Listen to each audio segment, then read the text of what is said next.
When Yimo suddenly woke up, he realized that everything around him seemed to have changed. He has been transmigrated into the modern Earth where spiritual energy is scarce.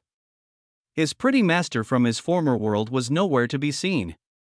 Most importantly, he found himself in the body of a young man who has been abandoned by his clan for an embarrassing reason. Chapter 201. So hard to see each other, it was much faster going down the cliff but also more dangerous. Ning Qingxue didn't know what this rope was made of, but it wasn't slippery at all. She didn't have gloves since she had already lost it on the way. She had only slid down 200 meters and already felt the skin on her hands rip. Even so, Ning Qingxue didn't dare to relax. The pain from her hand made her focus more. She slid down another 200 meters and suddenly felt her hands turn soft and weak. She had to find a slightly larger rock and rest on it. Her arms were soft and sour, but she knew that if she couldn't reach the bottom in one go, she wouldn't be able to keep up. She looked at her palm. It was red. Her flesh was exposed to the open air, but she didn't feel pain now. It was as though her hand was numb. She caught her breath and took out the remaining biscuits. She finished it all and drank all the remaining water before continuing sliding down. Ning Qingxue didn't know how long she slid down for. When her arm was too sour to move, she rested for a while before continuing. She even celebrated that she had resting spots on this cliff. Otherwise, she wouldn't be able to stay out for so long. The sky was getting dark. Ning Qingxue estimating that she had been down nearly 1 kilometer, but she still didn't reach the bottom. When she got to the end of the rope, she froze. The rope wasn't long enough.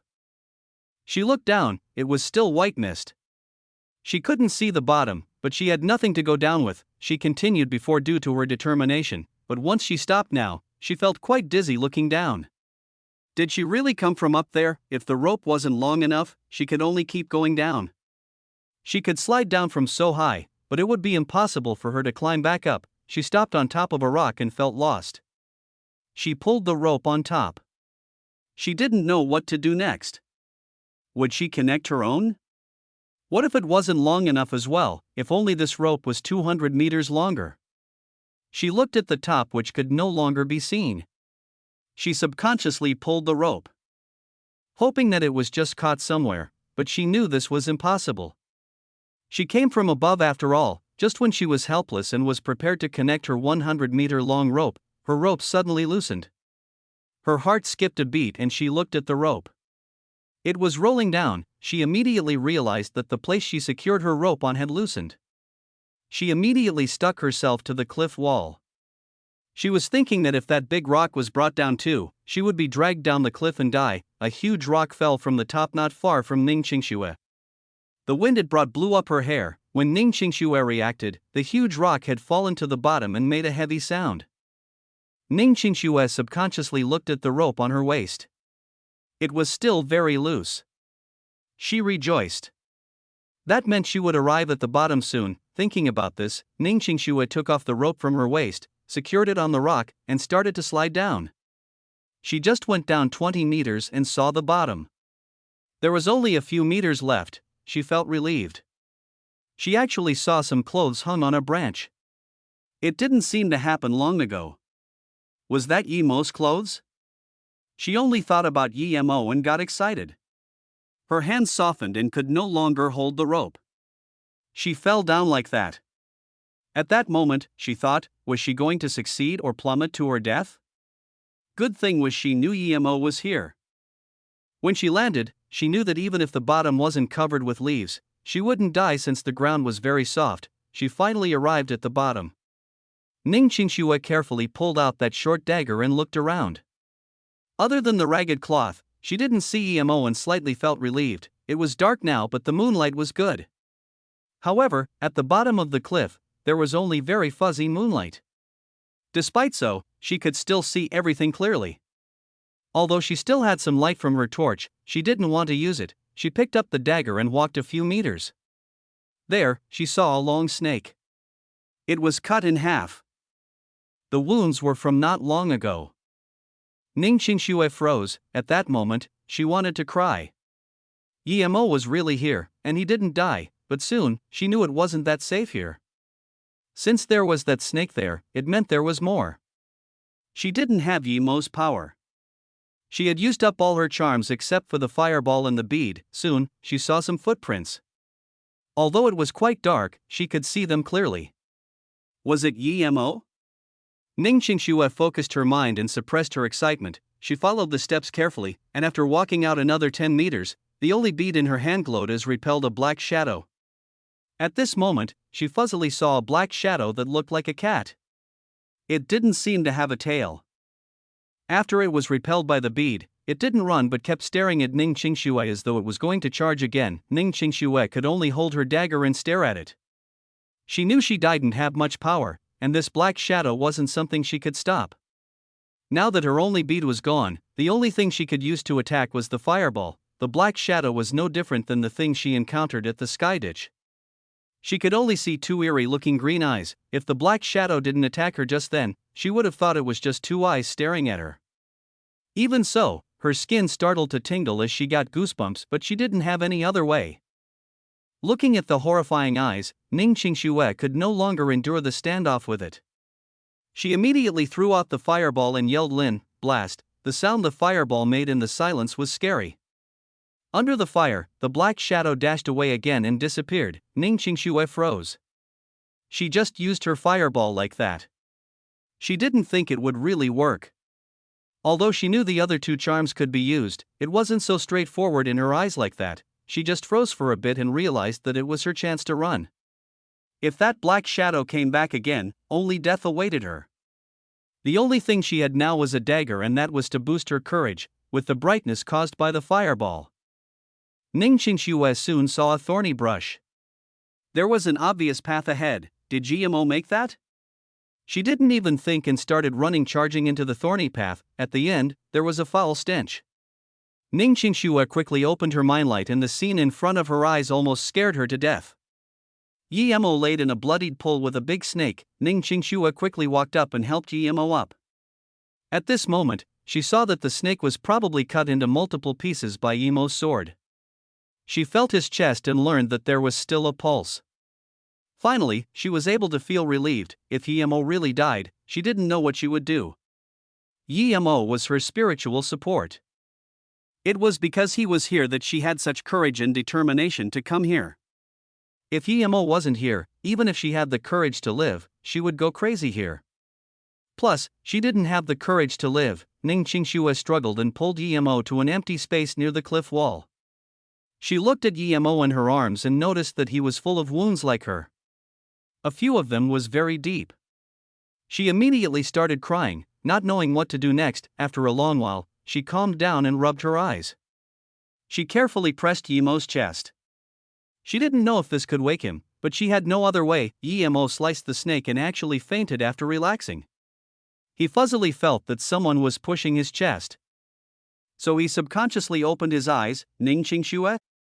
Yimo yelled out in shock. How was Ning Qingxue here? Was he dreaming? Hearing Yimo's voice, Ning Qingxue was like struck by lightning. Her movements stopped as she stared at Yimo in a daze. After half a beat, she rushed into his arms and started crying. All the fear, lost and loneliness were in the cries. Yimo looked at the Ning Qingxue, who had marks all over her body with extremely shriveled hair and messy clothes. He seemed to have understood something, but he just didn't know how she knew he was here. He opened his mouth and subconsciously put his arms around her. When he wanted to ask her something, he found she had fallen asleep in his arms with tears rolling down the side of her face. Chapter 202. Yimo struggled and found that he was still powerless. It was probably because he exhausted himself too much. He carefully caressed Ning Qingxue's hair. It was very messy, but it still smelt nice. He didn't know how Ning Qingxue could arrive here. No one knew he came. If it was Han Yan, he wouldn't feel it strange, but he knew that even if Han Yan knew he fell off the cliff, she might not come. Even if Ning Qingxue knew he fell, how could she find this place? Shenong Jia wasn't really dangerous for him, but it was too dangerous for Ning Qingxue. It was a miracle she could reach here. Yimo really couldn't understand what supported her to come here. He felt her back and now realized that not only was her ligaments full of wounds, but so was her back. How much pain did she go through to come here? Yimo held up her hand. It was a bloodied mesh. There was not a patch of good flesh. Ning Qingxue seemed to be hurt in her dreams and frowned, but she still didn't wake up. At this moment, Emo actually felt pain in his heart. He knew that Ning Qingxue had a good impression of him and might even be in love with him. He could tell by how she went to the desert last time. If Ning Qingxue went to Flowing Snake to repay her gratitude, then it wasn't that simple when she went to the desert. Now, she risked her life to come to the bottom of the cliff. Even if Yemo's heart was stone cold, he was touched by her actions. He once thought Ning Qingxue was just a pretty rich girl who was arrogant and thought they could never be in the same world. But now, he knew that he didn't completely understand this wealthy girl. Underneath her cold expression hid a fiery heart that was obstinate. Other than his master Luoying, who would treat him like this?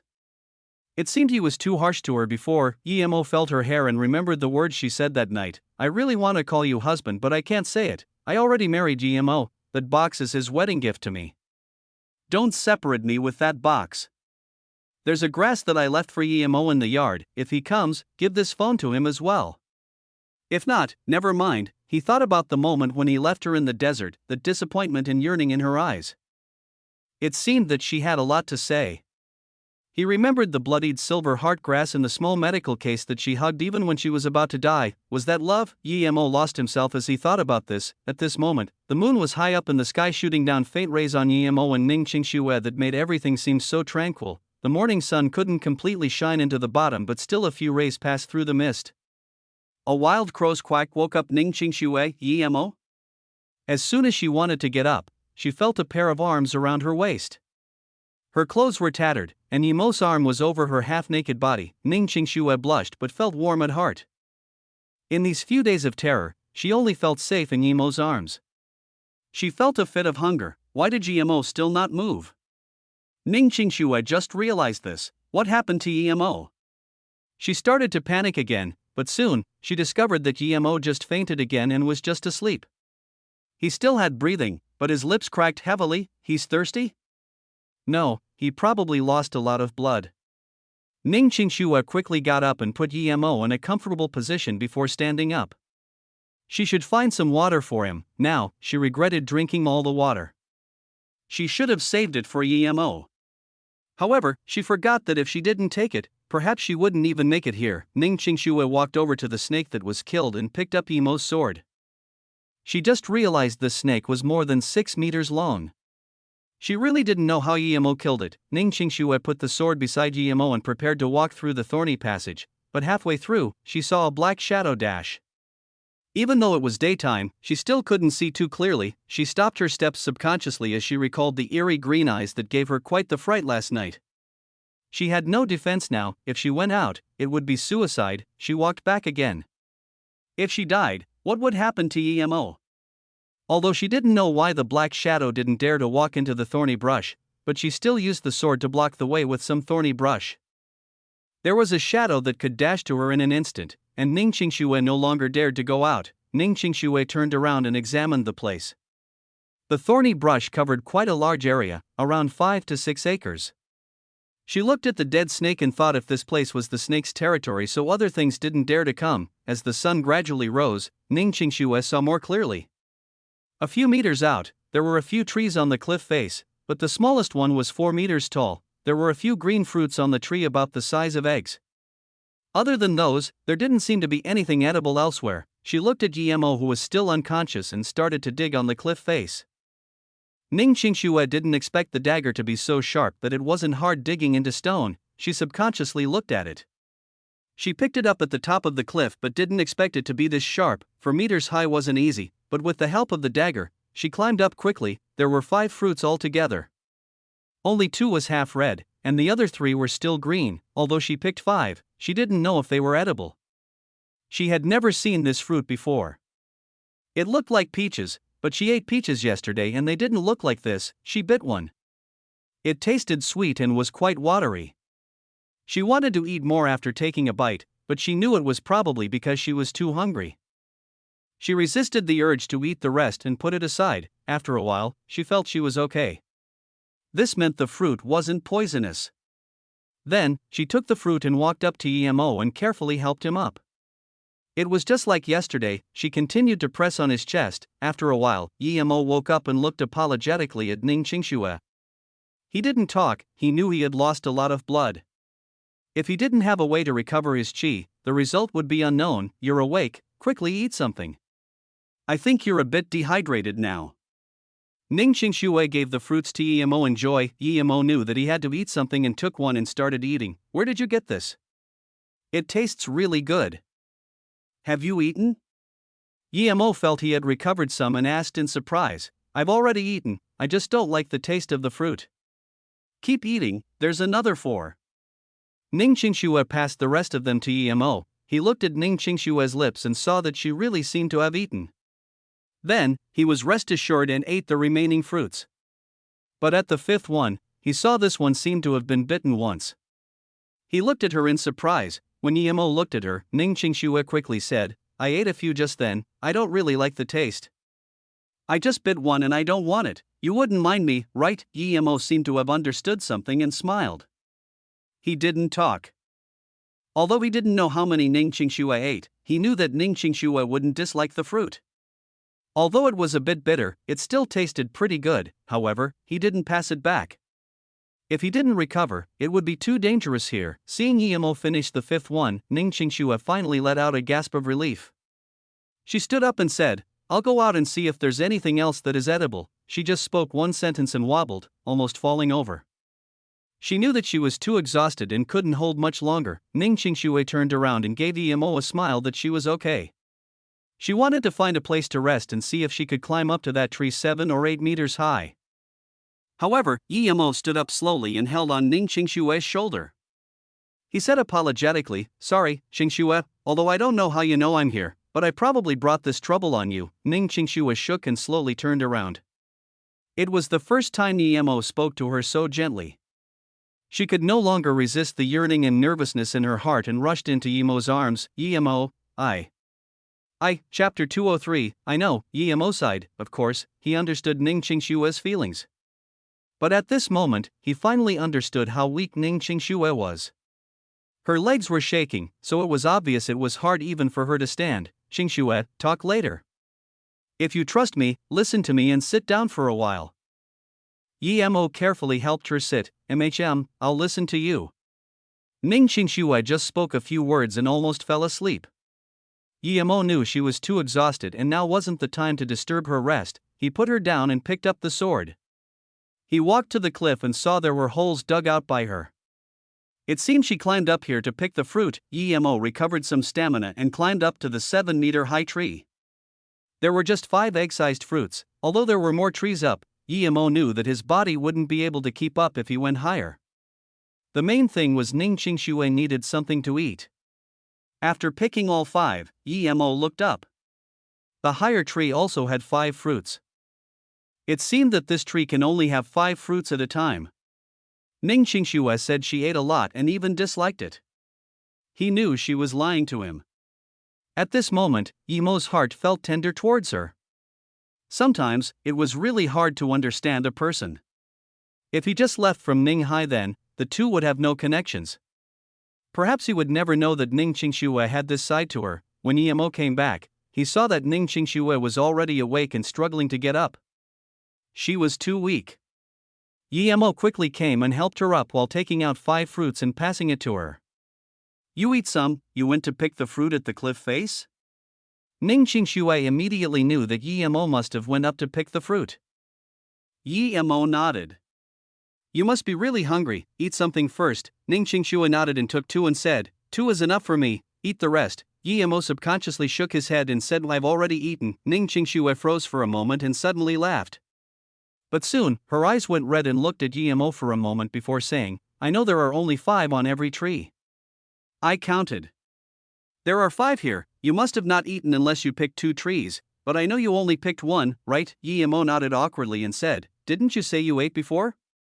But you also gave me 5. Ning Qingshui blushed and bit a fruit before saying in a soft voice, I ate. Didn't you see one was bitten by me? Why did you just take 1 bite?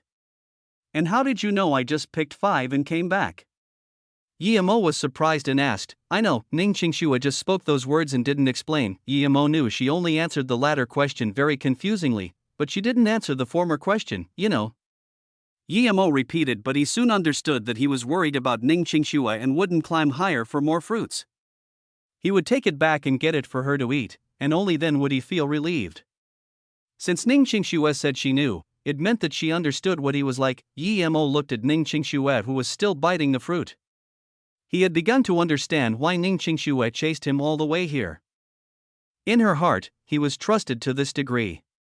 At this moment, Yemo didn't know what to say. The manner in which Ning Qingxue ate was very serene, making Yemo reminisce the time when they ate together at Ninghai.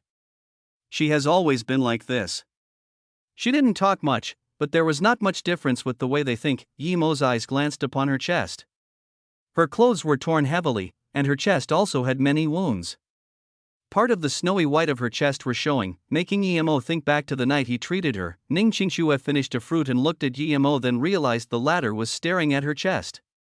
She blushed and subconsciously blocked her chest with her hands. She didn't feel annoyed, just embarrassed. Yemo smiled and took back his gaze, but then he suddenly thought, what if her wounds got infected? He was a cultivator and he wasn't afraid of an infection, but what about Ning Qingxue? Suddenly, his heart shook. He finally understood why Ning Qingxue bit the fruit. She was afraid he would be poisoned. It must be that. She didn't know if the fruit was poisonous and took a bite first. Then, she gave it to him. Qingxue.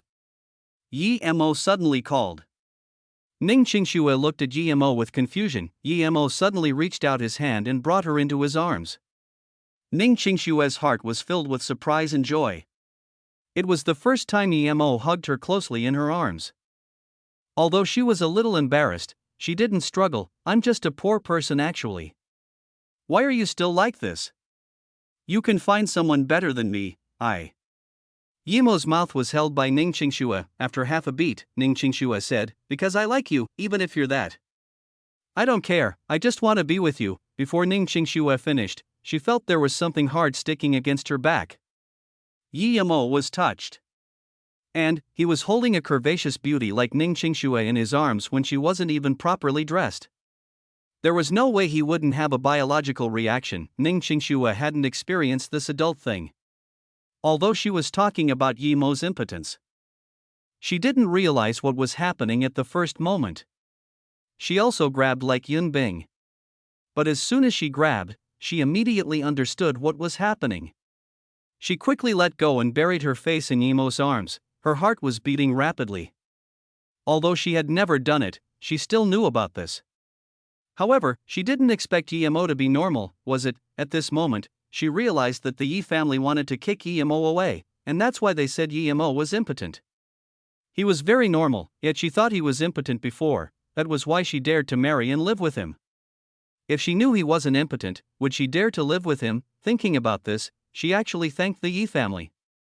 Although Yemo was a bit awkward, he was quite helpless towards something like this. He was a young man with a half-naked pretty lady in his arms. If he didn't have a reaction, that would be abnormal. He could only say, sorry, that's not something I can control. Seeing that Yemo actually tried to make an excuse, Ning Qingxue was more embarrassed. She could only quietly say, you're bad. Seeing Yemo not reply for a while, Ning Qingxue thought Yemo was angry and quickly raised her head to see Yemo staring right at her. She was startled and immediately put her head back down like an ostrich. She said quietly, I really like it, but just not now, after we go back. Yemo heart skipped. He didn't even hear the latter half of her sentence. His lust fire immediately dissipated. Ning Qingxue was sitting on him, and of course, she knew Yemo no longer was in the mood. She looked at Yemo in confusion. Yemo said apologetically, Qingxue, sorry. Hearing Yemo's words, Ning Qingxue's face turned pale again as she struggled to sit up. Seeing Ning Qingxue's face turn pale again, he immediately knew how much he weighed in her heart. He quickly hugged her. Ning Qingxue wanted to sit up but was hugged by Yemo again. She didn't struggle and wiped her eyes. She didn't talk nor bite the fruit in her hand. It had to come and he couldn't avoid it. Yemo sighed and focused before saying, Qingxue, you treated me like this and I quite like you as well. If there wasn't Luoying and I can't reach a higher level here anyways, I might as well live with you for the rest of my life. But sometimes, I really can't do it because there still is a Luoying in my heart. If I can't find her, I can't do anything that will betray her. Ning Qingxue looked up and said in confusion, Luoying? Who is she? Emo fell into a long silence. He felt if he didn't say this, he would be trespassing Ning Qingshua's feelings for him. After half a beat, he still said, Luo Ying's was my woman in my past life. Perhaps she's in another world, or perhaps she's not far from me. But I can't find her. Qingxue, do you think I would lie to you and make up another girl? Ning Qingxue shook her head and said with certainty, no, if it was before, she would turn away without hesitation, but she had experienced too much. Magical artifact, charms, Shinnon Jia Sky Ditch's invisible screams. At this moment, Ning Qingxue was no longer the girl who laughed at Su Jing when talking about charms. She had matured too much. Whether it was experience or her understanding of love, she was no longer the Ning Qingxue before. If it was the her before, she would find people and rescue Emo through a helicopter. But now, she could realize about the Song family. If it was her before, she wouldn't venture into danger many times by herself for an unpromised love, but now, she did it without hesitation. Thank you, Qingxue, thanks for believing me. Emo hugged Ning Qingxue closely with gratitude. Then, he suddenly said, I feel Luo Ying is somewhere and I can find her for sure. If it wasn't for her, there wouldn't be me. She cares about me just like you. Emo didn't talk about what happened and Ning Qingxue didn't ask either. For some things, one only had to understand mentally. However, Ning Qingxue raised her head and looked at Emo. I know. I'm happy you can understand that I care about you just like her. But can you promise me one thing? Chapter 204, she will? Emo nodded and said, tell me, as long as it's something I can do. Ning Qingxue's eyes seemed lost for a second as though thinking about something very distant. Emo didn't rush her. After a while, she faintly said, if you find Luo Ying one day, will you forget about me? Will you bring me to see her? Emo shook his head. No, if the heavens really let me find her, perhaps we will never get the chance to go back to where we want. If you still want, I can bring you to see her. Ning Qingxue lowered her head and said after a long while, what if Sister Luo Ying don't want to see me? Her voice seemed distant and lost. She didn't know whether what she did was right or wrong. Or did she love someone who couldn't belong to her? So what if Luo Ying was willing to see her? Could Emo have two wives at the same time? She suddenly felt she shouldn't have asked all that. Emo did so much for her. Everything was good as long as he was fine, so why would she mind about other things? Why ask for that? Ning Qingxue felt she was making things hard for Emo and wanted to talk about something else. But Emo smiled and casually replied, she will. Emo knew that his master definitely wouldn't want to see someone who saved his life unless she was a Luo Ying. Ning Qingxue's heart shook. She will. These short two words harbored such trust and knowledge of each other. If one day someone asked about her to Emo, would he say she will? Seeing that Ning Qingxue seemed a little lost, Emo picked up another fruit and gave it to her. Eat them, I will find a place to rest. When I recover, I will take you out. Ning Qingxue subconsciously took the fruit. Did she want to go out? She looked at Emo who was holding her and had a sudden thought, it would be pretty good to stay with him here forever and not go out. But then she immediately shook her head, such a thought was too selfish. Ning Qingxue just ate 3 and refused to eat more. Emo could only finish the remaining 2. Emo, I have some rope outside, there's something cat-like that is very strong. I don't dare to go out. Ning Qingxue recovered some energy and saw that Emo wanted to pick the rest of the fruit. She was afraid something would happen to him, so she immediately said. Emo shook his head. No need, I will think of a way. I'll rest first. The rest of the trees are too high, you shouldn't go up, MHM. Ning Qingxue nodded. She trusted Emo a lot, but if Emo still couldn't move, she would still try to get up. But now, if she fell down, perhaps she would be a burden to Emo even more. I'll teach you some Koju, 1, and ways to use Qi. Try it. If you can't, 10 never mind. After having a thought, Emo still decided to teach cultivation technique to Ning Qingxue. If she didn't have a spiritual root, then never mind. If she did, she could cultivate. Hearing the things Emo taught her, Ning Qingxue thought, was this the things he was cultivating? And that charm, was it all due to this? But Ning Qingxue knew now wasn't the time to ask him. When Emo was recovered and he still wanted to discuss it, he would certainly tell her everything. Emo thought that once he recovered his spirit sense, there were plenty of things in his ring. He wouldn't even care about a few fruits. Ning Qingxue started to sit down and attempt the Koju Emo told her. Yimo stood up and looked around, ensuring there was no danger here. This place might be the hive of that snake. So other small animals didn't dare to come. Yimo also found a place near Ning Qingxue and started to run the qi inside his body. His dantian still felt pain, but it was much better than yesterday. Yimo rejoiced. He didn't know if it was due to those fruits, but he quickly started to use his qi to recover his wounds. After a while, he felt his body feel lighter. The long-missed spirit sense returned to him. Yimo resisted his joy and took out some pills from his ring and ate it. After that, his wounds started to heal in an extremely fast fashion, to the point that small scabs even started to disappear. After a while, Yimo felt a fresh sense struck him. He was very happy, but he didn't dare to relax. After running a few more cultivation circuits, Yimo released his breath and opened his eyes.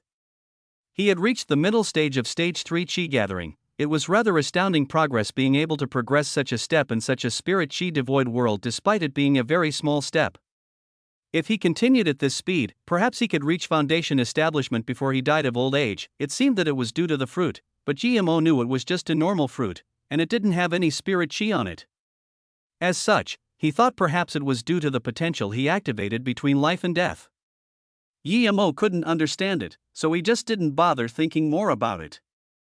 At this moment, not only had his spirit sense fully recovered, but his Qi also improved a lot. Yimo stood up and looked at Ning Qingxue. He was astonished. She just started cultivating, but she already had Qi revolving in her body. This meant that she successfully drew Qi from the surrounding and started her cultivation circuits. He was only testing to see if she had spirit root by letting her cultivate, but the fact was, not only did she have spirit root, but it was countless times better than his. He looked at the sun. It had only been 5 hours at most, but she was almost reaching into Qi gathering state. This was too absurd. Yimo thought about the heaven spirit root he kicked. Was Ning Qingxue also the same? Thinking about this, Yimo didn't dare to startle her and carefully stayed away, setting up a tent and taking out a gas stove. He started to cook. Ning Qingxue felt as though she was floating in the clouds. She felt comfortable everywhere. She opened her ees and moved her hands and feet. She had a surprising discovery that not only was she spiritually full but also physically full. However, she still felt that she was starving. Ning Qingxue looked up and saw Yimo was also looking at her. His eyes showed joy and surprise. Ning Qingxue just wanted to talk to Yimo, but she realized she was covered in dirt secreted from her body. She screamed in shock. "Don't look at me, turn around." She didn't want her to be seen by Yimo like this. Yimo smiled. "Close your eyes, I'll help you wash." "What are you saying?" Ning Qingxue was shocked by Yimo's words. But then she realized, Yimo said he would help her wash, but there wasn't even drinking water here. How was she going to be washed? But she still closed her eyes out of trust for Yimo. Seeing Ning Qingxue close her eyes, Yimo used water ball magic to splash onto her. Ning Qingxue felt a coolness. It was water? Where did Yimo get water from? She wanted to open her eyes, but she remembered Yimo's words and didn't open her eyes. She was afraid that if she did, Yimo's plan would fail. Okay. Yimo had completely washed Ning Qingxue's body everywhere. After Ning Qingxue drew Qi into her body, all the wounds on her body disappeared. Ning Qingxue opened her eyes and made the surprising discovery that all the grime and wounds had disappeared. There was only white skin left. Yimo. She looked up with joy and surprise to see Yimo stare at her stiffly. Soon, she realized that what remained of her clothes stuck to her skin, showcasing her curves. Even her pink bras were able to be clearly seen. This bad egg. Ning Qingxue quickly turned around but remembered Yimo just helped her wash. Just when she didn't know what to do, she heard Yimo say, "There's a set of my clothes. You can change into it, I'll go somewhere else for now." When Yimo left, he was thinking how unexpected it was that Ning Qingxue's body would be so good.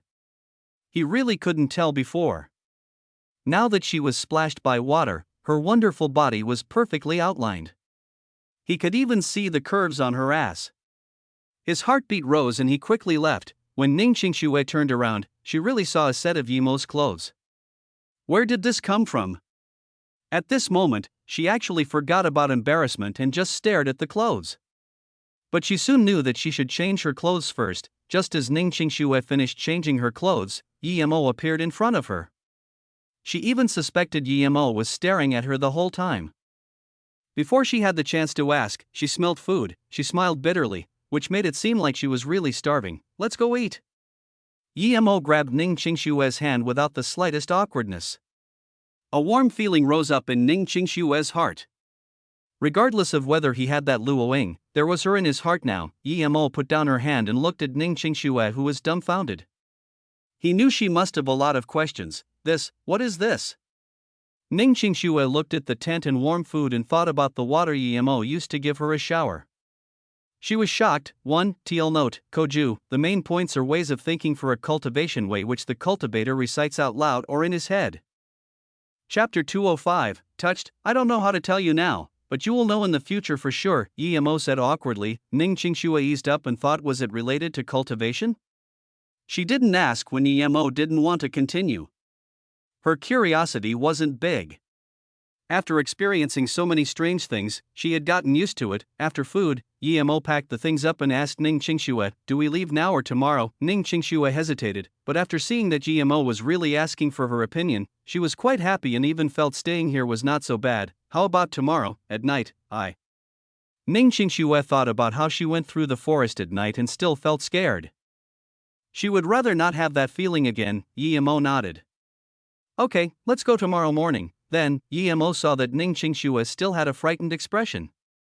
He hesitated before asking, how did you know I fell off the cliff? And when you came, were you scared? Ning Qingxue nodded. I was quite scared these few days, but after you taught me how to cultivate, I no longer have that feeling. Give me your hand, Yemo said as he reached out his hand to Ning Qingxue. Ning Qingxue nodded, walked in front of Yemo, and gave him her hand. Yemo grabbed her hand and felt this sense of fear, but it was gradually disappearing. Yemo dispelled the remaining yin qi before gasping a sigh of relief. Even if he didn't help, Ning Qingxue would have gotten rid of it herself if she continued cultivating. But now that he cleansed it, he felt more secure at heart. You're too bold, there are too many hidden dangers here. I really don't know how you got here, Yemo said, still concerned about Ning Qingxue. Ning Qingxue told him what she saw in the telescope as well as going back to Ning Hai and when she was attacked on the way. Yemo frowned, the horrifying scream at the sky ditch? Unseen coldness? What was that?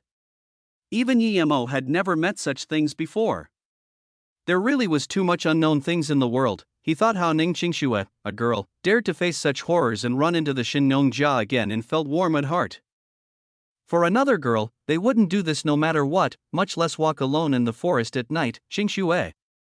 Yemo was touched and hugged Ning Qingxue in his arms. If it wasn't for Ning Qingxue, he might not be able to wake up. Ning Qingxue was cleansed up by Yemo's qi and felt very lazy yet comfortable. She relaxed in Yemo's arms and didn't even want to talk. She just wanted to be like this forever. After a while, Ning Qingxue thought of Su Jingwen's bracelet and said, I took 3 beads from Su Jingwen's bracelet. If possible, can you help me make some for her? Yemo caressed Ning Qingxue's hair and immediately agreed. These things were useless against masters, but for normal attacks, they could still defend against them. Plus, he made them when he was stage 1. Now, he was stage 3, so the things he made would be stronger. Seeing that Yemo agreed to her request, Ning Qingxue no longer talked and just enjoyed the peace and safety in Yemo's arms. After some time, Yemo felt Ning Qingxue seemed to be asleep. He took out a foldable bed and put Ning Qingxue on it before taking one of his jacket and putting it on her. Then, he left the tent. He took out good quality jade and made a bracelet for Su Jingwen. He was no longer poverty-stricken now and used 12 beads for this bracelet. Its defensive powers were much better than before. Then, he used the remaining dark jade and some deep sea buttonwood to make a necklace with strong evil repellent powers. Although he wasn't scared of those evil spirits even if he didn't have his spirit sense, Ning Qingxue was still susceptible to them. Luckily, he didn't take his box away. If he did, Ning Qingxue probably wouldn't be alive now. After doing all these, the day still wasn't bright. Seeing that Ning Qingxue was fast asleep, he didn't disturb her. She was too tense for the past few days, and now that she relaxed, she needed good rest. Yemo walked. He wanted to see if there was a spirit sensing stone here Mo Kong talked about, or the 1,000-year lotus seed heart. However, Yemo was disappointed. He searched the entire night and couldn't find anything. However, he didn't believe Mo Kong would lie to him. It seemed the way he got down the cliff wasn't right, since there were two other sides to the cliff. In the morning, Ning Qingxue was full of spirit again. She found herself on a bed with Yimo's clothes on her. She felt touched but thought about that Luo Ying and felt anxious. If Yimo found Luo Ying, would he disappear from her sight again? Then, she thought about her aunt. Yimo was in the same tent with her, but she shook her head quickly. She was in the same tent with Yimo now as well? Yimo didn't do anything to her. He was a man of principle. Perhaps she liked this charisma of him. Ning Qingxue suddenly thought of Qi Wanqing, who went to England to study. Her grandma told her to pursue happiness. Ning Qingxue thought of this sentence and seemed to understand it. You're awake, let's eat something and go. Just when Ning Qingxue was still lost in thought, Yimo came into the tent. Before Yimo finished, he stopped. The morning ray shone randomly onto Ning Qingxue's body, making her seem lazy yet enticing. The thin virgin hair next to her ears could be seen clearly, making her seem stunningly beautiful. Seeing that Yimo was stunned looking at her, Ning Qingxue looked down in embarrassment. She was scared of Yimo coming. She knew that she had no rejection of Yimo at all. In the depths of her heart, she hoped that Yimo would come over and put her in his arms. Yimo walked over and gently put Ning Qingxue in his arms. Ning Qingxue stuck closely to Yimo's chest. Her heart was thumping hard. At this moment, her thoughts were in a mess, and she didn't know what she should think about. She could even hear her heart beating quickly. She didn't know if Yimo could hear it too. She just wanted to control it but found that her heart wouldn't listen to her. Of course, Yimo could feel Ning Qingxue's heartbeat, though he didn't know why her heart was beating so fast. She gradually became soft and hot in his arms. Even though Yimo hadn't done it before, he kind of understood what was happening. An aromatic smell emanated from Ning Qingxue's body with heat as it rushed into Yimo's nose. Yimo almost couldn't hold it. Ning Qingxue also heard Yimo's breathing become coarse, which caused her heart to beat even faster. She wanted to get out from Yimo's arms, but she discovered that she had no strength left at all. In the end, she just hugged Yimo's waist. If Yimo was going to do something, she would let him be. She was his wife anyways, regardless whether it was real or fake, she wouldn't mind. Feeling Ning Qingxue go deeper into his arms, Yimo focused his mind and exhaled. Before he found Luo Ying, he couldn't do anything that would betray her. Qingxue, I made this last night. Bring it to Jing Gwen. Yimo took out the bracelet and ruined the awkward moment. Ning Qingxue felt relieved and was a little grateful to Yimo. But at the same time, there was this faint disappointment in her heart. She couldn't even explain her feelings. But now that Yimo changed the topic, she quickly sat up, brushed her hair aside and picked up the bracelet Yimo passed over. This bracelet is so exquisite, Ning Qingxue exclaimed and had forgotten about what just happened. She subconsciously looked at Yimo's hand. There was only this bracelet, nothing else. She was a little disappointed since Yimo didn't give anything to her. However, she quickly adjusted her mood and played with this bracelet around. Meanwhile, she was thinking, Jing Gwen must love this bracelet to death. There was a faint aura on it and a serene feeling. This is for you, I'll help you wear it. Yimo took out a necklace. Ning Qingxue quickly put away the bracelet and cupped the necklace with her two hands. She was ashamed of her thoughts before. How could Yimo not have anything for her? The box from before, although Yimo didn't say it, but he gave it to her. It's so pretty. Ning Qingxue cupped the necklace. She counted the jade beads that total 52. This necklace was countless times better in both quality and beauty than the bracelet. Ning Qingxue held that in her hands and felt comfortable and serene. Yimo, thank you. This is the prettiest present I got. Ning Qingxue couldn't resist the excitement and rushed into Yimo's arms again. Yimo's just quenched fire was suddenly reignited by Ning Qingxue. He looked down and saw the opening at Ning Qingxue's collar revealing the deep white trench. He couldn't help to reach his hand inside. Chapter 206, Danger Again, Yimo. Ning Qingxue looked up. She was exploding with joy after receiving the necklace crafted by Yimo himself. She just wanted Yimo to help her put it on but saw Yimo put his hands through her collar. She subconsciously screamed, but as soon as she did, she regretted it. Yimo was startled. He found his hands had touched Ning Qingxue's chest. It was soft and smooth, and he almost couldn't control himself. If Ning Qingxue didn't scream, perhaps he would have grabbed hold of it. He quickly let go of his hands and looked apologetically and awkwardly at Ning Qingxue. After a long while, he said, "Sorry, I almost couldn't control myself." Ning Qingxue's face was bursting with redness. She was a little annoyed. This idiot, if you want to touch it, then touch it. Why say it out, why talk about it? She buried her head into Yimo's chest again. She was hopeful and joyful, but a little worried at the same time. Her feelings were very confused, but soon, she decided that since Emo did that, it meant that he liked her too. Otherwise, he wouldn't be like that. When he was treating her wounds and she took off her shirt, he didn't do anything to her. But now, it meant that he liked her. Ning Qingxue waited a while but didn't feel Emo move again. She looked up with confusion but just saw Emo looking at her with awkwardness of his face. Ning Qingxue opened her mouth and wanted to say she didn't mind, but she really couldn't. He cursed at Emo for being so dumb. Did she have to ask for it? I'll help you put this on. Emo broke the awkwardness and took the necklace from Ning Qingxue's hands and helped her put it on. Is it pretty? Ning Qingxue looked and asked. Very pretty, Emo praised from the bottom of his heart. The beads he used pearls and resonated with Ning Qingxue's skin color. Ning Qingxue, who was already extremely pretty, was made more royal and gorgeous with this necklace. It's really pretty, thank you, Emo. Ning Qingxue looked at the necklace that reflected of white luminosity. The more she looked, the more she liked it. Ning Qingxue's unintentional actions almost made Emo unable to control himself, but he thought about Luo Ying and resisted his urges. He then took out water and breakfast. The two finished breakfast and Emo packed everything up before carrying Ning Qingxue on his back and tying her to himself. Then, he was about to leave. Ning Qingxue felt warm and safe on Emo's back.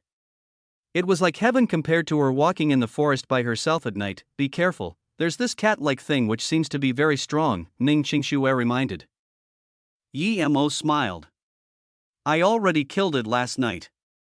I don't know what animal it is, but it's certainly very fast. I went for it last night because it almost killed you. As such, the first thing I did last night was to kill that guy. As he spoke, he felt the softness of Ning Qingxue's body, causing his heart to burn with fire. He thought his self-control was getting worse and worse. If he used this mentality to foundation establishment, he wouldn't succeed for sure. Hearing Emo's words, Ning Qingxue felt warm at heart and just made a low sound and stopped talking. After a long while, she continued, actually, I wasn't angry in the morning.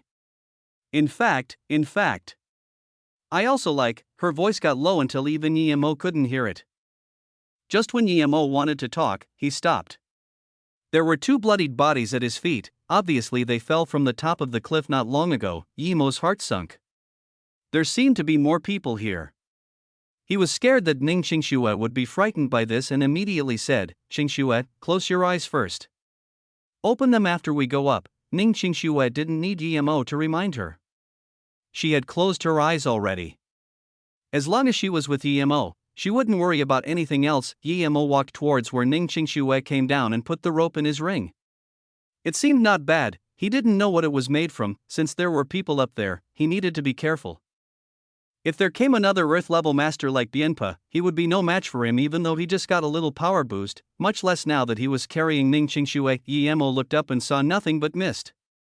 Other than some sunlight shining down, he couldn't see anything.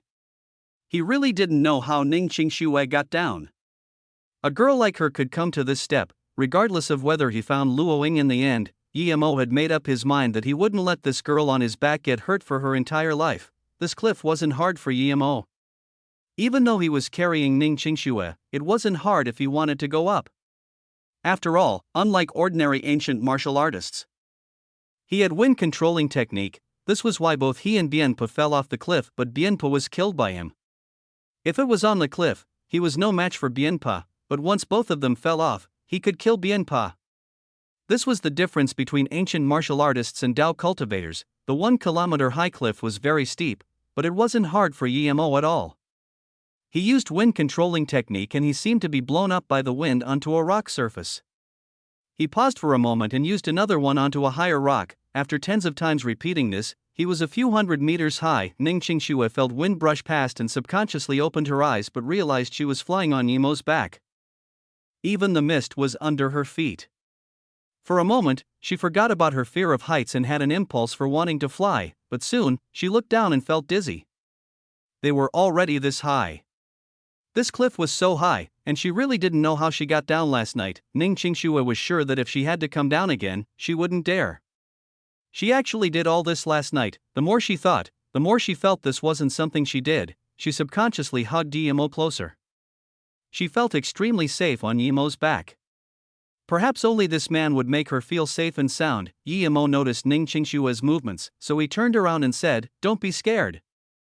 There might be people at the top. We need to be careful of MHM. I'm not scared when I'm with you," Ning Qingxue immediately replied. Yimo took a small break and used wind controlling technique again another 100 times before stopping. He could faintly hear fighting at the top of the cliff. Yimo thought there were people there indeed. It seemed quite a lot of people knew about the red leaf pumpkin fruit, but he just didn't know what sort of level of people came this time. When Yimo rose up another 200 meters, he could clearly scan the two fighting at the top. One was a man in his 50s, had triangular eyes and a bald head. The other one was a nun in her 30s. She seemed very pretty but cold and aloof. She had horsetail whisk as her weapon, and each of her attacks were aimed at the Baldy's vitals. The Baldy's sword wasn't any bit weaker than the woman's horsetail whisk. Seeing the two fight, Yimo was shocked. From the way they fought, Yimo knew they weren't worse than Bianpa. Two Earth-level masters? Yimo was shocked. One was already too much for him, but now there was two. If he was caught, he would certainly be dead. The two people both seemed to have felt Yimo's spirit sense and both looked at Yimo's position. Yimo's heart sunk. Not good. Chapter 207, gave me an ocean. He was caught, no doubt about that. Yimo even stopped breathing and took back his spirit sense. The fighting sound still came here. But Yimo could tell they stopped fighting with their lives. Their fighting was shifting over here gradually. Obviously, they had come to a tacit agreement to eliminate the outside influence. What to do? Yimo searched for a way desperately. At this time, if he was stopped by the two, he would die for sure. He surely couldn't run away from two Earth-level masters. The sound was getting near Yimo. Yimo suddenly had an idea. He didn't go down and went up instead. He didn't use wind controlling technique but took out a climbing metal claw and climbed up carefully. There was indeed someone. The two Earth-level masters had seen Yimo, but they didn't expect Yimo to be carrying a woman on his back. They stopped fighting. Their thoughts were the same. They had to eliminate Yimo first regardless of who he was. Yimo stopped pretending as though he just saw there was someone there. He subconsciously stopped his movements and stared at them. A brief moment later, he screamed and fell down like a shooting star, soon disappearing in the mist. "Humph, just an insect." The Baldy sneered. His long sword started attacking with full power again towards the nun. He thought that even if he suddenly fell, he wouldn't be able to live, much less someone so young with a woman on his back. The nun's horsetail whisk also fought against the sword. They returned to fighting with their lives as though they didn't see Yimo fall down the cliff.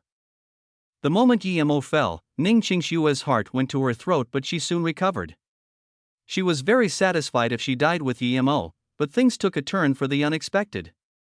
When the two fell below the mist, Yimo stood accurately on a rock. After a while, he heard more fighting noise. Yimo said, "Qingxue, don't talk. We were found by two strong guys on the cliff. I need to think of a way to run away without them knowing." Ning Qingxue had her arms around Yimo. She had the joy of sudden life. Although she didn't regret dying with Yimo, if she could live with him, why would she want to die? Yimo didn't dare to go up and instead shifted carefully.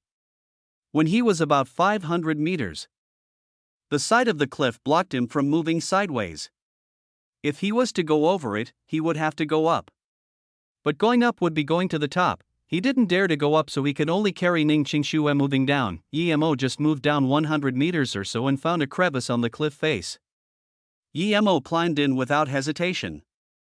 When he went in, he saw a plethora of herbs. His heart started to beat rapidly. Was this the place Mo-Khan talked about? He looked around and didn't see any space abyssal rock. He was quite disappointed since most of the herbs here were quite ordinary, but soon, he was excited again. He saw a large lotus sprouting from the cracked surface, 1,000-year lotus seed? Yimo almost screamed. He didn't expect it to be here. He was actually so lucky, Emo quickly dug out the entire lotus and put it in his ring.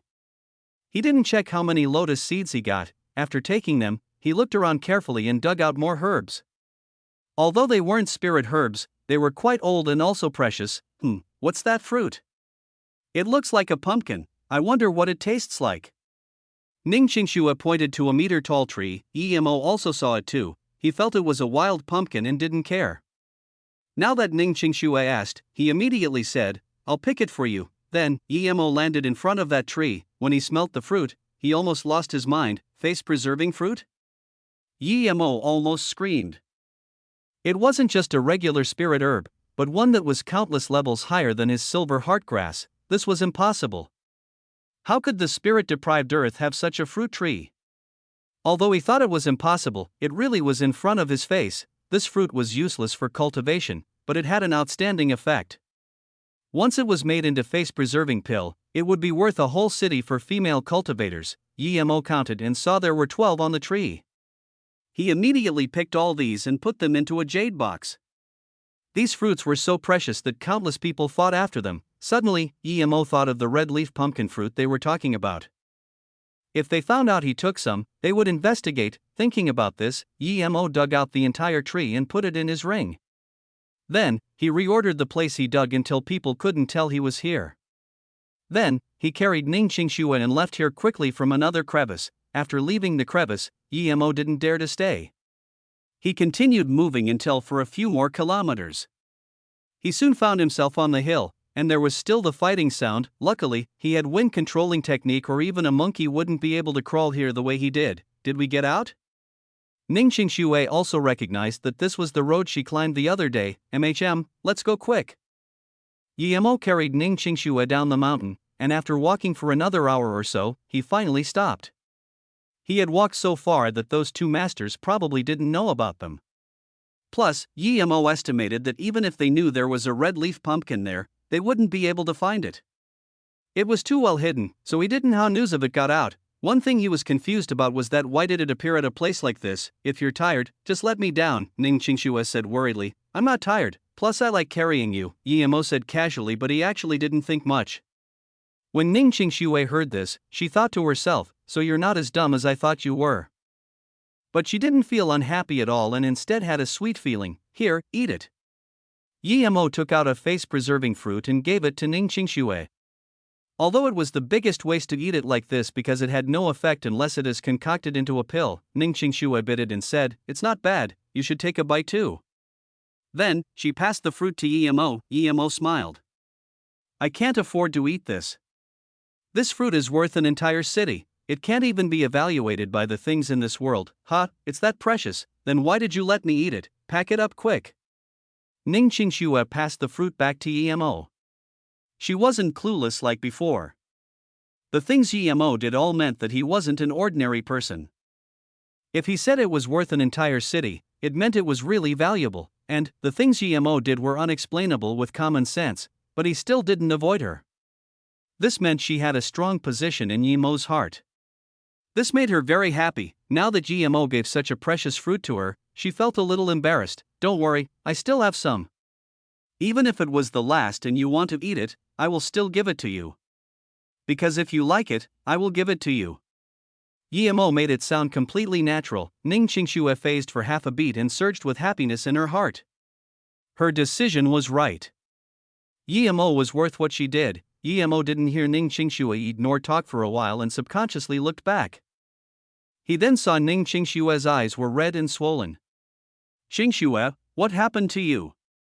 What's wrong? Ning Qingxue licked the fruit in her hand and wiped her eyes. I like it. I do like it. What? Emo didn't understand Ning Qingxue's words. Emo, thank you. I gave you a water drop. You gave me the ocean. Thank you. Qingxue will always be yours. Ning Qingxue's voice grew so low until it couldn't be heard. Chapter 208, Return. Emo felt his nose. He didn't think Ning Qingxue would be touched so easily. She was really an emotional girl. If Emo didn't feel it himself, he would never believe she was so emotional. He was also touched by her words. To him, he just did what he should be doing.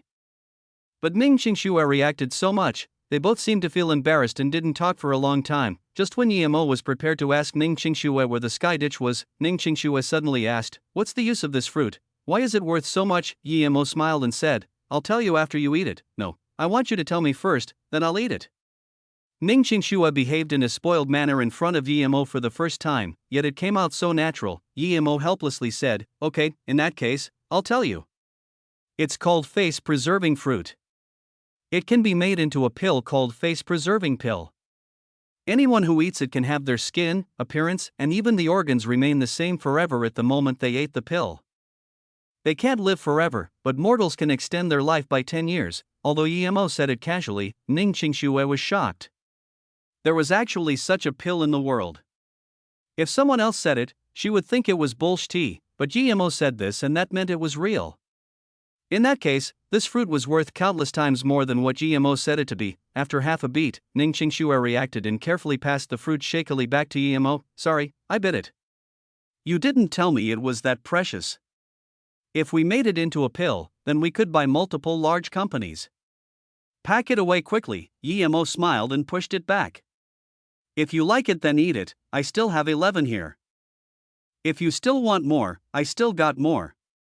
Doesn't matter if you eat it all, it's food anyways." From young to maturity, her parents spoiled her a lot, but that was based on her behavior and they were her parents.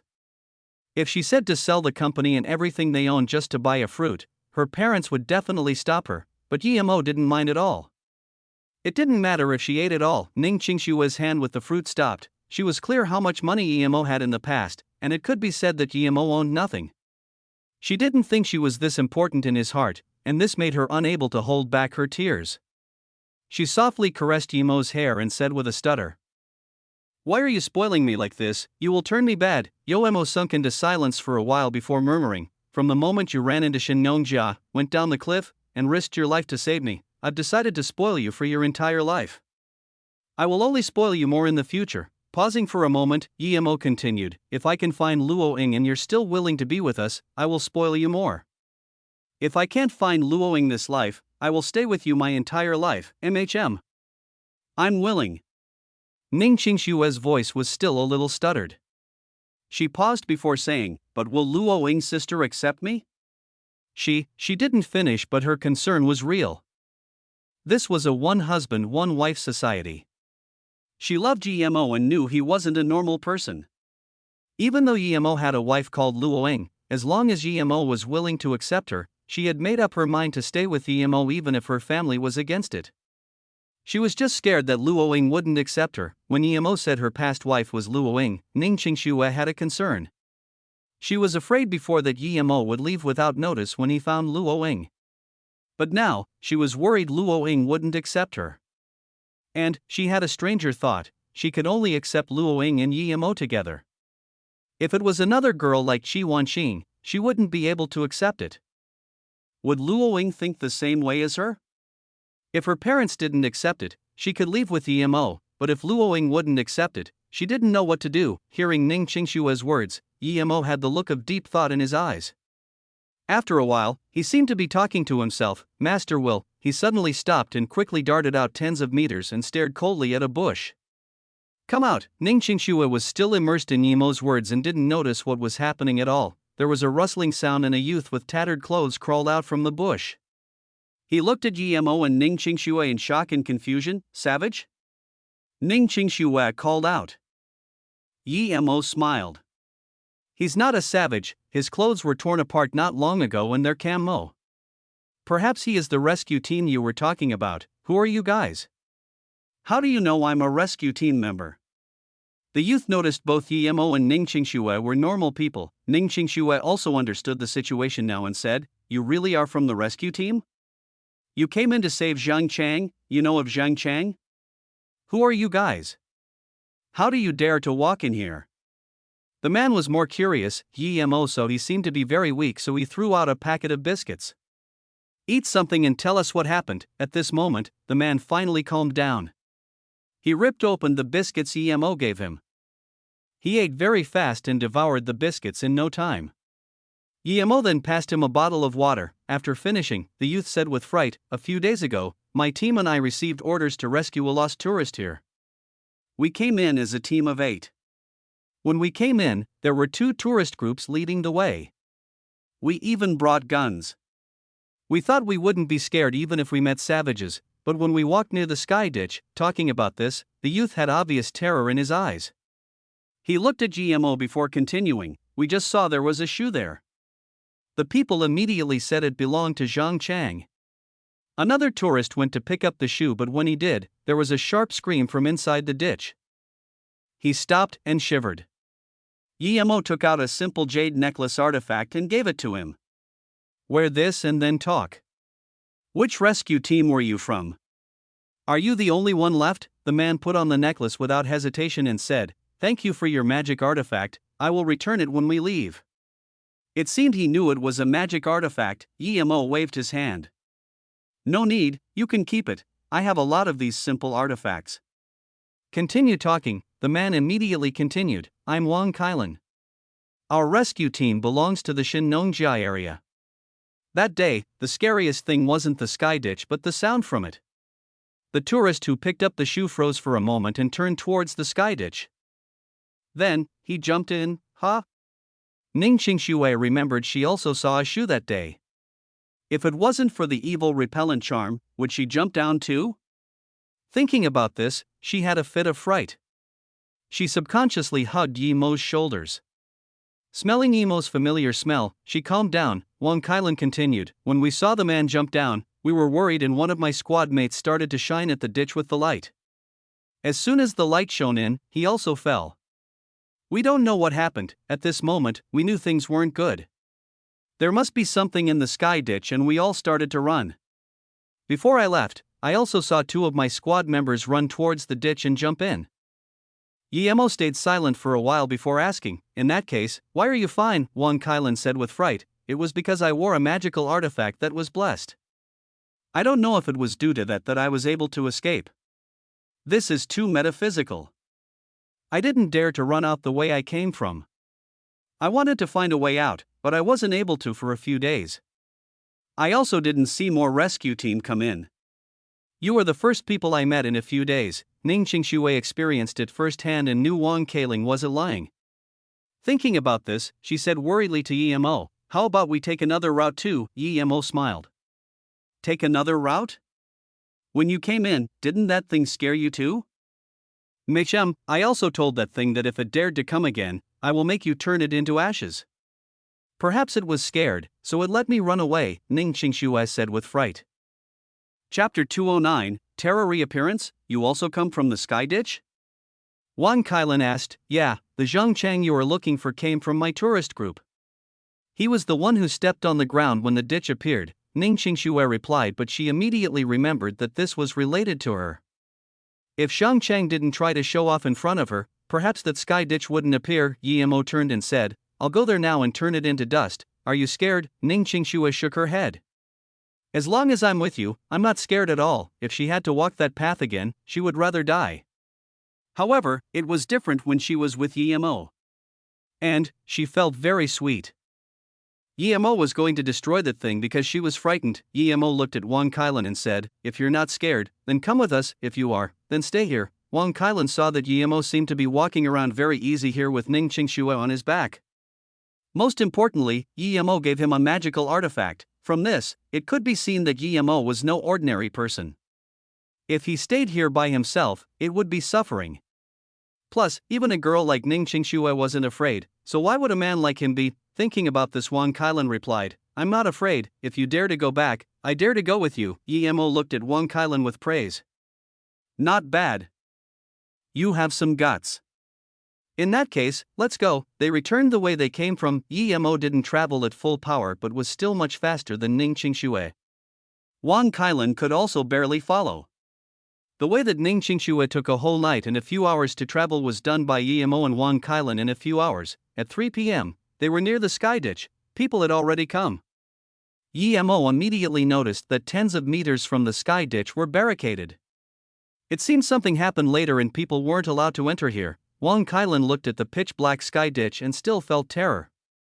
Ning Qingshui only dared to secretly look at the sky ditch from Yemo's shoulders. I don't seem to have that feeling anymore. Wang Kailan immediately felt that he didn't have that sense of terror today. Emo knew that even if it was some sort of evil spirit, it wouldn't dare to come due to his yang qi. Plus, those things may be very dangerous to normal people, but it was nothing for him. His spirit sense could detect any hidden thing as long as the thing wasn't in a higher state than him. It was just as though his invisibility could trick many people, but in the cultivation realm, this low-level invisibility was completely useless. We can leave from here, Qingxue. I'll send you out first. I'll go in there and have a look, Emo said. Before Ning Qingxue could reply, Wang Kailan was worried. Why would Emo dare to go in and look? Ning Qingxue bit her lips and said stubbornly, "No, I'm staying with you." The reason Emo wanted to go in the sky ditch and look was to destroy the thing that scared Ning Qingxue, but he was scared Ning Qingxue would be frightened by the scene in the sky ditch. Now that Ning Qingxue wanted to go with him, he immediately cancelled the plan and said, "In that case, let's leave." Wang Kailan let out a deep sigh of relief after hearing Emo decided not to go. He was really afraid Emo would go down there, but at the same time, he admired Emo's courage. Emo also had his own plans.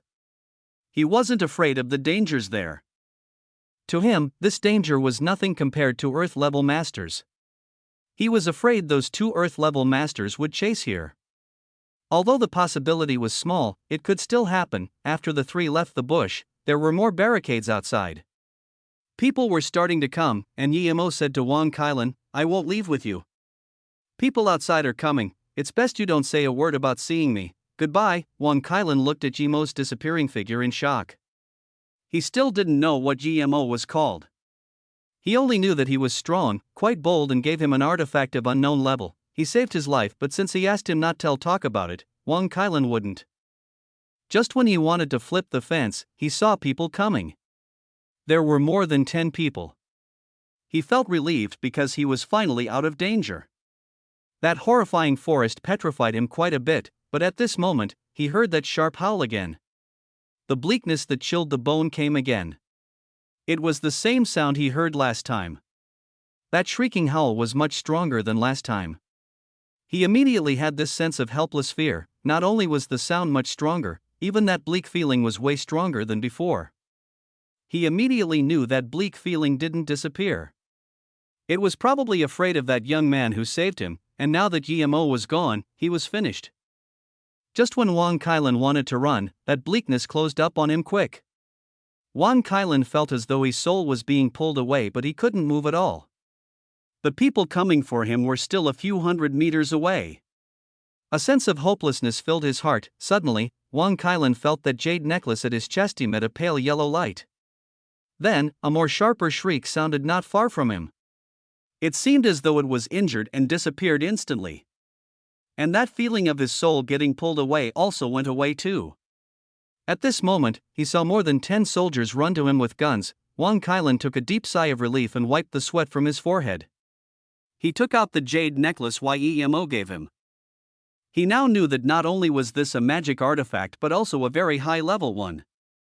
This would be worth at least millions in the shops, but that young man gave it to him so easily.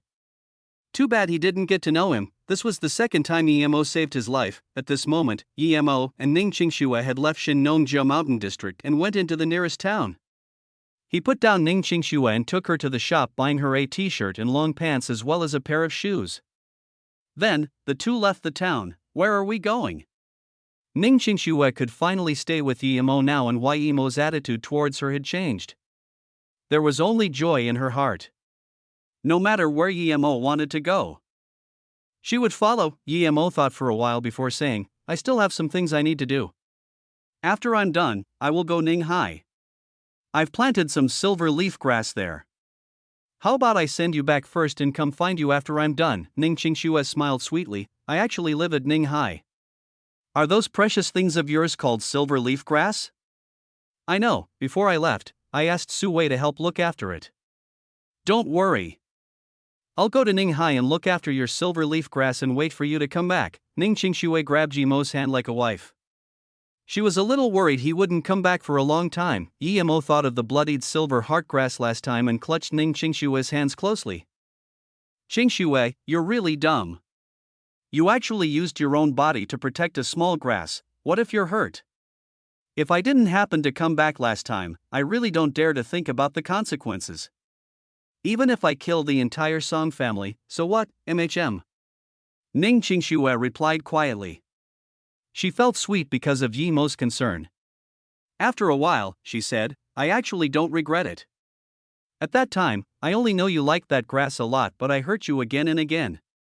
I just wanted to help you keep something that was useful to you. Other than that grass, I didn't know what I could do for you. Sometimes, I really feel I'm useless. I won't allow you to do something so stupid again. I don't care about that grass, okay? Yi Mo pitifully held Ning Qingshua's hands. A girl loved him wholeheartedly. I know you won't care. I could even eat that face-preserving fruit whenever I want. Sometimes, don't spoil me too much. I'm afraid that feeling would suddenly disappear. Ning Qingshua's voice grew soft. The nicer Yi Mo was to her, the more she worried that she would suddenly lose it one day. She wanted herself to be useful to Yi Mo and not be his burden. Stupid, don't think like this anymore. You know I won't suddenly disappear in front of you. Before was before, now is now. It's different, okay? Yi Mo looked at the extremely vibrant and beautiful Ning Qingxue and felt more loving at heart. Seeing Ning Qingxue not talk, Yi Mo talked slowly. I will make the Song family disappear, don't worry. No, I don't care about that. Everything is fine as long as you come back. Chapter 210, Secret Plans. Ning Hai. Su Jingwen had her eyebrows locked in a frown while sitting in the same room with her mother. She didn't expect her cousin would suddenly propose to her through her mother and even wanted to settle things by October 1st. This made her very annoyed, not knowing how to deal with it. She was very grateful to her cousin Xia Weizheng because he also stayed with her and played with her. However, she only held brotherly feelings to him, not the love between lovers. This was why she rejected her cousin's invites a few times. It wasn't to say that she didn't notice this beforehand, but she felt that she wasn't prepared, at least not now. Su Jingwen's mother, Muan, originally thought Su Jingwen wouldn't reject because when Xia Weizheng came back, she was the happiest person. However, she didn't expect her daughter to frown and say she hadn't thought about it. It was obvious she wasn't shy but really didn't think about it. Although Muan really liked Xia Weizheng, it was her daughter's business, so she could only provide suggestions. If Su Jingwen really didn't want to, she wouldn't force her. Jingwen, this concerns your entire life. You're not young anymore, and I can only give you advice. Xia Weizheng is good-looking and a doctor from America. Main thing is, he's still the same all these years he's been at America. I won't say anymore, just think about it yourself. This is you young people's business. Sigh. Muan seemed to have thought of her own unfortunate marriage. Although Su Jingwen was so old, she and her father was no better than strangers. Seeing her mother walk out, Su Jingwen also sighed as she rubbed her forehead. She didn't know how to reject her cousin. Although her mother said her cousin hadn't changed, she felt her cousin was too possessive. Perhaps in his heart, he felt she belonged to him, and this made Su Jingwen reject the notion subconsciously. However, her cousin was so much better than that Wang Pang. Even if he was to have such feeling, he had to wait at least until she was his lover. But now, she really only had brotherly feelings towards him. Su Jingwen remembered last time when her cousin tried to force her to accept the bracelet. That made her uncomfortable, and she subconsciously looked at her bracelet with only 2 beads and thought about Ning Qingxue. She said she was going to a dangerous place last time, and she wondered if she had come back. Su Jingwen called Ning Qingxue but the line was dead. Did something happen to her? Su Jingwen thought. She could no longer resist and was going to call Lin Mume and ask. At this moment, her phone rang. Su Jingwen picked up and heard the voice. She immediately screamed in surprise, Qingxue, you're back? Where are you? Okay, I'll come over immediately. Beijing Song family, Song Qiming, the leader, had a serious face as he sat on the leader chair in the meeting room. Even the old man of the family, Song Yuanyi, came to this meeting. However, even though Song Yuanyi was Song Qiming's father, he still sat on a chair lower than Song Qiming. This meant that Song Qiming was completely responsible for this family meeting, but, other than the Song family, there were 2 people who weren't from the Song family at this meeting. One was a very handsome man in his 30s with white skin and looked scholarly. Another was an old man in his 60s with a red face yet a shining black hair. His hair seemed to be tied up while his eyelids seemed sunken. This hair was very strange in modern society. Our Song family appears to be glamorous, but we're actually shaking under the weather, Song Chiming said and scanned all the Song family members before continuing. EMO, I believe everyone knows, slaps our face again and even killed 3 of our direct lineage members. However, we didn't even dare to seek revenge. If this continues, we would crumble ourselves. Song Chiming's face got more serious. Chiming said the danger, now everyone think of a plan. Our Song family had underwent so much troubles, can we not even overcome this little problem? The one talking was Song Yuanyi. Song Chiming nodded. Other than our family members today, there are also O Feng from the O family and Li Mingxiang predecessor. O family was almost annihilated entirely by EMO due to a small thing. The 2 tigers of the O family were killed by him as well. Li Mingxiang predecessor's disciple Hu Qiu was also killed by EMO. It could be said EMO loves killing and is full of blood on his hands. Now, our Song family is in conflict with him and I believe the next to fall will be our Song family. If we can't prevent this, we're not far from death, Song Chiming finished and O Feng's face was pale as he clenched his fists. He didn't say anything, but from how his body was shaking, it could be seen how angry he was. The old man suddenly opened his eyes and sneered. The young people now are getting cockier. Just because he has some power, he shows off everywhere. Hu Qiu is my disciple. If I don't kill this bastard and get revenge for my disciple, then what have I been studying martial arts for? Predecessorly, don't worry, we also want to kill EMO as soon as possible, but this person is quite strong. If we're going to attack, we need to succeed with one strike. We must not let him have a chance to breathe. Plus, Mr. Hu Qiu also died due to our Song family. We won't stand by in this issue, a man sitting on the left from the Song family bowed and said. Originally, the Song family was asking for Li Mingxiang's help, but after he said that, it became the Song family helping Li Mingxiang. Li Mingxiang was old and astute, how could he not tell? He glared coldly at the man but didn't say anything. Song Chiming reproached, however, Song Hu, shut up. Stop using your little tactics. Predecessor Li Mingxiang came to help our Song family this time. Song Hu put in the effort but didn't get any good result.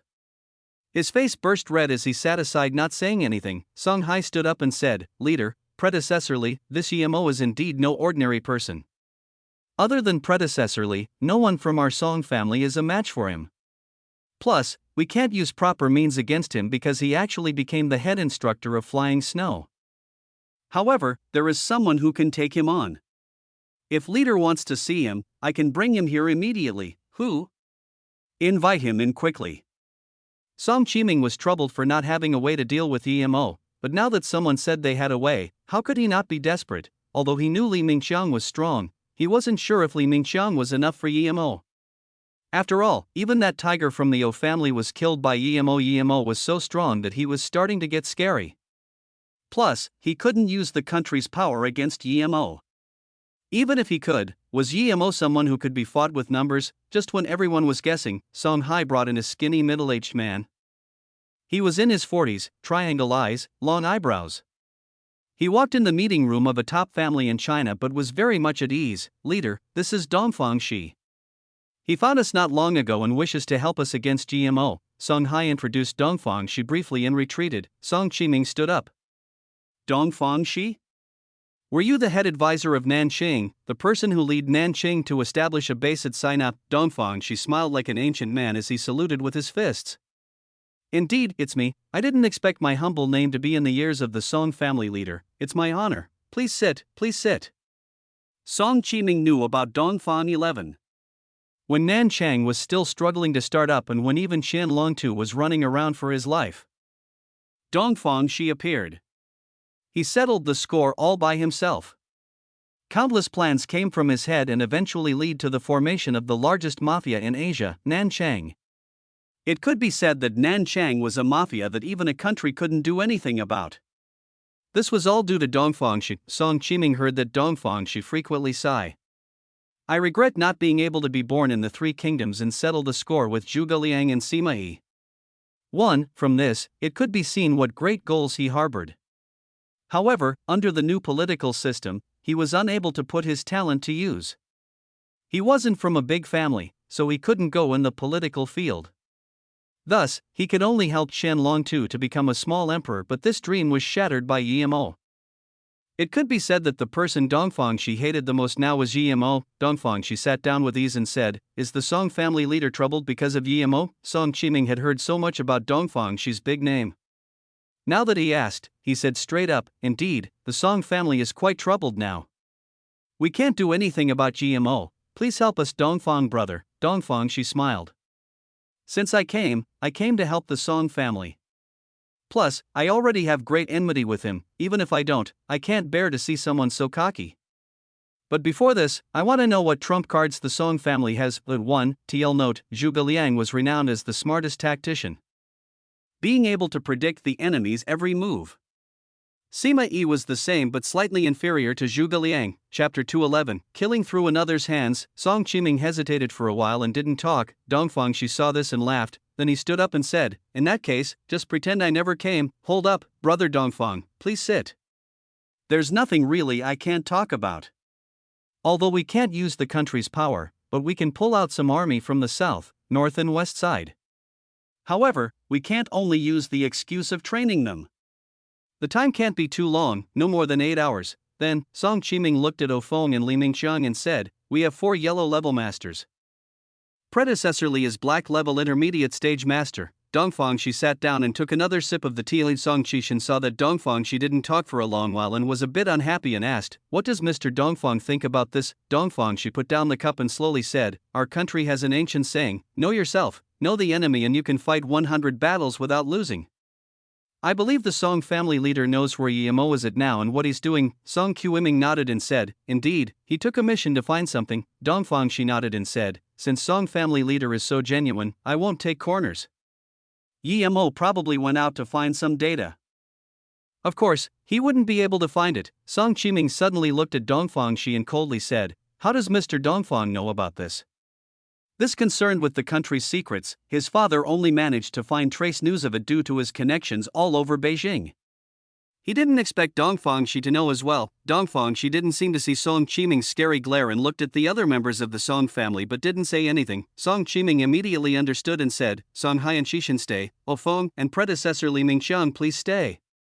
The rest of the people may leave soon, only these people remained. Now can you talk, Mr. Dongfang?" Song Qiming said again. Dongfang she looked at Ofeng inside. Although he didn't know why Song Qiming kept Ofeng, he knew he couldn't tell him to go. "I came this time to make a deal with the Song family. I will help the Song family kill Yimo, but the Song family needs to promise me 2 things. Dongfang she said at a moderate pace. Song Qiming obviously saw Dongfang she look at Ofeng but he said, "Oh, please be clear, Mr. Dongfang. If we can kill Yimo, it's fine even if the Song family makes some sacrifices." "Okay, since you are so straightforward, I'll just say it." Dongfang she's voice sounded as though he has made up his mind. "I'm actually a member of North San now. I believe Brother Song has heard of it." Dongfang she paused here, but Song Qishan suddenly stood up. "What? You're from North Sand?" Song Qiming's face sunk. He felt Song Qiming couldn't control himself and unhappily said, "Qishan, don't interrupt Mr. Dongfang, sit down."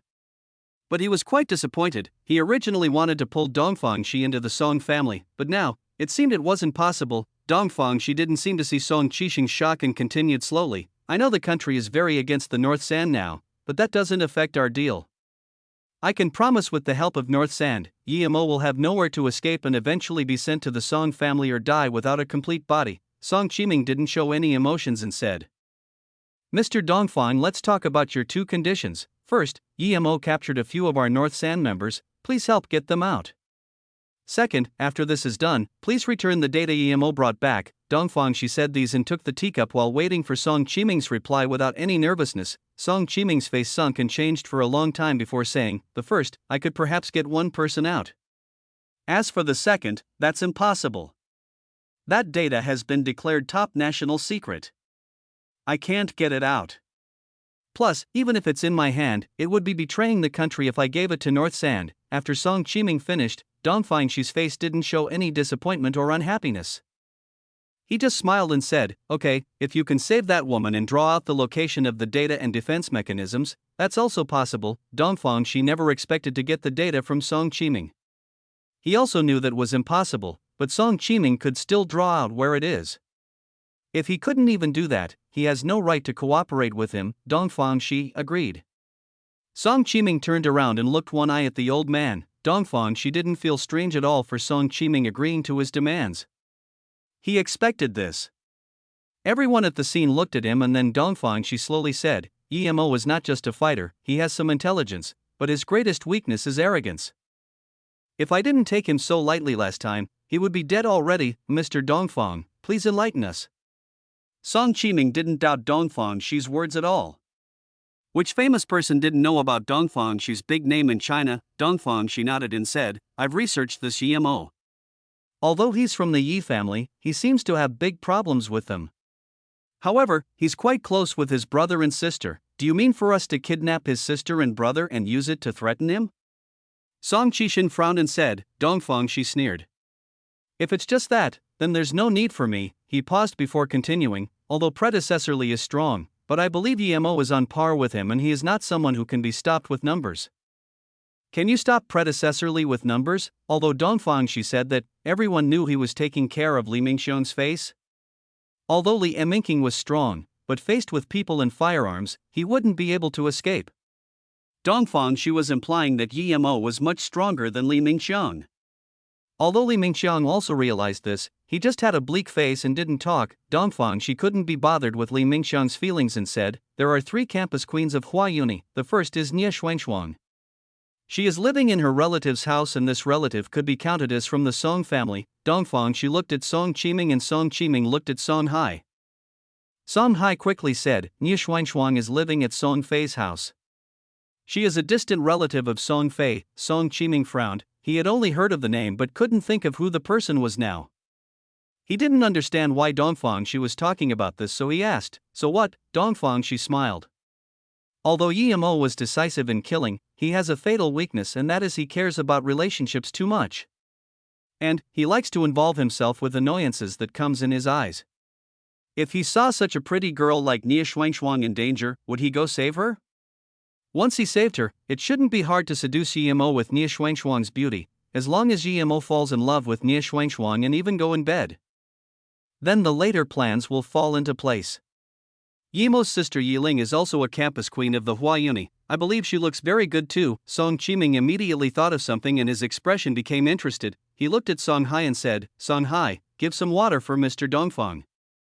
Mr. Dongfang, please continue. Dongfang, she said, according to what I know, a month later, there will be an auction at a Dao Square in Wuliang Mountain. Many hidden sect masters will be going there. Those without a plate will be killed immediately when they go in. I happen to know the entrance to this auction, so what? Even Song Qiming couldn't resist the desperation and asked. Tell Nie Xuanshuang to bring Yemo to Wuliang Mountain and call Yiling. Tell her that her brother is at Wuliang Mountain and then bring Yiling to the auction place. That way, Yemo would be dead for sure. Dongfang Shi's mouth had a cruel smile. Everyone looked at Dongfang Shi wanting him to say how Yemo would be dead for sure. Dongfang Shi didn't keep it from them and continued, the entrance has 2 masters of the hidden sects guarding it. One of them is at the peak of black level, and one is said to be halfway to earth level.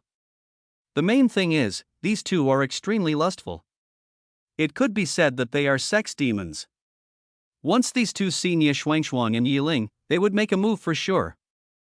Mr. Dongfang means for these 2 to rob the 2 girls and make them fight with Yemo?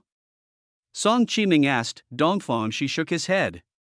Not quite right, it's against the rules for Yemo to just go into that passageway, but the hidden sect people can't just rob girls too. You can make Nie Xuanshuang seduce one of them. Then, the other wouldn't be able to resist and make a move on Yiling. Someone as prideful as Yemo would be extremely infuriated when he's cheated on by the woman he loves and has his sister harassed. When he is extremely angry, his battle power would decrease for sure. The main thing is, both of his opponents won't be easy. Why not choose Ning Qingshui? Song Qishan asked subconsciously. Dongfang Shi shook his head. I still have big uses for her. I will tell you this later. After Yemo was captured by the 2 hidden sect masters, he would be dead for sure. Even if he barely makes it out alive, he would be heavily injured. At the exit, we just need predecessorly and a few yellow-level masters. Then, we will have another 2 yellow-level peak stage masters to stop him. Yemo would have no way to escape, but you will also need to have some men nearby to prevent him from running into the forest. Chapter 212, Don't try to guess a girl's heart. seeing everyone look at him, Dongfang she confidently said, with my previous setup, we won't even need to worry about GMO running into the forest. Everyone fell into silence. After a long while, Song Qiming said, but do you know where GMO is now? Dongfang she smiled. Song family leader underestimates North San too much. As long as GMO doesn't intentionally hide himself, we can know where he is very soon. I believe GMO would definitely not intentionally hide himself now, even if what you said comes true. Nie Shuangshuang is just a normal student. Even if she's pretty, so what? You're asking a student that hasn't yet gone into society to trick EMO. Before she even talked, perhaps EMO would notice. This time, it was Song Qishan talking. Even Song Yuanyi nodded afterwards. Indeed, I know Nie Shuangshuang, and she's rather shy. Although she's named the prettiest girl in the school, she isn't good at socializing. Plus, a girl's first time is rather serious for them. I believe it's too. Although Song Hai didn't finish, everyone could tell he doubted if Nie Shuangshuang could accomplish the task. However, Dongfang she interrupted, it seems you don't really understand Nie Shuangshuang. There are a lot of beautiful women, but the reason I chose her as first is because she and Yi Ling are both at Qing University. The other main reason is she isn't the girl from the rural she looks like. We did some investigations, and if we're correct, she belongs to the semi-hidden sections. She comes from 4 states and 9 moons temple. And this girl has an evil cultivation method. She loves sucking the young essence of men. She has caused quite a lot of harm to men, but no one has found out yet. She's from the semi-hidden sects? She cultivates such an evil art? Even Song Yuanyi felt chilled. A girl who cultivated such an evil art was hiding in the high school. Song Hai obviously didn't expect this, but he immediately remembered Yimo's personality and said, in that case, Nie Shuangshuang is no longer a virgin and should be very familiar with sex. In that case, Yimo probably won't like her. Dongfang she sneered. Even if he doesn't like it, he would know after they've been on the bed together. If Nie Shuangshuang could do that, then we've already succeeded. Plus, you probably don't know that Nie Shuangshuang had met up with Yimo once. If Yimo sees her in danger, it's very likely he would help her. Song Qiming's jaw retracted. He thought a long while before saying, Yimo is not someone who can be tricked so easily. Since Nie Shuangshuang had seen Yimo before, it means that Yimo probably knows who she really is. However, Dongfang she calmly said, that's because you don't know the rules of the temple. If the female students were to let others know of their identity, they must kill that person. Even if they can't, they must report back. The people from the sect would kill the person as soon as possible. If the student's identity was revealed but they hide it from the sect, do you know what the consequence is? Boiling alive in oil is a light punishment, and Yimo had seen her before, but he is in no danger. This means that Yimo only knows Nie Shuangshuang is a student at Hua University. He doesn't know where she comes from. Plus, if their identity were to be so easily discovered, they wouldn't have the right to be a semi-hidden sect. Even we paid a huge price to know her identity. The Song family people took a deep breath. Obviously, they didn't expect North San to have such a strong power. If Nie Shuangshuang really didn't report back, then wouldn't this plan be a joke? Song Hai said worriedly. Dongfang she sneered. First, there are the consequences of not reporting. Even serious lovers wouldn't do that. In addition, the temple is a branch of a Dao sect. 9 Moons Temple is a branch of Heavenly Emotion Severance sect, and their full name is 9 Moons Emotion Severance Temple. The disciples from there wouldn't have any emotion for anyone. Plus, Nie Shuangshuang is one of the outstanding students of the temple. How could she do that for Yimo whom she had only seen once? But no matter how much Dongfang she calculated, he didn't calculate that Yimo had spirit sense. The moment he saw Nie Shuangshuang, he noticed something wasn't right. Dongfang she didn't understand the heart of a woman. So he didn't calculate that Nie Shuangshuang really didn't report back. Any mistake would be fatal, much less when Dongfang she made too. If he heard of a song called Don't Guess the Heart of a Girl, then perhaps he wouldn't make the second mistake. But no matter what, the first mistake was unavoidable. Song Qiming stood up and bowed. After hearing Mr. Dongfang's words, I finally understand that people with immense fame do have true capabilities. Leave Nie Shuangshuang to a Song family, we won't let a mistake happen. However, Dongfang she shook his head. It's not easy to get her to work with us. Luckily, she loves Yang essence. I heard Yu Song family has a high-level magic artifact. Jade Woman Plate, perhaps this could motivate her. When Song Yuanyi heard the words Jade Woman Plate, he suddenly stood up and stared at Dongfangshi closely. However, Dongfangshi seemed perfectly at ease. Song Yuanyi sighed and sat back down slowly. He was thinking that this North Sand was too scary. When Su Jingwen got to the rendezvous place, Ning Qingxue was already there. Qingxue, you seem to have changed a lot. You came back from that dangerous place? Su Jingwen could tell with one glance that not only was Ning Qingxue more healthy looking, she no longer seemed depressed like last time. She could feel Ning Qingxue seemed more happy and energetic, and this made Su Jingwen very confused.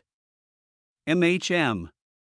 Ning Qingxue's smile was as sweet as the blossoming of 100 flowers. Even Su Jingwen was attracted by this manner of Ning Qingxue. Although Su Jingwen had great confidence in her looks, she had to admit that sometimes Ning Qingxue was prettier than her. Where did you go? You seem so different from last time. You went somewhere dangerous, but it let you have this sort of change? This means I also need to go somewhere dangerous, Su Jingwen joked. Ning Qingxue helped Su Jingwen order a cup of coffee and nodded. Those few days were my happiest days. Although there was fear that I would die before those days of happiness, but when I thought about the happiness, I felt everything was worth it. I don't regret it. I called you out today to thank you. It could be said that you saved my life. Su Jingwen opened her eyes wide and looked at Ning Qingxue. When did she save her life? This is for you. I'm very grateful you gave me 3 beads last time. This bracelet is for you. Ning Qingxue took out that bracelet for Su Jingwen. It's so pretty. Su Jingwen could tell with one glance how precious the bracelet was. The 12 beads had a dim aura making people feel very comfortable. Where did you buy it? Although Su Jingwen knew that it wasn't as good as the beads she gave Ning Qingxue no matter how pretty this bracelet was, but she still very much liked this bracelet. Ning Qingxue shook her head. This wasn't bought. I asked Yemo to make it for you because I used up the 3 beads you gave me last time. What? Su Jingwen's hand shook and the bracelet almost fell to the ground. No wonder this bracelet had a familiar serene feeling. It was made by Yemo. It could be said that this bracelet was worth much more than the 3 beads she gave her. However, Su Jingwen had a mixed feeling. Although she knew it was worth more than the 3 beads she gave Ning Qingxue, she felt uncomfortable. When Ning Qingxue left, she told her to ask Yemo to make a bracelet for herself, but when she really got it, she felt it was missing something. Although the 3 beads she gave Ning Qingxue was coarse, Yemo made it for her birthday, but Su Jingwen thought this bracelet was also made for her by Yemo, so why didn't she have the same joy as before? Perhaps it was because Ning Qingxue asked Yemo to make it for her. Jingwen? Ning Qingxue saw Su Jingwen seem to be lost in thought and called, "Oh." Su Jingwen came back to her sense and put the bracelet on the other hand, but she didn't take off the bracelet with 2 beads. Then, she smiled to Ning Qingxue and said, "Thank you, Qingxue. Did you meet Yemo?" When Ning Qingxue heard Su Jingwen talk about Yemo, her face was full of bliss. Yes, I went to find him this time. I was still with him yesterday, but he said he would come back for me soon. Su Jingwen hesitated for a moment before saying, "If Yemo comes back, can you bring him to my house for a while?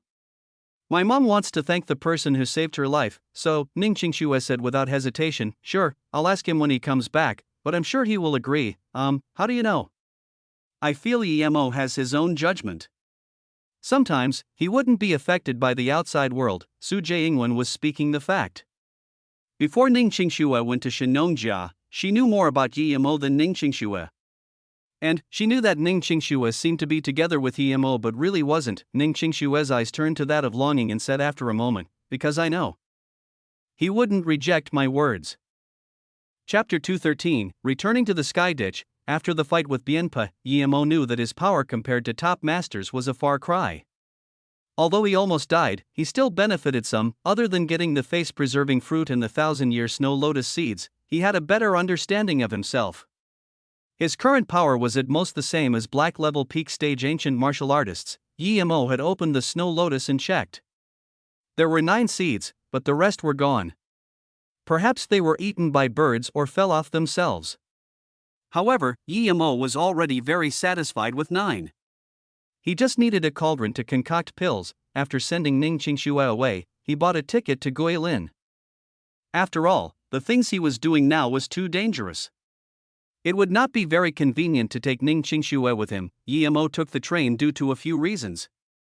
One was because there was no direct flight from where he lived to Guilin, and another was he hadn't had a good sleep for a while now, so he wanted to sleep on the train. Compared to most other passengers, Yemo's hands were empty.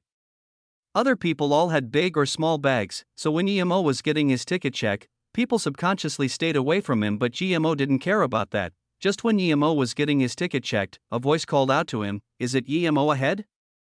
"Wait up," Yemo stopped, thinking Ning Qingxue had gone back to Ninghai. Who else here knew him? But soon, he saw who it was. It was a journalist, with a backpack and a camera hanging off her neck. Yemo had seen her before. She was called Xiaolei. He met her when he went to Flowing Snake. She was very bold and dared to go anywhere dangerous. Yemo didn't even need to think to know that she came here to interview about the sky ditch in Shenongjia. "It's you, what's the matter?" Yemo turned around and asked. As a famous journalist, she had seen all sorts of people, but never has she been lost for words. She didn't know how to reply to Yemo's question. Yemo smiled and said, "If you don't have anything, I'm going on the train, goodbye, huh?" "Wait, I have something." Xiaolei reacted.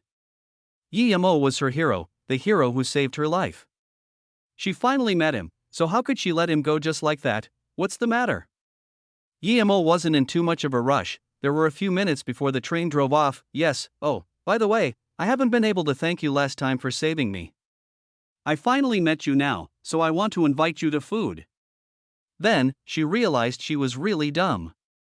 Yemo obviously had train tickets in his hands, but she asked him out for food. As expected, Yemo waved the ticket in his hand and said, "That's no big deal, don't worry about it. You're probably going to do interviews at the Sky Ditch, aren't you? I have one suggestion. It's up to you if you listen or not. I advise you to not go in and stay away from the Sky Ditch." "Huh, you also know about the Sky Ditch?" "It should be fine now, a lot of journalists have been there, but now, they don't let us in yet. However, they've sent cameras inside and said there's a cauldron-like thing. They got a lot of images, and the specialists are analyzing it now. It's said that it could be from the Qing dynasty, so this Sky Ditch may be a tomb from the Qing dynasty." Xiaolei saw that Yemo was going, but she had no reason for him not to go, so she tried to find something to talk about. Yemo was originally just listening to her out of politeness.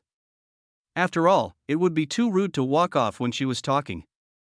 However, Xiaolei's words grabbed his attention. It was a cauldron, and he happened to be missing a cauldron.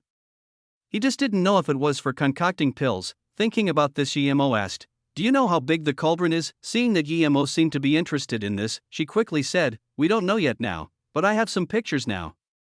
Then, she took off her bag and started going through it. Yemo subconsciously walked in front of Xiaolei.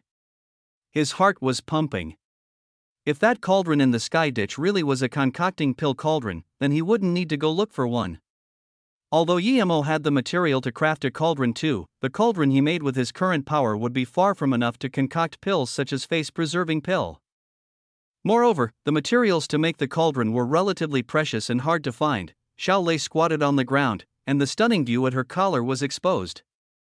Although Yemo was standing next to her and could see easily with one glance, his mind wasn't focused on this. He was staring closely at her hands. To him, the cauldron was the most important thing. The moment Xiaolei took out the pictures, Yemo took it immediately.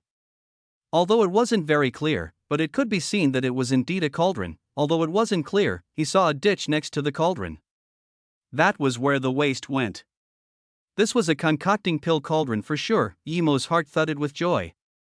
He didn't expect a cauldron to appear in front of his eyes just when he was thinking about one. At this moment, his impression of Xiaolei rose drastically. Were these taken at the Sky Ditch? Yemo took the photo and asked. "Yeah," Xiaolei replied immediately. Then, she said, "I came to pick up a coworker but didn't expect to meet you here. I'm really lucky. If you're not busy, I want to invite you to food. I will pay for your ticket later." Since he saw the cauldron, Yemo wouldn't be leaving for sure. Now that Xiaolei said that, he immediately nodded. The train has probably started now. You don't need to pay for me, see if your coworker has come." Xiaolei turned around and saw a man and a woman carrying bags walking over. She quickly waved her hands and said, "Bai Jia, Shudong, here, Xiaolei, is this your boyfriend?" We took a photo for you guys just then. The girl walked up to the two and shook hands with Yimo. Hello, I'm Bai Jia, Xiaolei's co-worker. Yimo then shook hands with Chu Dong before saying, I'm Yimo, I just met her not too long ago. Then, you must work harder, Xiaolei is the beauty of our channel. The people wooing her could line up and fill an entire street. Although you're not bad, but you still need to work hard. Bai Jia already started joking with Yimo. Xiaolei quickly punched Bai Jia. Bai Jia, stop it, stop saying weird things.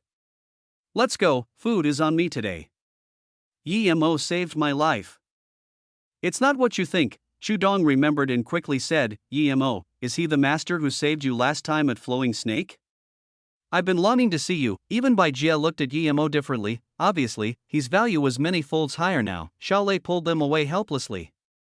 She regretted telling everyone about it now. After he was forced to eat with the three, Yimo had to leave behind his number and take down theirs before he had a chance to go. Xiaolei was very disappointed, however. She finally managed to ask Yimo out, but they just ate and it was with her co-workers.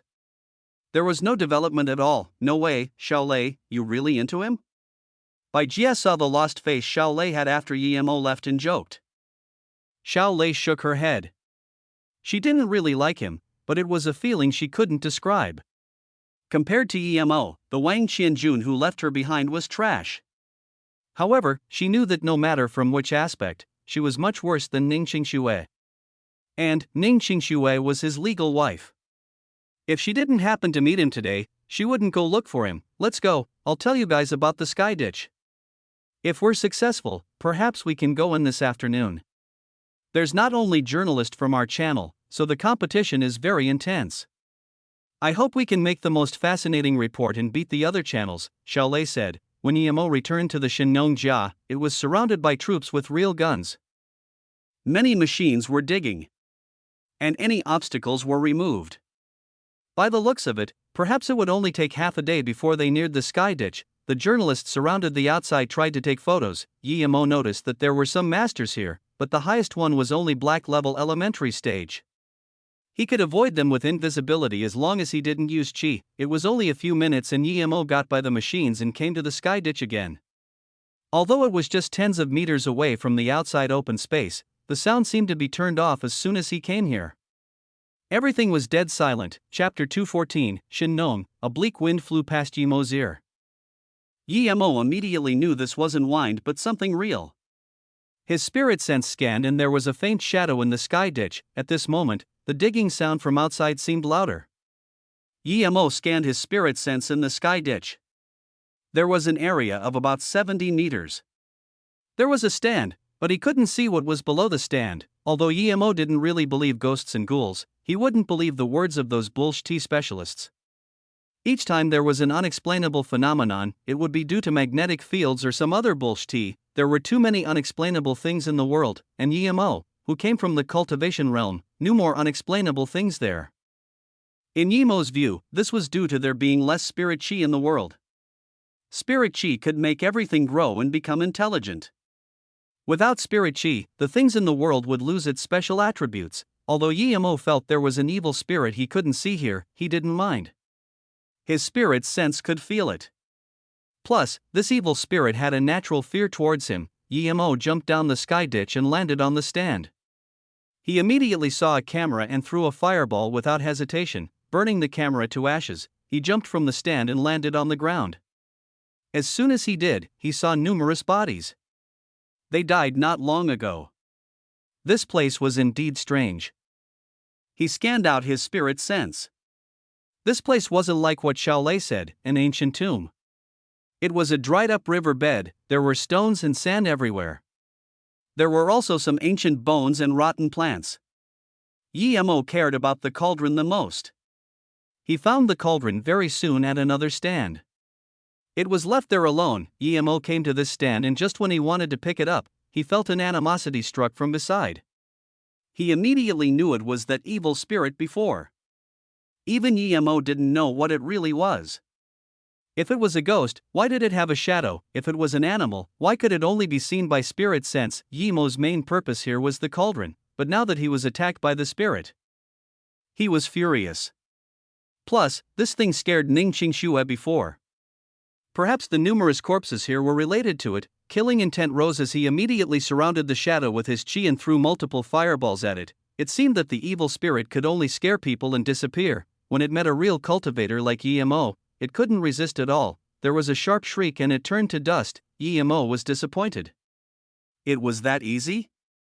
He didn't even try and this thing was gone. No wonder a charm he made at stage 1 chi gathering could stop it. This thing could only stay in the sky ditch. If it left, even an ancient martial artists could kill it by sensing chi, but even though Emo killed it, he still didn't know what it was. At least, Emo knew there was no cultivators here. Emo didn't pay any more attention to it. He picked up that cauldron, but soon, he was disappointed. This cauldron was just a model. In other words, it was just something carved out of stone, placed here like a sign. Emo shook his head and put it back down. He followed the riverbed and walked down another 100 meters. Then, a huge stone door a few meters wide appeared. Was this really a tomb? It was obviously a dried-up riverbed though. He pushed the door, but there was no movement. This door wasn't something he could move with his current power. Emo pulled out that long sword from his ring and sliced 4 times towards the middle. The stone door was cut open like tofu. Emo scanned his spirit sense in, but the inside was filled with rotten air. There was no danger. Emo walked in and there were rows of rotten wooden shelves. There were lots of ceramic vases, wooden vases, and even jade vases. With the wind Emo brought in, the rotten shelves all crumbled. Emo brushed away the dust and started to look around carefully. The first to appear in his eyes was a middle-sized cauldron. Emo checked it and discovered that it was not a model but a real cauldron. It had a dragon head on each side, with an opening at the waist and a lid. It was a well-equipped cauldron. It was the exact same as the model. Emo rejoiced and picked it up. It was a good cauldron indeed, and it concocted quite a lot of pills. Even after so many years, he could still smell a faint herbal smell. This was a good thing, but Emo could tell that it didn't come from the cultivation realm. Even he didn't know what material it was made from, but it was definitely top material. The craftsmanship was also top-notch, but it didn't have formation markings on it.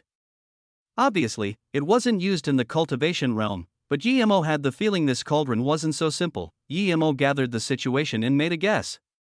A long time ago, this place might be a hidden sect that concocted pills. In front of the sect was a river, but something happened and the river dried up. This sect was also buried underground.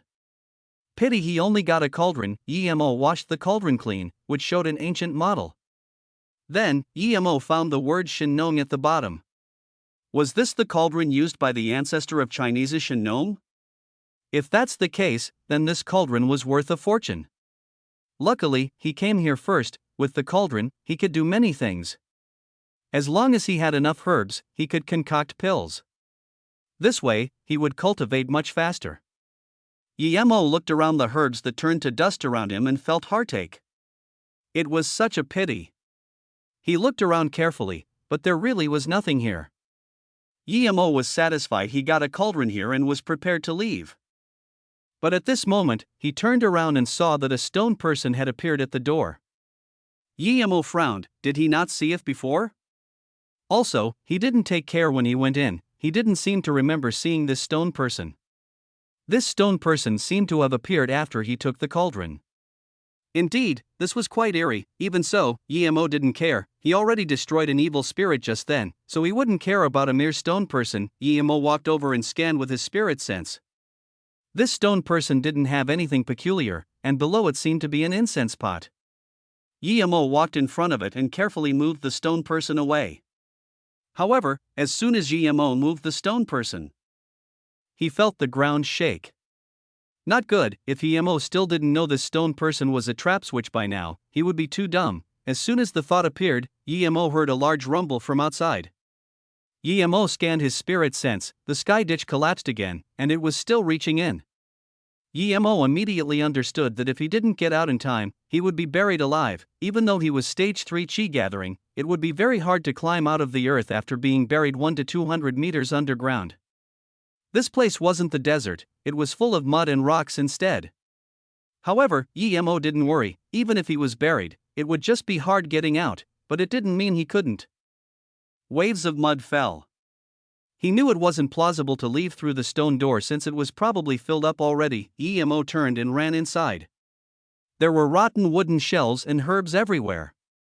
This made him think about the place he saw in the desert. There were many purple heartvines, but they all turned to dust. Emo originally wanted to run to the end and open up a way with the long sword, but then he realized that if this place was a place to concoct pills, there couldn't only be one exit. But just when he reached the end, large packs of mud fell before he could pull out the long sword. Emo knew it was too late. Now wasn't the time to regret. He immediately formed a barrier with his spirit chi to avoid being smashed by rocks. But collapse came and left quick. Just when Emo couldn't hold it anymore, the collapse had stopped. Emo knew he was completely buried underground. Chapter 215, Powerful Nun. Although Emo was buried underground, he didn't feel worried at all. He was scared of being buried because it would be too dirty to be covered in mud. But now that he was buried, he could still go out. It was just a bit troublesome, but 100 meters underground wasn't enough to take his life. Emo pulled out the long sword and started digging at the stone wall. He decided to dig forward. If there was no way out, he would start digging up because after 10 meters, there would be no place to place the rubbles. Emo felt lucky. He only dug less than 10 meters and he eventually cut through. Fresh air came in and Emo crawled out. It was in the middle of a cliff. He sighed. Although he was very dirty, he didn't have to get through 100 meters of dirt. Just when Emo was prepared to leave, he heard voices from the top of the cliff. Yulian, I'll say it again, even if you chase me to the ends of the earth, I didn't take anything and I didn't kill Bienpa. The voice was a very pleasant female voice. Hearing this, Emo wanted to extend his spirit sense out, but he immediately took it back. Emo knew how strong Bienpa was. Since this person was suspected of killing Bienpa, it meant that she was at least on par with him. And the person who could reproach the woman about it obviously wasn't weak either. If he extended out his spirit sense now, it would suicide. Jingshi Dao friend, let's not talk bullshit. You're not the only one who came to search for the red leaf pumpkin fruit, but it seems you're the only one alive. I saw you kill the Baldili gang. Are you going to deny that? Killing Bienpa is forming enmity with Dian San, and Bienpo's brother Bien Chao is expected to reach Earth level soon. Do you think he would let you go if words get out? Even your serenity would be in danger. The man called Yulian talked very slowly, not showing the slightest worry at all. Emo had guessed who the woman was. She was the nun who fought with the Baldi at the top of the cliff before. He just didn't expect the Baldi to be killed by her. From Emo's perspective, the Baldi's sword was stronger than the nun, so he wondered how the nun killed him. It seemed this nun wasn't simple, and she was a ruthless woman. If he fought her, he needed to be careful. However, Jingshi said, believe it or not, although I killed Li Gang, I didn't kill Bienpa and I didn't get the red leaf pumpkin fruit. If you still won't believe me, I'm not afraid of you either, Yulian sneered. I'm doing business with you genuinely, but you're like this. Jingshi, you have two choices. One is take out 3 red leaf pumpkin fruit and sleep with me once. Second is that I go to Dian Song and say you killed Bienpa. Don't forget that although serenity is not bad, compared to Dian Song, it is nothing. Shameless, Jingshi immediately reproached with fury. Emo suddenly thought, serenity, wasn't that Luo Susu's sect? He didn't expect this Jingshi to be from Serenity, from the same sect as Luo Susu. He wondered who she was to Luo Susu. If they fought later, should he save her? Ha! Lianyu laughed, but he stopped immediately. Jing 11, compared to your shamelessness, I'm so much more inferior than you. You caused your Shurjia Jing Xian's death for a man. I'm right, aren't I? After you harmed your Shurjia, you captured that man and fed other men in front of him to get revenge. Then, you killed all of them including the man you loved. Tell me, am I up to your standard in terms of shamelessness, you? The woman just said that and nothing else. Yu Lian wasn't in a hurry. He was just waiting for this Jingshi's reply. After a while, Jingshi said slowly, since you don't mind me, I'll agree, but I hope you will keep your promise. Then, Emo heard the rustling noise of clothes taken off. Wait. Yu Lian's voice stopped Jingshi from continuing to take off her clothes. Jingshi's voice grew soft. Since I'm already in your hands and I agreed to your demands, what else do you want? It's a bit strange, things seem to be different from what I heard. Although I'm sure you killed the man you loved and you fed other men was true too. How can you still be a virgin? Yu Lian's voice was full of vigilance. Before Jingxi replied, he sneered. I've lost interest in you, you just need to take out 3 red leaf pumpkin fruits and our deal is over. After that, you go your way, I go mine. I've fked countless women, and I can tell who is a virgin or not. Don't play tricks with me. Originally, Yemo was thinking if he should help Jingxi later, but after hearing their conversation, Yemo had completely lost that thought. It seemed both of them weren't good people. Why was Susu in such a chaotic sect? BTCH, you dare to sneak on me? Yu Lian's rageful voice sounded. Then, Yemo heard fighting noise.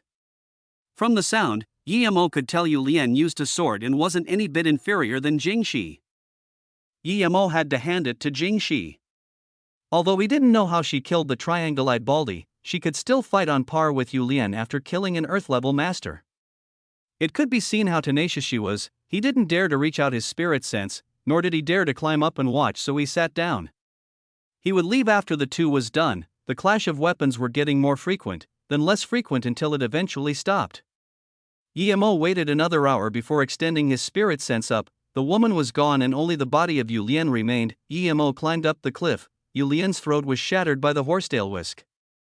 Yemo searched his body and found a small jade plate. It wrote, 37. Yemo took the plate and burned Yu Lian to ashes. Just when he was prepared to leave, he noticed a bloodied bush on the way down. It seemed Jingxi left from here. This meant that she was quite heavily wounded. Thinking that Jingxi came from the same place as Luo Susu, Yemo followed quietly despite worrying about her strength. Although there were less blood on the road, Yemo could still find Jingxi's path with his spirit sense. 2 hours later, Yemo saw a fainted nun on the ground beside a stream. She was unconscious. It seemed she was too heavily injured. If she didn't faint, he could keep following her, but now Yemo was helpless. Yemo didn't know if he should save her. If he did, this woman who harmed her Shijie was obviously not a good person. Plus, Yemo didn't believe that Yu Lian would lie when there was only them 2. If he didn't save her, Yemo still needed her to bring him into serenity. Just when Yemo squatted, his spirit sense noticed Jingxi's eyelids move. He immediately took back his spirit sense. He knew she was about to wake up. Yemo quickly walked up in front of her and said in surprise, why is there a nun here? Did she also encounter a wild beast like me? Is she dead? Then, Yemo was going to help her up, but at this moment Jingxi opened her eyes and quickly said, thank you, I can move, can you help me get some water? I'm very thirsty. You're okay, that's good, I'm lost and was chased by a wild beast. I don't have any bottles on me, Yemo helplessly said. Don't worry, just scoop some with your hand. Then, Jingxi's face grew very pale after this. It was obvious she had lost a lot of blood. Yemo scooped a few handfuls of water for her to drink. Then, Jingxi took out a bottle from her clothes and wanted to rub some medicine on her wounds, but her hand shook for a long time and wasn't able to do it. Do you want me to help? Although Yemo really didn't want to help, he would be suspected by the nun if he didn't say that now. Thank you so much, help me tip the powder onto my wounds. She just spoke a few sentences and was already coughing heavily. Obviously, she was very heavily injured and lost a lot of blood. Yemo walked over and carried her on top of a big rock. Then, he opened the bottle open. This Jingxi looked like she was 30 at most, but Yemo felt she was much older than 30. But still, she felt very soft in his hands. Yemo actually thought of Ning Qingshua's body was much more comfortable to carry than hers. There were quite a lot of wounds on her, but there were 2 that was the most serious. One was under her left breast, and another at her waist. Although Yemo was helping Jingxi with the medicine, he didn't notice her chest. He had all his attention on Jingxi's movements. This woman was a ruthless woman, so he needed to be wary if she were to suddenly strike. When Yemo opened up the clothes at her waist, he wasn't surprised by the nun's smooth white skin, but that she had a very sexy and attractive band that covered her belly and chest. There was actually this sort of nun, chapter 216, headed towards Wuliang Mountain. There were 2 lotus flowers embroidered on it with the words, my heart is the same as your, masculine, heart, never betray the feelings. Yemo was laughing to himself. It seemed this nun was quite an affectionate nun. But if this nun really killed the man she loved just as Yu Lian said, then she was too scary. Yemo suddenly realized that he saw her band. And although it was just for a little while, he was worried that she noticed. Thinking about this, he carefully let out his spirit sense. He knew that this nun was heavily injured and didn't have the acute sense of when she was fighting. It would be hard for her to notice his spirit sense. Even so, Yemo was still very careful. He observed a while and this nun didn't seem to notice.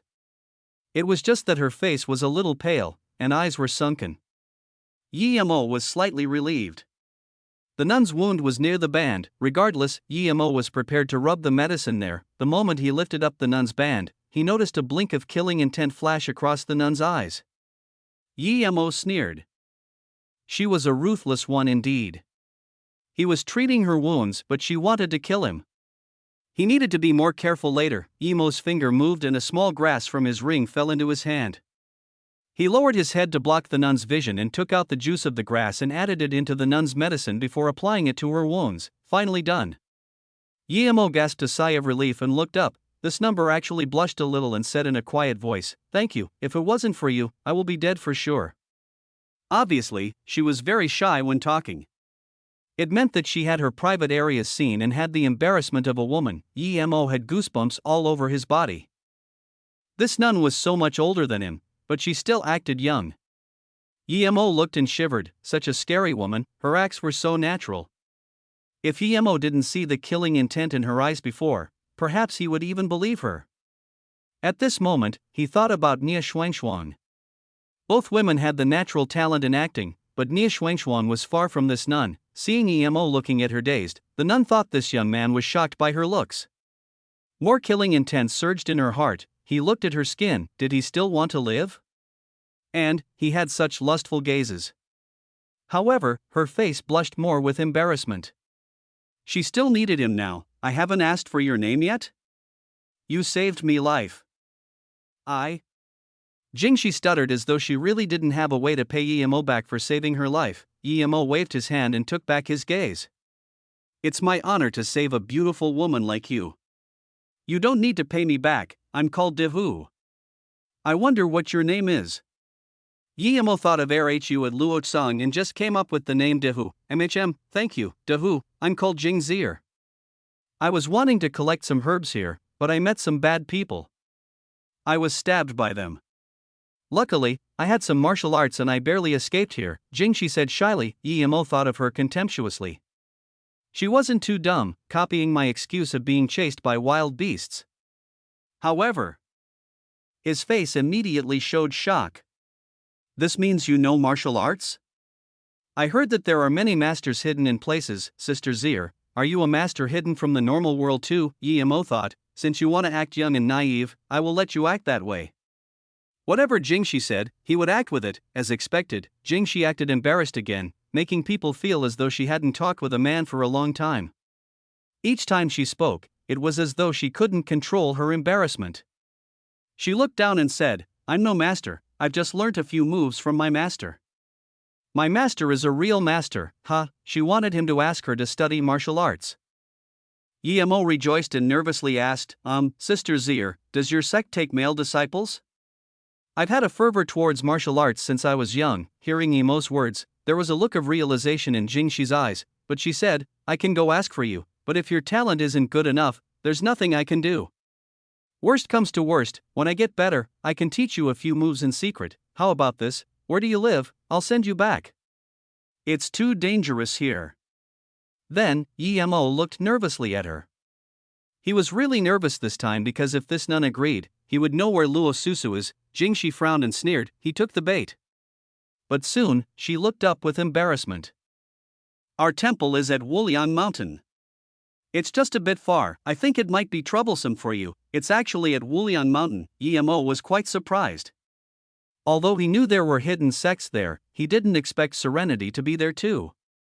This nun could really run. She came all the way from Wuliang Mountain to Shinnongjia. He was dazed for a moment and replied, "It's not a trouble, I like going around everywhere. I was planning to go Wuliang Mountain anyways. Now that I met you, we can go together." Yemo sneered. She talked so much just so he could send her back. The two were thinking of the same thing, and so they reached accordance very soon. They were both women and very pretty ones too. But when Yemo carried Ning Qingxue, his heart was filled with ripples. As for when he carried this nun, he was full of uneasiness. His spirit sense was watching the nun's every move. fearing that she would kill him at any time. If it wasn't for Luo Susu, he would never carry such a bomb on him. He must say that Jingxi was countless times more familiar with Shin Nongjia than him. Under her guidance, he only took 2 hours to walk out from there. Seeing that Yimo only breathed heavy a little, Jingxi refreshed her opinion of this young man. His endurance was so good. He had been carrying her for a few hours and only seemed a little tired. She didn't know that Yimo wasn't a little tired. In fact, he wasn't tired at all. What Jingxi more curious was that this did who seemed lustful when he was treating her, but now, even though he had been carrying her for more than 2 hours, he didn't even try to take advantage of her at all. This made her feel quite strange. Yimo didn't know he almost exposed himself due to this. He carefully asked, "Sister, how do we get to Wuliang Mountain? Do we take train or plane?" "No need, I will drive here." Jingxi pointed to a parking lot outside the Shin Nongjia. Yimo didn't expect this nun drove herself out. He saw it was an Audi cross-country vehicle with a military plate. This nun really was something. The nun also didn't expect that Yimo's car skills were so good. When Yimo just started driving, she could tell Yimo was a newbie and wasn't very familiar with driving, but after driving 200 kilometers, he was familiar with the car and increased the speed. Eventually, the car reached 256 kilometers per hour and was still rising. Yimo wanted to get there as soon as possible in case this nun recovered on the way and fought him. However, Jingxi stared at Yimo and thought, was this young man really a tourist? She was confident in her looks, and after being so intimate with him for so long, he actually didn't do anything or flirt with her. This wasn't the main thing. When he first started driving, his skills weren't good, but now, he was getting better and faster. There were smart people, but she had never seen someone who could learn this fast, and there was something else. This young man was looking around while driving. Obviously, his attention wasn't on the speeding car. Was he faking it? But what good was this to him? Jingxi looked at Yimo and felt more wary. Yimo thought of Luo Susu. He didn't notice his actions had aroused Jingxi's suspicion. It was his first time driving, but he got used to it soon. He learned this from Wendong. Seeing that Yimo was still looking around while the car was getting faster and faster, Jingxi couldn't hold it. If they crashed, it would be hard for her to live even if she wasn't injured, much less when she was heavily injured. "Dahu, drive slower, you're driving too fast, I'm feeling a little dizzy," Jingxi said. Oh. Yimo heard her words and had a fright. He woke up from his memories of Luo Susu. He had been using his spirit sense to check the road, but now, he realized that was problematic. He was driving too fast and that must have gotten Jingxi suspicious. He drove fast because he subconsciously wanted to go see Luo Susu faster. Chapter 217, Unlawful Daughter. Just when Yimo's car slowed down, a Porsche chased up to him. It lined up with Yimo's car. The window opened and a youth in his 20s said to Yimo, "Bro, your driving skills are not bad, how about we have a race? I actually couldn't catch up to you before." Yimo also rolled down the window and looked at the youth. He smiled and didn't answer. At this moment, he revved up the engine and turned to the nun apologetically. "Sorry, Sister Zier, I've loved driving before and I often go into competitions. Due to some accident, the family didn't let me drive anymore. It's been 5 or 6 years since I last drove. Now when I drive, it was a little unfamiliar to me. I'll shake away this kid so he doesn't annoy us." Then, he showed an innocent smile. Although Yimo didn't know if this would remove her suspicion, he still had to do it. Then, seeing how Yimo increased the speed again, Jingxi frowned. Was this kid really a racer who haven't driven for a long time? However, his car skills were really good. If he was a racer, that could be true. After all, he hasn't drove for 5 years, so it was natural if he was a bit rusty. Plus, looking at how competitive he was, he didn't seem like someone very smart. Yimo's speed flew up again. Soon, he left behind the Porsche and it was getting farther and farther until it couldn't been seen. He looked back at the Porsche before slowing down again. The Porsche stopped, and a youth in his 20s came out. He patted the car hood and took a deep breath while looking at the Audi that disappeared. He talked to himself.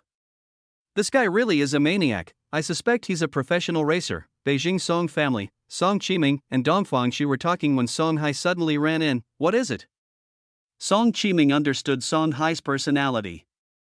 He was usually very calm, but he seemed very desperate today, meaning there was something important. "Leader, I just got news, Nie Shuangshuan left Beijing 2 hours ago." We don't know where she's going, and the leave she applied at school is 1 month. Song Hai looked at Dongfang Shi. This plan was thought up by Dongfang Shi. But now, the main person had left. This meant that the plan was pretty much useless. Afterwards, not just Song Qiming, but even Dongfang Shi frowned. Nia Shuangshuang's leave was too coincidental. She didn't leave earlier nor later, but she had to leave when his plan was set. Song Qiming quickly reacted and worriedly looked at Dongfang Shi. Mr. Dongfang, what do you think we should do now? Should we stop her? Dongfang Shi thought for a while and said, Nia Shuangshuang is gone, trying to find her is like finding a needle in the desert. But I still have a few substitutes. Let me think. Song Hai and Song Qiming didn't dare to disturb Dongfang Shi, they just sat by the side and waited. After a while, Dongfang Shi slowly said, in that case, I won't be polite. I heard Song family leader has an illegitimate daughter called Tang Beiwei. But now, she's living quite impoverished. However, her looks shouldn't be worse than Nia Shuangshuang. Song family leader, I believe you know about this. If she could replace Nia Shuangshuang, no. Song Qiming's face immediately went pale. That was his illegitimate daughter 21 years ago. He only heard about them 2 years ago, but in order to protect the mother and the daughter as well as his position, he had never contacted them nor given them financial support. Song Qiming didn't know how Dongfang Shi knew about this, originally. Song Qiming planned to bring the two to Beijing after his position stabilized, but he didn't expect Dongfang Shi to know about this. Although it was very normal for this to happen in big families, Song Qiming raped the girl 20 or so years ago and made the mother-daughter fend for themselves for 20 or so years. If his political enemies knew about this, it would be a lethal blow to him. Other than him, he didn't tell anyone. He did the investigations himself as well, but Dongfang Shi even knew about this. In that case, there's nothing I can say, but I need to remind you that if you don't attack, perhaps you won't have much time. I'm leaving, goodbye. Then, Dongfang Shi stood up and was about to go out. Mr. Dongfang, please hold up. Song Qiming's face was pale. Then he tiredly said, Mr. Dongfang, I've already wronged them for 20 or so years. If I'm still going to use them now, what difference am I to an animal? Mr. Dongfang, can you change it to someone else? Dongfang Shi wasn't really going to go. He sat down again and coldly said, there's less than 1 month until the auction. You should know why I chose those two. Nia Shuangshuang is a natural actor and very alluring. Meanwhile, Tang Beiwei got acting awards in high school. It could be seen she has talent in acting. If that's the case, I'll find someone in the acting academy for you. Song Qiming's eyes were hopeful. Dongfang Shi shook his head. I've investigated the few major acting academies. There are no one who can match Nia Shuangshuang and Ning Qingxue in beauty. And those women are too pretentious. They're not the type EMO likes. That isn't the main point. The main thing is, Tang Beiwei would work for you with her life, but other girls would just think of it as an act. Song Qiming shook his head. If Tang Beiwei knew I was her father, she would hate me the most. How can she work for me with her life? Dongfang Shi laughed and drank the tea before saying, what if it's because of her mother? Song Qiming's face changed drastically. What's wrong with Tang Jin? Dongfang Shi sneered. Song Qiming was a cold-hearted person. But this sort of person suited him his need perfectly.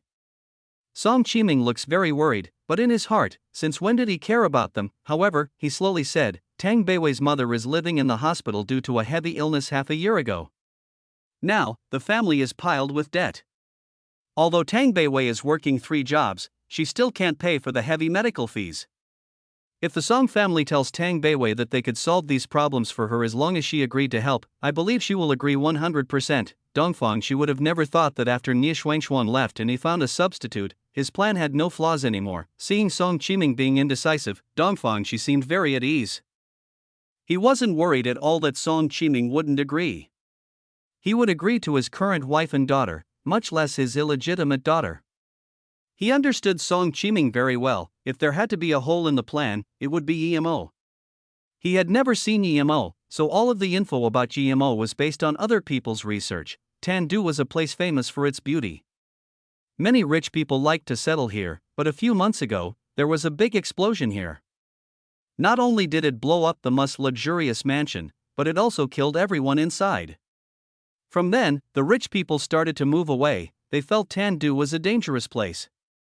This time, it was the richest, perhaps next time would be the second richest. The third, Yi Mo and Wendong didn't know that their explosion created such an effect. In the second hospital of Tandu, an extremely skinny woman laid on the patient bed. She looked at the ceiling with dumbed eyes. The medicine bottle was empty, but no nurse came to change it. A disheveled girl held a warm bottle and walked in very quickly. She saw the bottle of saline solution was empty, so she quickly went to call the nurse. The nurse wasted some time before finally taking a saline solution in but didn't switch to serum. Just when the girl wanted to say something, she was pulled by the woman on the bed. Seeing the girl come over, the woman sighed. "Xiaowei, let's go back. I don't want to stay here. There are some things I need to tell you when we go back." "No, Mom, don't worry, I will save up enough for the bills, you will get better," the girl said affirmatively. The woman shook her head, took out a bracelet from underneath the pillow and gave it to the girl. "Keep this, it should be left behind by your family. Don't lose it, it's a pair, when you find the other pair, they would be your family." "Mom, I have no family other than you." The girl held her mom's hands tightly while sobbing. Sigh.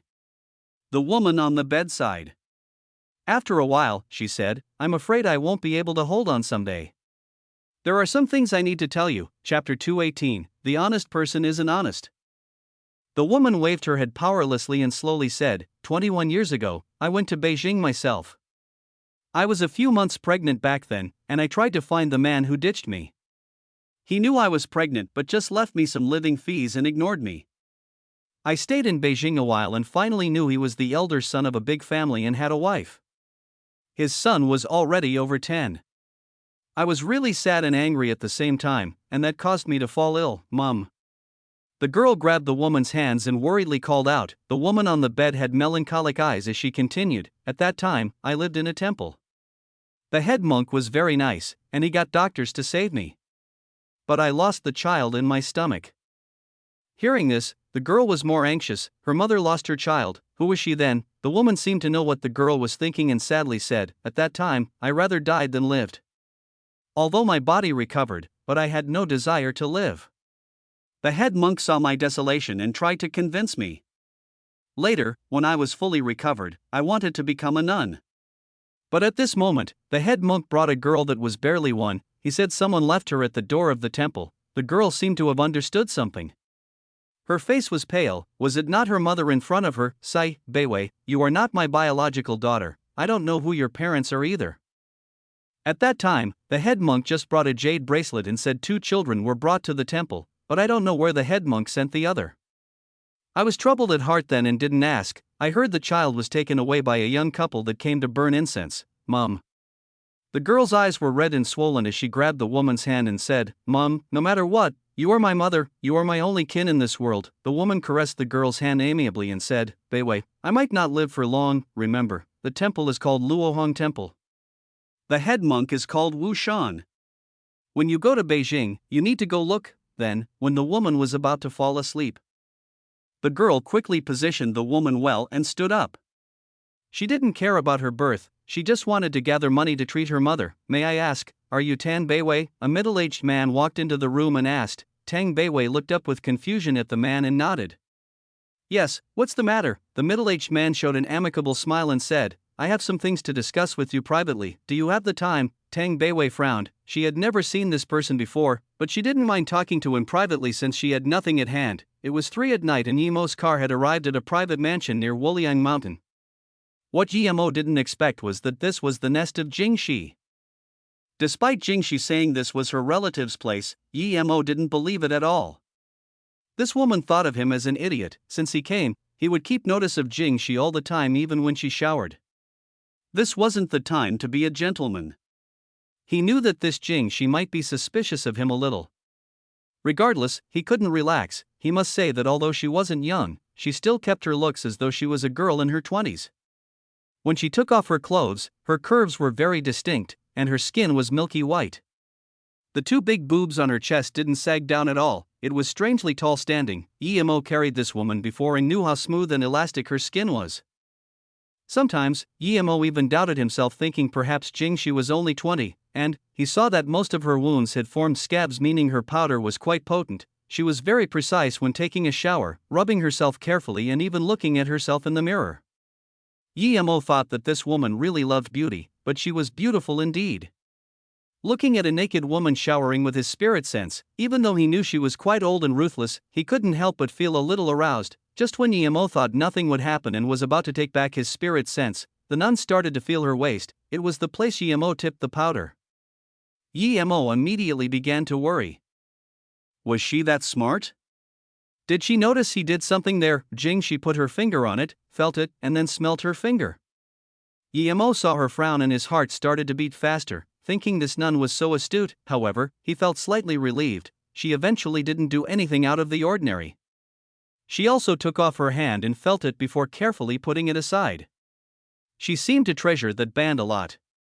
Suddenly, Jingshi stopped all her movements and looked alert everywhere. Yemo was sure that she was sensitive to his spirit sense again, so he quickly took it back. Dahu, are you there? Yemo heard the nun call out in the living room. He knew the nun didn't feel safe about him and wanted to confirm where he was. He answered without hesitation. Then, he finally felt relieved. Luckily, she didn't feel his spirit sense or he would have been exposed. Soon, she finished her shower and saw Yemo was still at the living room. She embarrassingly said, I was a little afraid by myself, so I called out to you. Yemo smiled naively and said, don't worry, I'm going to sleep first. However, he was more careful. This nun was too alert. He was worried she would try something with him tomorrow. It would be best he left a mark on her tonight. And, when he helped her rub on the powder, the killing intent in her eyes were raw. This meant that in her eyes, people's lives were no different than grass. Yemo cultivated for half the night and woke up very early and made breakfast. Then, he waited for Jingshi. Jingshi woke up and saw the kanji and small dishes were very exquisitely made. She approved of Yemo's diligence and organization. This youth was not bad, she even didn't want to kill him. However, those who saw her skin must die no matter what. Seeing how he's so nice, she would let him die easier. Sister Zir, I cooked some kanji, you haven't recovered yet, eat some. Yemo took a bowl and chopsticks for Jingshi. Its tastes not bad, thank you, Dahu. Jingshi felt that this kanji was good indeed. Yemo naively smiled and said, it's nothing, as long as you like it, I can cook more for you. Jingshi suddenly felt dazed. Why did these words sound so familiar? Many years ago. That man also said that, Sister Zir, as long as you like it, I can stay with you every day. But then, after he saw her shurjia, he gradually distanced himself from her and slept with her shurjia. This be TCH couple, so what if she harmed her shurjia? That man still looked at the place her shurjia went into solitary training every day. Jingshi's face gradually grew bleak. Yemo didn't expect his words to make the nun's face so bleak. He thought to himself that this woman was really unpredictable. Yemo was scared that she was suddenly going to attack and his plan would be spoiled, so he quickly said, Sister Zir, hurry and eat, it's getting cold, I don't want to eat it, Dahu. Wait here for me today. I'll go back and tell my master. If my master is willing, I'll come back and pick you up. Jingshi stood up and said. Yemo's heart sunk. This woman didn't take him as he expected. She really was bad. Cross the river and take apart the bridge. He stood up worriedly and said, Sister Zir, but I also want to see. Jingshi smiled sweetly and pointed at his head with her finger. Dahu, would I lie to you? Trust me, I'll come pick you up at night and let my master see you once at least. Yemo knew it was no point talking anymore and just tried to make a mark on her and follow. Thinking about this, he walked hopefully with a blushed face. Sister Zir. You're really pretty, I want to hug you, huh? Jingshi was shocked by Yemo's request. The honest Dahu in her eyes dared to make such a request. She suddenly remembered when she took a shower last night and felt someone was peeking. Was it him? But she could tell he hadn't practiced ancient martial arts before. If he was peeking, how could she not know? But what if it was him peeking? Thinking about this, Jingshi looked at the hopeful Yemo and realized he was a very handsome man. The features on his face were distinct, and his eyes were very clean. Looking at Yemo, Jingshi felt a sense of familiarity. That time, he also looked at her hopefully like this, saying, Sister Zir. You're really pretty, I want to hug you. Is it him? Jingshi had this sense of fire in her heart. Ever since that man appeared, she had never felt like this before. Yemo saw that Jingshi looked at him dazed. He thought not good, he couldn't wait for her to reject. If she did, it would be impossible for him to hug her and make the mark. Yemo decisively walked up and hugged Jingshi, who was already a little blushed on the face. Chapter 219, Bizarre Revenge. Jingshi's heart was already racing, and Yemo just suddenly hugged her like this. Just when she wanted to rage, she felt that masculine scent of yang, and her body softened. Yesterday when Yemo carried her for 2 hours, there was only killing intent in her heart. But now, she actually felt a little lustful. Yemo immediately felt Jingshi's heart starting to feel hot and soft. He didn't think of anything else and quickly made a spirit sense mark on her clothes. It was very fast and he was done. Then, he felt relieved and let go of his hand but noticed that Jingshi had closed her arms around his waist. Her eyes seemed strange. Was this woman aroused? Yemo felt shocked, and just when he wanted to talk, he saw Jingshi, with misty eyes and breathing heavily, say, "Brother Chie, carry me into the room." She was aroused indeed and thought of him as her brother Chi. Yemo didn't want to go in bed with this woman. If he lost his virginity to this ruthless nun, he would rather do it himself. Although the nun was very enticing and Yemo a bit aroused too, he once cultivated to foundation establishment. It wasn't the first time he was attracted to a woman. He could even resist Ning Qingxue, much less a nun that he didn't like. He was someone of principle. If he didn't like the person, he could still control such urges. However, Yemo wouldn't waste the opportunity. He reached his hand into Jingshi's hair and made another mark on her hair tie. Then, he shook Jingshi. "Sister Zier, are you okay?" Jingshi was just looking at the man of her dreams slowly walk towards her and hug her and saying all those lovely things in her ear. But just when she was aroused, she was woken up by Yemo. Jingshi immediately reacted. She looked at Yemo for a moment but froze really quick. She let go of her hands and felt her hair. Then, her eyes were hateful again. She stared at Yemo for a long while before saying, "Dahu," just then. "Oh, never mind, I'm going to rest. Wait for me to come back. Don't worry about my master, I won't treat you bad." Jingshi turned around, and when she walked out of the mansion, she even felt lost herself. She actually didn't get angry just then, nor did she kill Dahu. With her current recovery, it would be all too easy to kill a normal person. She shook her hand. Other than the man who betrayed her, it was the first time she showed mercy. Yulian said she killed that man, but only she knew she didn't. However, she did flirt with other men in front of him, but she killed them afterwards. Yemo followed carefully but not daring to follow too close. She was already marked by him, so even if he didn't follow closely, he wouldn't lose her. Jingshi took out a phone and made a call. Yemo didn't even notice she had a phone when he carried her yesterday. This meant she took it last night. Yemo was too far and could barely hear the words, "throw under the cliff." Despite not hearing her words clearly, he could guess it. This vicious woman was calling people to kill him and throw him under the cliff. Since she was calling people over, he couldn't keep following her and needed to wait for the men she called. Yemo came back to the mansion. He didn't wait long, and it was only an hour and a car drove here. A man in his 30s came out. He wasn't very sturdy looking, but Yemo could tell he was yellow-level elementary stage. "Are you Dahu?" the man asked Yemo. Yemo nodded. "Yeah, who are you?" the man laughed and said, "I'm Tianpa. Zier Shermei told me to bring you up the mountain." Her master had agreed, but needs to check to see if you can cultivate. If you can't, then she can't do anything either. Yemo nodded. He knew the man came to kill him, but he also knew that he wouldn't be able to ask about anything useful from this man, so he didn't bother. Yemo didn't ask, and Tianpa spoke very little. The route he took was very steep. There weren't even roads in many places. After walking for nearly 2 hours, Tianpa brought Yemo to a cliff and said, "Brother, you've got quite good stamina." Yemo made a breathing action and smiled. "I'm okay, I used to climb mountains a lot." Then, Yemo scanned down the cliff with his spirit sense. He estimated it to be a few hundred meters tall, and it was steep like it was cut by a knife. Yemo just found a small protrusion at around 50 meters, but there were no landing spaces at around 100 meters. He couldn't scan any further. There's something here?" Tianpa walked to the cliff and curiously spoke. Yemo also walked up while asking, "What is it? Let me see." And he intentionally gave his back to Tianpa, knowing that the latter was about to attack. As soon as Yemo walked to the cliffside, Tianpa pushed on his back. Yemo screamed and fell down like a shooting star. Yemo calculated the position and tapped his feet at the 50-meter protrusion. Then, he immediately found there was a ditch 70 meters further down. Yemo kept falling until he neared the ditch and used wind controlling technique to go in. Then, he quickly took out the sword and dug the stone, hiding his body. As soon as Yemo hid, Tianpa said from above, "Brother, don't blame me, I'm just following orders, too bad you liked the wrong person." Then, Tianpa picked up the phone and called, "It's done, oh, okay. I'll wait for you at Liangnon Cliff then." Yemo heard and felt joyful, it seemed that none was coming. This was good, otherwise, after Tianpa left, although he had spirit sense mark, it wouldn't be easy to find Jingxi.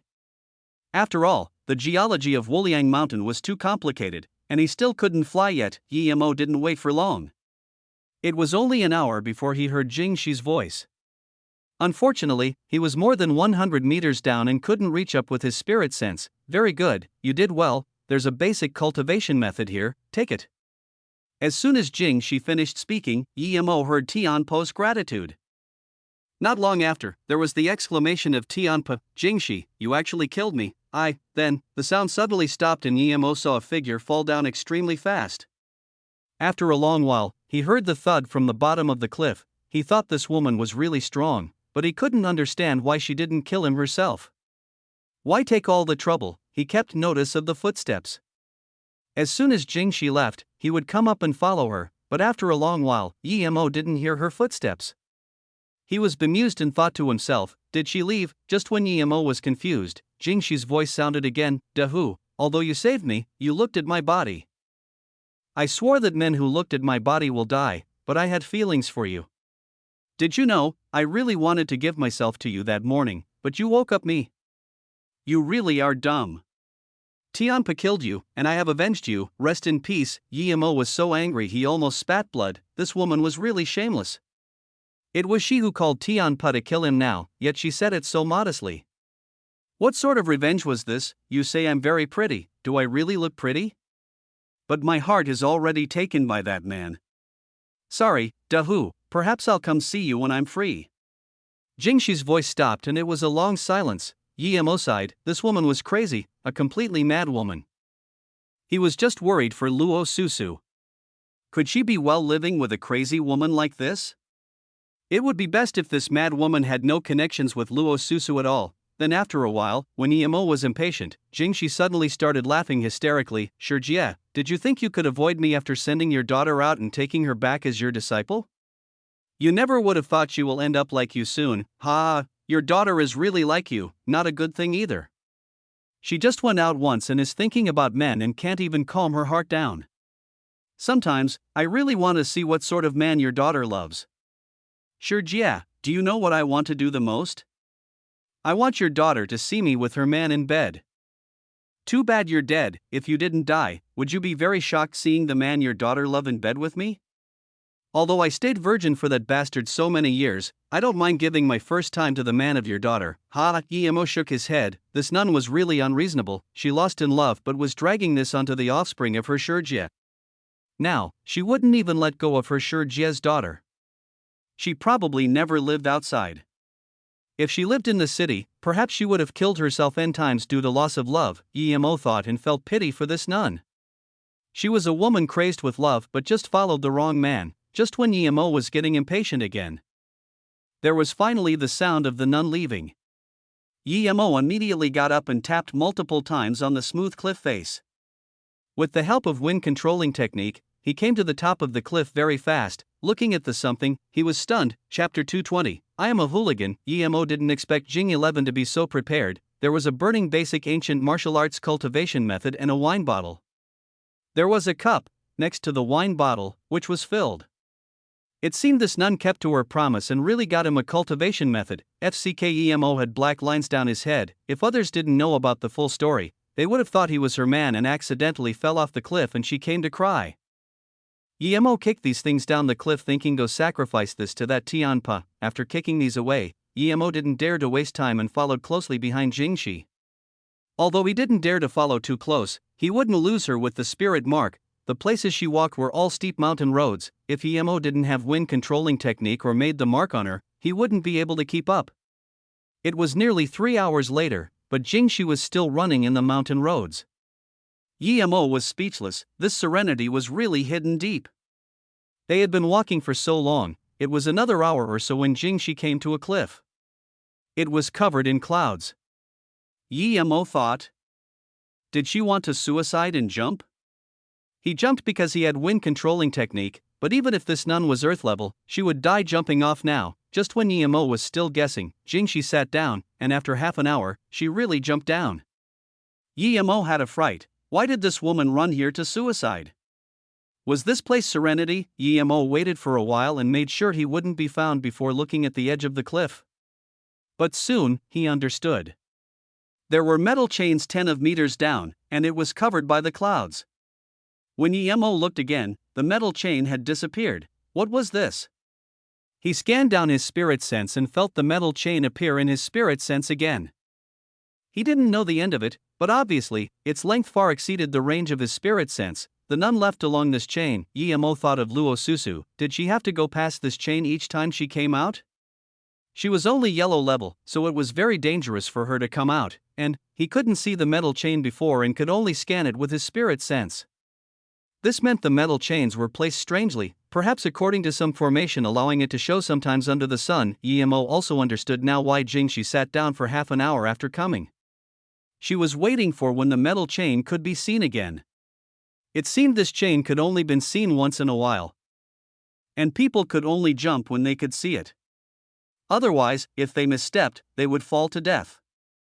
The time the chain could be seen was definitely short. Although Yi Mo had spirit sense and could see the chains at any time, he still wanted to see if he was right. He also sat down for half an hour, but the metal chain still didn't appear. It seemed the time interval was more than half an hour. Since it wasn't half an hour, Yi Mo couldn't be bothered waiting. He didn't need to see the chains with his eyes, so he jumped. After going for more than 100 meters, he came to the opposite site. It was a small platform. Other than this platform, there was nowhere else to go. Jingxi came to this platform and disappeared? How could that be possible? Yi Mo looked around and was sure this was a cliff. There was nothing suspicious, and the bottom couldn't be seen. Yi Mo scanned with his spirit sense and soon noticed something wrong. There was a palm-sized sink 2 meters above the platform. It seemed quite strange. Yi Mo jumped up and felt the sink. It was smooth on the outside but uneven on the inside. Yi Mo put his hand on his nose and smelt. There was a faint aroma. Yi Mo immediately knew who that aroma belonged to. It was Jingxi. He was still hugging her this morning and knew her scent very well. This sink was probably some sort of trigger. The sink was uneven, a bit like a keyhole. This meant that Jingxi had something that she could put in the sink and act like a key. No wonder the hidden sects were so hard to find. They were in such a distant place and had such a strange key. Normally, people definitely wouldn't be able to go in without a key, but Yi Mo was different. He could go in even if there was a formation here. However, if a formation really existed in this place, Yi Mo was unsure too, because too many formations needed spirit stones to supply power. Without it, only jade stone could be used, but jade stone could only be used to make the lowest level formations. It definitely wouldn't be able to hide sections. There weren't spirit stones on Earth, this Yi Mo knew.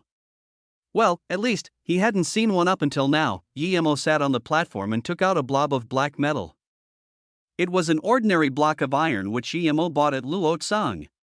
He raised his hand, a gust of fire enveloped the metal. Soon, it melted into something like a black plate.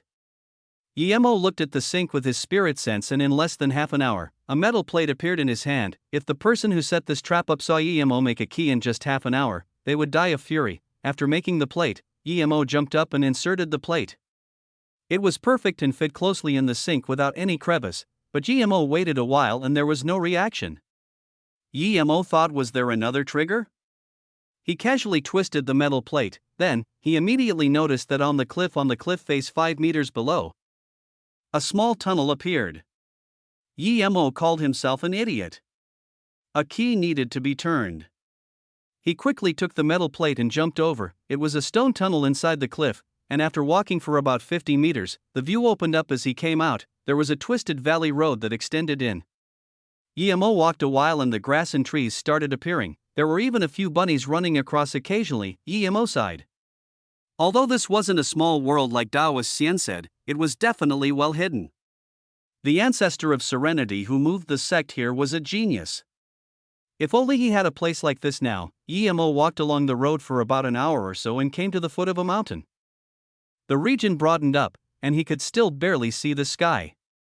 There were many farmlands excavated out with vegetables planted in them. He walked along the mountain for a few hundred meters and a large pact of buildings appeared. The big front door had the huge word, serene. It seemed very ancient and calm. Emo stopped walking. So this was serenity. The environment seemed not bad, and it had the feeling of a paradise immortals lived in. What should he do next? Immediately go look for her or make a plan first? Any nun who came out from serenity like Jingxi was an earth-level master, so Emo didn't think he was invincible here. If that bunch old nuns were easy to talk to, it would be fine. If not, he could never return. They weren't easy to talk to for sure. Just look at Jingxi, that crazy woman. Emo had the subconscious thought of not letting Luo Susu stay here. No matter what, he needed Luo Susu to agree. If she didn't want to leave, he had no choice either. After all, they only met once, so it could be said it was a single-sided love. He needed to go for sure, but before this, he needed self-protective measures. Otherwise, if he saw Jingxi, perhaps he would be thrown down the cliff before he saw Luo Susu. How could he protect himself? With his current power, he was still no match for Jingxi. Perhaps when he was at the tertiary level of stage 3, he could fight her. But now, he was only middle level. He had some simple techniques, but that wouldn't be a threat for that woman. And, perhaps this woman wasn't the strongest. He was a cultivator, and his only assurance where he could rely on was his techniques. It wasn't plausible to wait till his cultivation level got higher. The spirit chi here was so scarce, when would he be able to progress? Although he had the 1,000-year snow lotus seed and a cauldron, it wasn't so easy to concoct pills. Plus, even if he did, he needed time to digest them. The only thing he could rely on was his techniques, but a single fireball or wind blade wasn't quite useful.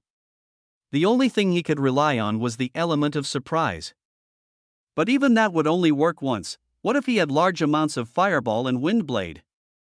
Thinking about this, he had an idea. During battle, if he threw a large amount of fireball charms or wind blade charms, it would be like many of him fighting the one enemy. Although it was hard to make the fireball charm and the power would be half, there was power in quantity.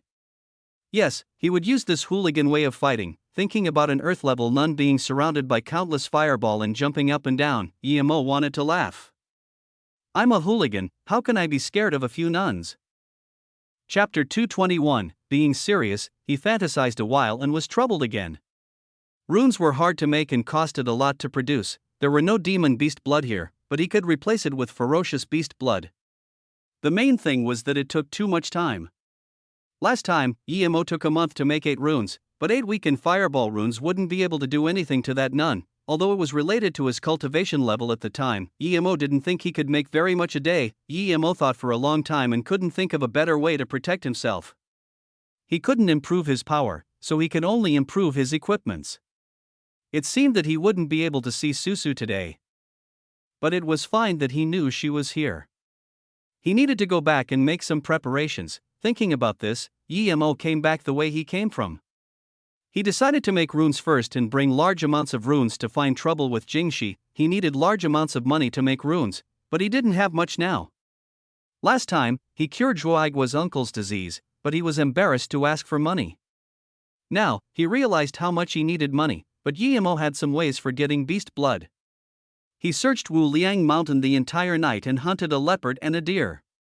Their blood was enough. Then, Emo left Wuliang Mountain and came to Yuyuan City. It wasn't too far from Wuliang Mountain. Emo bought large amounts of yellow biao paper and some red ink sand before buying a brush. He spent the only money he had on him. He wanted to call Erhu and ask if he had money, but thinking about it, Emo gave up the idea. He wasn't at Luotsang, and Erhu's business must not be going well. Perhaps they didn't even get one single order. This was possible. If Erhu knew he needed money, he would give Erhu mental burden. He should use up the materials he had first. Emo found a hotel and hung up the sign "Do Not Disturb" before starting to focus on making runes. Although his idea was good, reality disappointed him. After a whole day, he wasted 20 sets of materials but only made 6. Although it was countless times better than before, Emo was still very unhappy with the result. The second and third day were slightly better. He made 16 altogether, but he wasted more. If things continued like this, Yimo felt it wasn't going to work out. First, he expended materials too fast. Second, it was too slow. The fourth day, the 100 sets of materials Yimo prepared only had 20 left. He felt things weren't going to work. If he couldn't improve the means he made the runes, he would need to gather more money. Making runes was a money-burning thing. Tang Beiwei stared at the middle-aged man, his amicable face before became hideous in her eyes. She had never met him before. But he wanted her to trick someone she didn't know. A sense of disgust rose from her heart. Tang Beiwei couldn't even be bothered to look at the middle-aged man as she said, "Sorry, I'm not interested." Then, she turned to leave. The middle-aged man didn't even move as he slowly said, "According to what I know, if your mother doesn't have surgery soon, she would last half a month at most. Think about it, how hard was it for her to bring you up? When you're finally grown up, she needs to leave. If you don't have a way, never mind, but you do have a way to save her now, but you don't choose it. Ask yourself, are you treating her right, you?" Tang Beiwei turned around and looked at the man in fury. "You want me to trick someone I don't know? I'm not treating my sense of moral right, humph." The middle-aged man sneered. "Do you think we can't choose other people? I'll be honest with you, I pity you, that's why I chose you. This is very simple. You just need to bring that man to a place, and you don't need to worry about the rest. This isn't tricking. If he really likes you, at most, you told him a lie once." Tang Beiwei's face changed drastically. She detested the man in front of her, but she knew he was saying the truth. If her mother didn't get surgery, she would last 2 weeks at most. Thinking about how her mom brought her up, pushing a small trolley to do business regardless of the wind or the rain. Tang Beiwei felt her heart was bleeding. She hesitated for a long time before asking, "Take him to where?" Emo walked out of the hotel and pondered. There was a way to get money, but since Qingxue was living at Ninghai, she must not have much on her. How about he borrow some from Jingwen? She was a wealthy girl, shouldn't it be a problem? But then it was hard for him to ask a girl for money. Emo thought and still couldn't make up his mind. He took out a jade artifact and looked.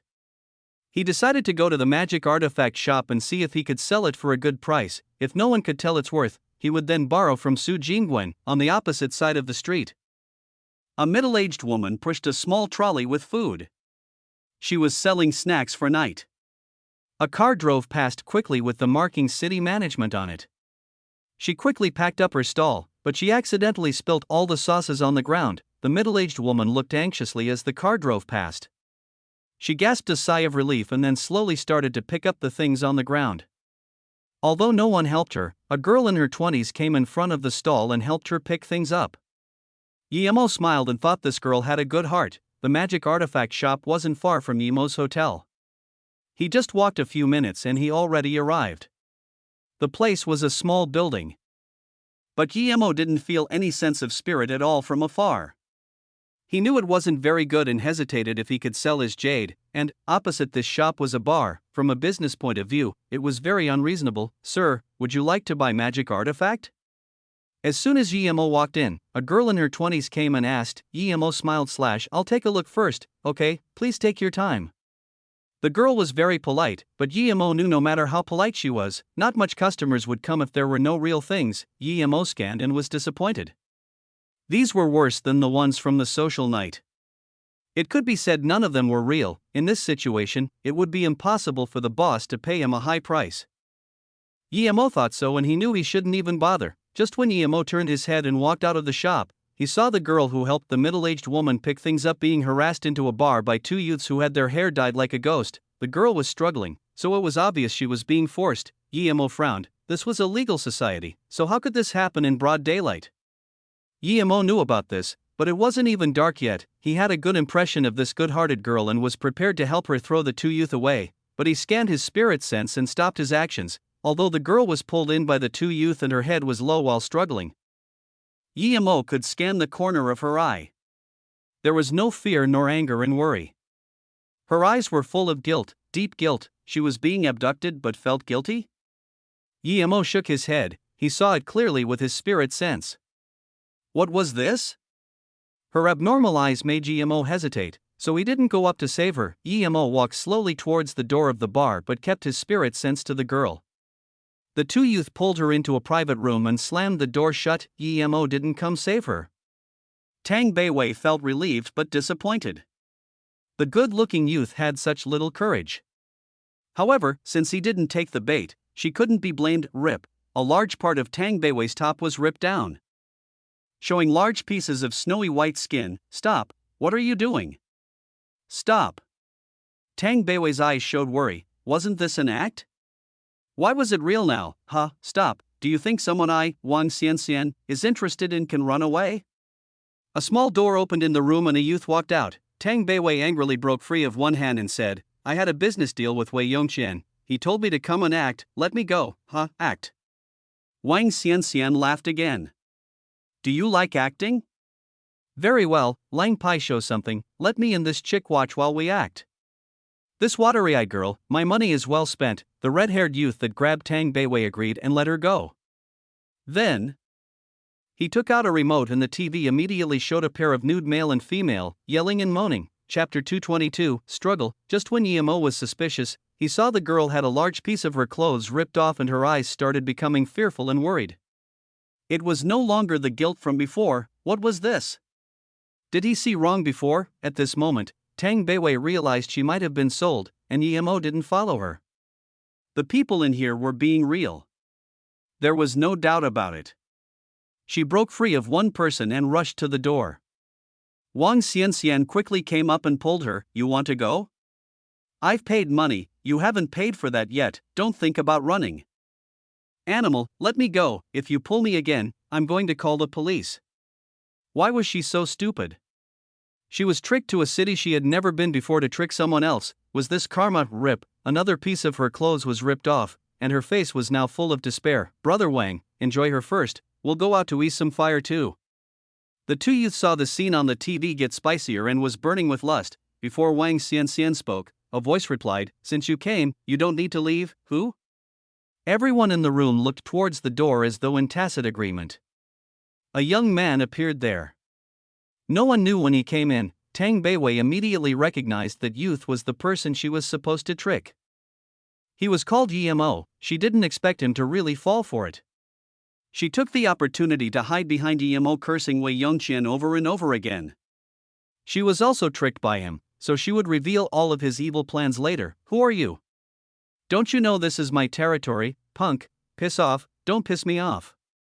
Wang Xianxian was full of anger being interrupted when he was about to enjoy life. Emo raised his leg and kicked Wang Xianxian into the room, then kicked the other two in as well.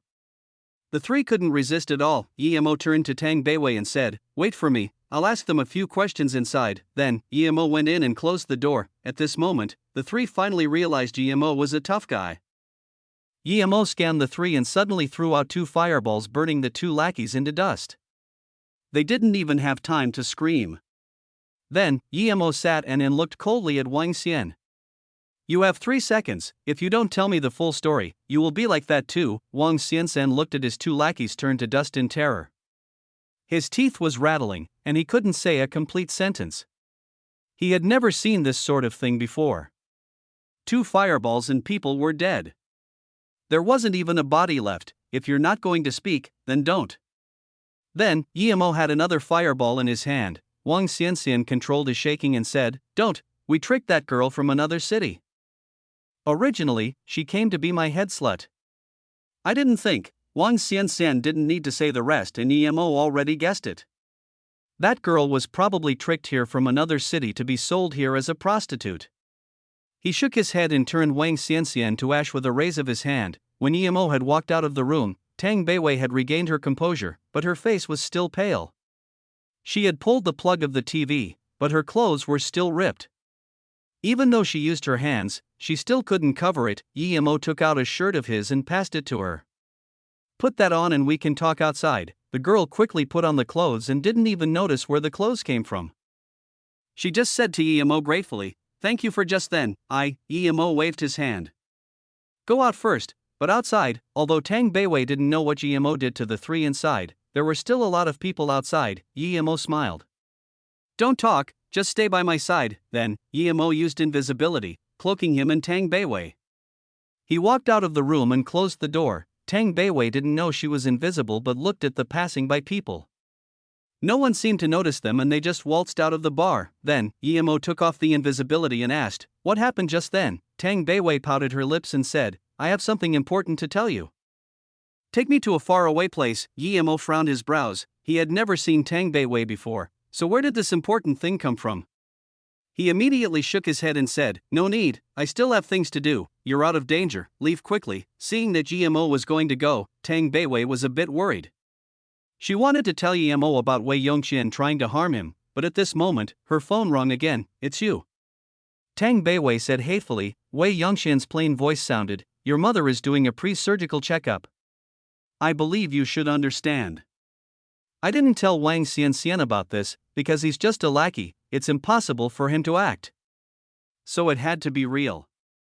Plus, if he couldn't beat Yemo, he would spoil our plan, but we wouldn't let Wang Xianxian do anything to you. If Yemo didn't go in past a certain time, our men would go in, so don't blame me." Wei Yongqian seemed to know Tang Beiwei would succumb and his voice was always so calm. "Wei Yongqian, I'm not doing it, I will earn money for my mother myself, animal." Tang Beiwei was about to hang up. Wei Yongqian dazed, he didn't expect Tang Beiwei to call it quits just when they were about to succeed. He quickly said, "The doctors checked and said if your mother didn't do surgery now, she wouldn't even last a week. Your mother isn't far. If you don't believe me, I can give the phone to her and let her talk. Plus, do you think you can amass 300k for the surgery in a week? Stop dreaming, you have succeeded half now, you just need to bring him to the place on the 27th, and your mother would be saved. Think about it. If you regret it, your mother will leave the surgical table immediately." Tang Beiwei helplessly put down the phone and looked at Yemo, who was not far away. She couldn't calm down at all. If she regretted, she would be giving away her mother's life. Just thinking about her mother's thin like stick body gave her pain. Her mother was like that due to her. How could she kill her mother's last hope for survival? Yemo looked at Tang Beiwei. This girl was strange, he saved her. But she didn't leave and still stayed here being indecisive. Tang Beiwei hesitated for a long time. Her love for her mother took the upper hand. She had a good impression to Yemo. If possible, she would give her first time to him to repay him saving her life. Plus, she believed Yemo wouldn't be in danger even if she brought Yemo there. She didn't believe Wei Yongqian dared to kill. Tang Beiwei chased up to Yemo and worriedly said, "Brother, thank you for saving me, but I'm still a little scared, and I don't have money on me, not even money for a ticket." Yemo studied Tang Beiwei. She did look not very wealthy and her phone was very old style too. He really didn't know why she came here. "I don't have money either, I can't help you with this." Yemo shook his head. He really didn't have money, he forgot to search their pockets before. Tang Beiwei looked at Yemo's clothes, it wasn't bad? How could he not have money? But since she made up her mind, she couldn't go back again. She quickly said, "Big brother, I need to go to my grandma, as long as I go to her place, I will have money to go back." Yemo looked at Tang Beiwei. He had this constant feeling that this girl was acting weird. She had escaped death, but why did she keep sticking to him? Plus she had those weird eyes before. Seeing Yemo not talk, Tang Beiwei's pale face was a little red. She quickly said, "Big brother, sorry, I really don't know anyone here. You saved me, I should leave immediately, but then, Tang Beiwei's eyes reddened, she really wanted to cry. Someone saved her, but she was trying to trick him. Although she didn't want to harm Yemo, she also couldn't face her helpless mother. She felt it was so hard. If she was just by herself, she wouldn't follow Yemo so shamelessly. "Stop." Yemo saw Tang Beiwei was about to cry and quickly told her to stop. He was scared of women's tears the most. After a while, he said, "What's your name? Where is your grandma?" Tang Beiwei wiped her eyes before helplessly saying, "I'm Tang Beiwei, my grandma is in Wuliang Mountain." "Big brother, I don't know your name yet." "Wuliang Mountain?" Yemo repeated and asked, "I'm Yemo, is your grandma doing business at the tourist places at Wuliang Mountain?" Tang Beiwei shook her head. "No, brother Yi, the place she's living at is a bit far off." Yemo didn't ask and said, "I don't have money recently either, but follow me first. I'll see if I can earn some money and give you some. I don't have time to go find your grandma with you. I'm really busy, I can't help you with this." Yemo was kind-hearted and had a good impression of this very soft and good-looking Tang Beiwei, but he really couldn't pull out time to go with her to find her grandma. Chapter 223, Bottom Line.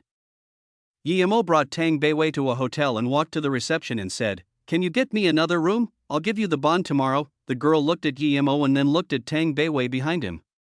She talked as though she had never seen Yemo before.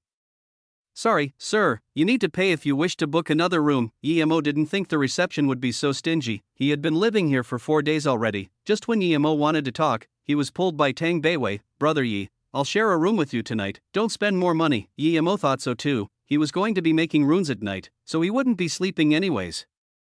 He could leave the bed to Tang Beiwei.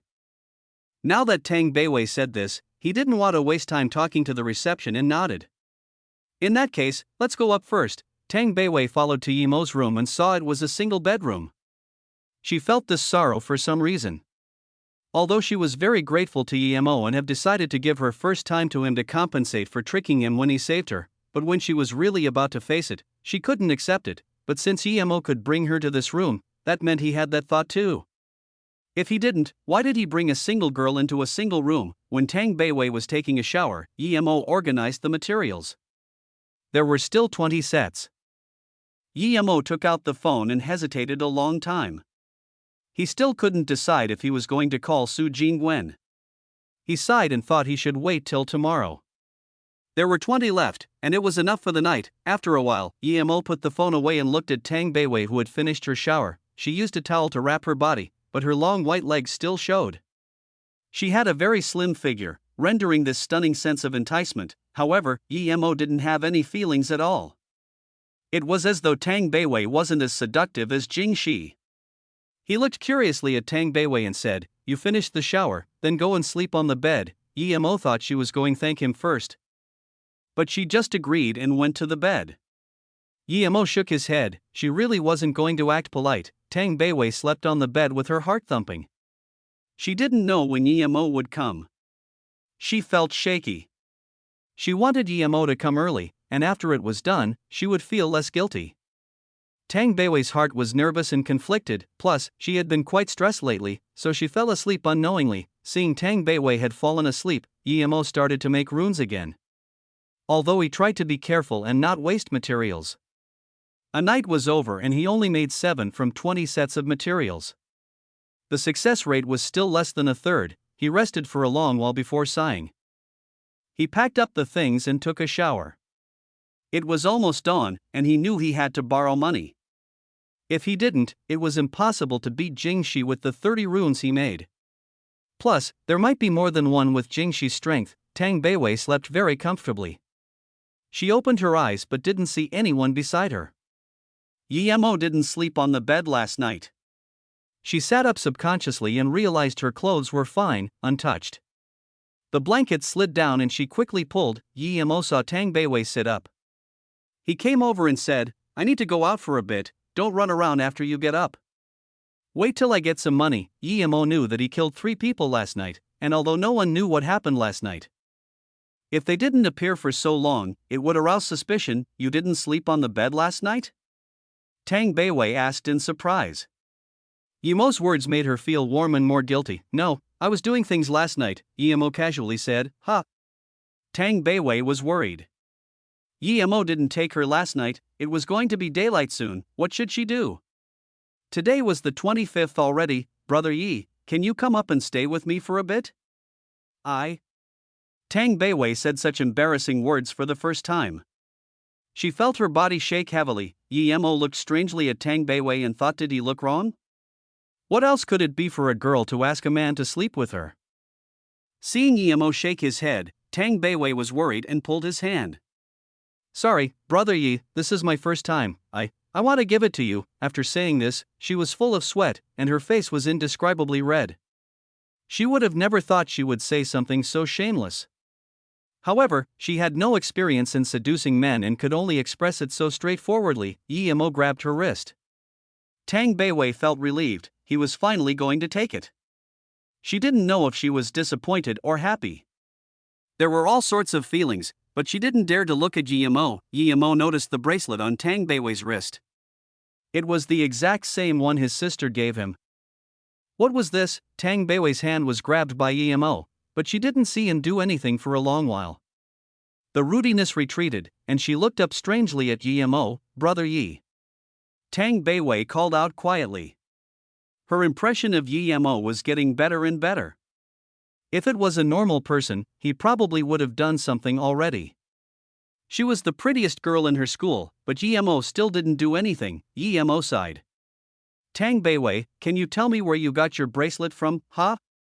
She knew now that Yemo grabbed her wrist because he was looking at her bracelet. This was the thing left behind by her mother to recognize her brother. Did he like it? If he did, she would give it to him. Thinking about this, Tang Beiwei took it off and gave it to Yemo. My mom gave this to me not long ago. Brother Yi, you saved me. You don't want me, but if you like this bracelet, then take it. Yemo took the bracelet and looked at it carefully. It was indeed the same as his bracelet. The jade and imprints were the same, there was no difference. He passed the bracelet to Tang Beiwei and smiled. Sleep for a while more, I'm not trying to take your bracelet, just having a look. Tang Beiwei took the bracelet in confusion. She didn't understand what Yemo meant. Did he really have no intentions for her? Was she not good looking enough for him? If there was anything Tang Beiwei had to be proud of, it was her looks. She never thought she looked worse than anyone. Yemo picked up the phone and was about to call Yi Ling about the bracelet, but he realized his phone was out of battery, so he put it aside to charge. Then, he walked to Tang Beiwei's bedside and said, "Can you lend me your phone, huh?" Tang Beiwei saw Yemo walk over and her heart started thumping again. However, she didn't expect Yemo to be just borrowing her phone as she quickly said, "Okay, here." Then, she passed the phone beside her pillow to Yemo. Yemo remembered Yi Ling's number and he dialed it. However, the info that appeared made Yemo freeze. After he dialed the number, the words Yemo's girlfriend came up. Tang Beiwei knew Yi Ling? No, since she wrote Yemo's girlfriend, it meant that she had heard of him, but she asked him for his name before. This girl was acting. Yemo looked coldly at Tang Beiwei and hung up for now. Tang Beiwei was looking at Yemo while thinking. But now, Yemo suddenly looked at her and his eyes were very cold. She shivered subconsciously. Yemo's eyes were too cold. From yesterday till now, she had never seen such cold eyes from Yemo. Yemo walked up to Tang Beiwei's bed and pulled away her blanket, revealing the wonderful body of hers that only had lingerie on. However, Yemo acted as though he didn't see it. He grabbed her up and walked to the window and coldly said, "This is the 6th floor, if you say one lie, I will throw you down immediately. Tell me, why did you find me intentionally? What is it?" Tang Beiwei still didn't wake up from the shock, but when Yemo asked her, she realized it. She looked at herself just wearing lingerie on, but was carried by Yemo's hand. She was very embarrassed. Her eyes went red and tears gushed out once again. Yemo didn't seem to see it and coldly said once again, "You have 1 minute, if you don't talk, then don't blame me, throw me down, I. Tang Beiwei had this sudden sense of being wronged. Instead of living like this, she might as well die. When her mother died, she could stay with her mother. Why live in the world and be abused? Yemo looked at Tang Beiwei in surprise. She didn't even fear death. Was there a crueler plan? Yi Ling was his sister, and that was his bottom line. They dared to touch her, then don't blame him. No matter what, he had to investigate this clear. He threw Tang Beiwei on the bed once again and coldly said, "Tell me everything. What do you want with me and who sent you?" Chapter 224, Discovering the Evil Plan. Tang Beiwei pouted her lips and sat on the ground. She didn't care about how she looked but just didn't say a word. She hated Yemo. Her original good impression of Yemo was gone immediately. This person was so barbaric, not caring she was a girl at all and just carried her by the neck. No wonder someone was targeting him. Served him right, Yemo sneered. The only reason he didn't use forceful interrogation was because she had a bracelet. I don't know why you have my sister's number saved or why you purposely came close to me. I just know that I won't let the person live no matter who tries to touch my sister. I admit your acting skills are quite good, you even tricked even me. I'll give you another minute. If you don't talk, then don't blame me for using force." Yemo's voice was getting colder and colder. Tang Beiwei looked up in surprise. "Who did you say is your sister?" "When do I know your sister?" Just when Yemo wanted to rage, he saw Tang Beiwei didn't seem to be lying. So he sneered and said, "The one saved as Yemo's girlfriend on your phone is my sister. Not only did you record my sister's number, but you also tried to get close to me. What do you want?" Tang Beiwei was caught off guard. she subconsciously wanted to stand up but immediately realized her situation and quickly covered herself with the blanket. She frowned and didn't talk. Emo stared deadly at Tang Beiwei. If she tried to play any tricks, he would start using forceful interrogation. Tang Beiwei didn't know why Wei Yongqian said Emo's sister was his girlfriend. However, no matter what, Tang Beiwei knew Wei Yongqian was tricking her.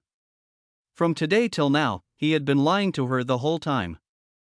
Tang Beiwei had decided to spill everything.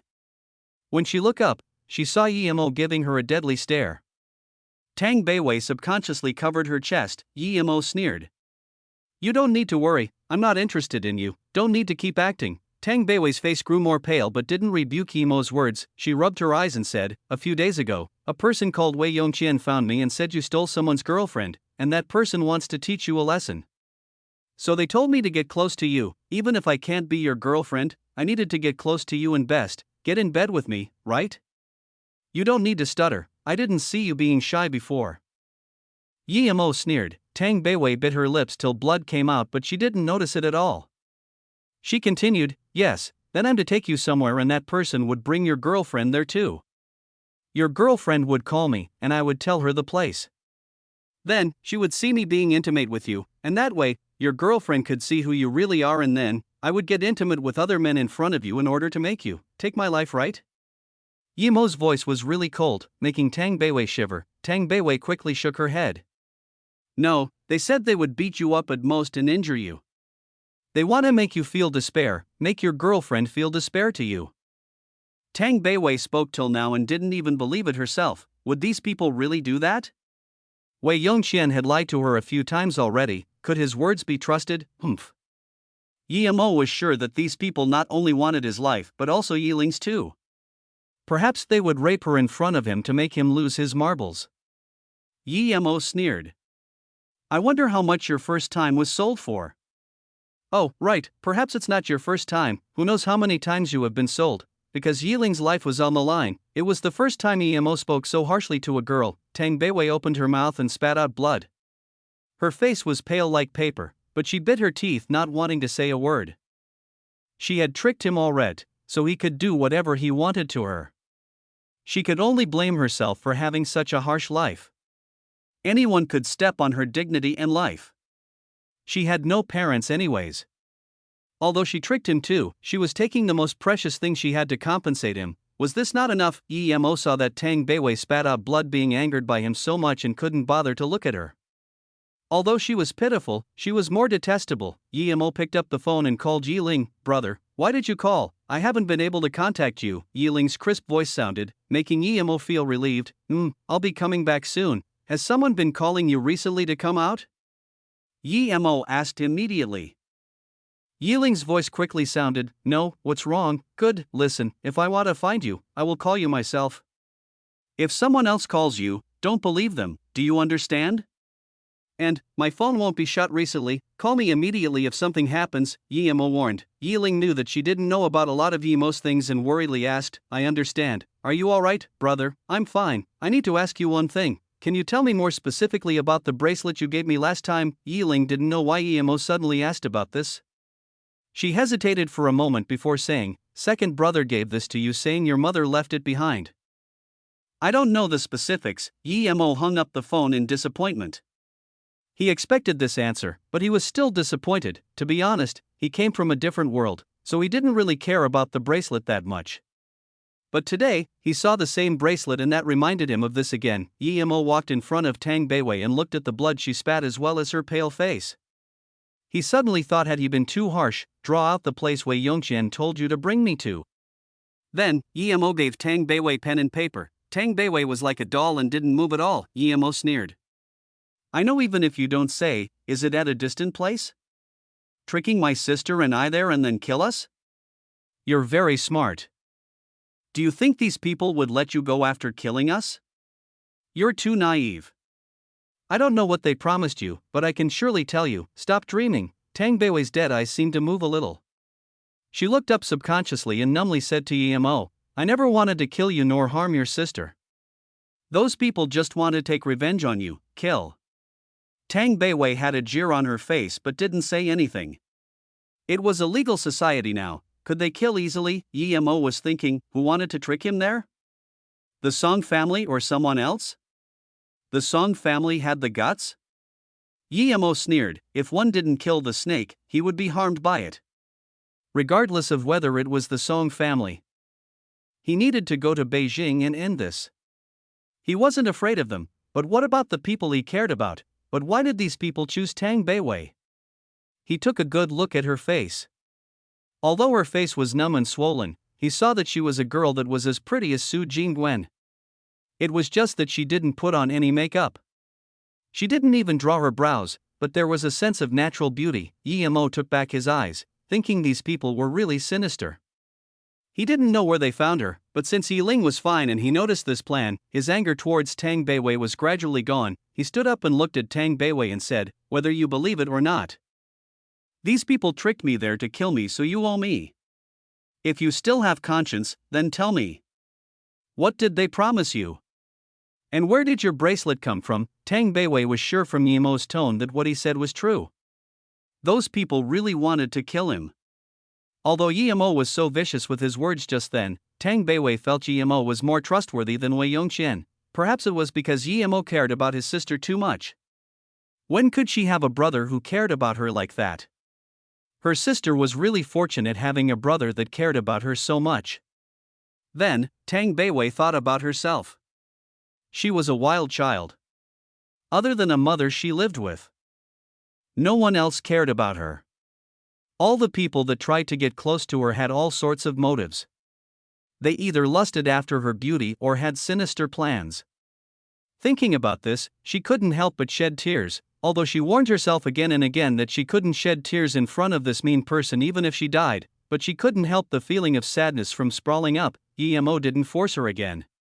He just coldly stood there, waiting for her to reply.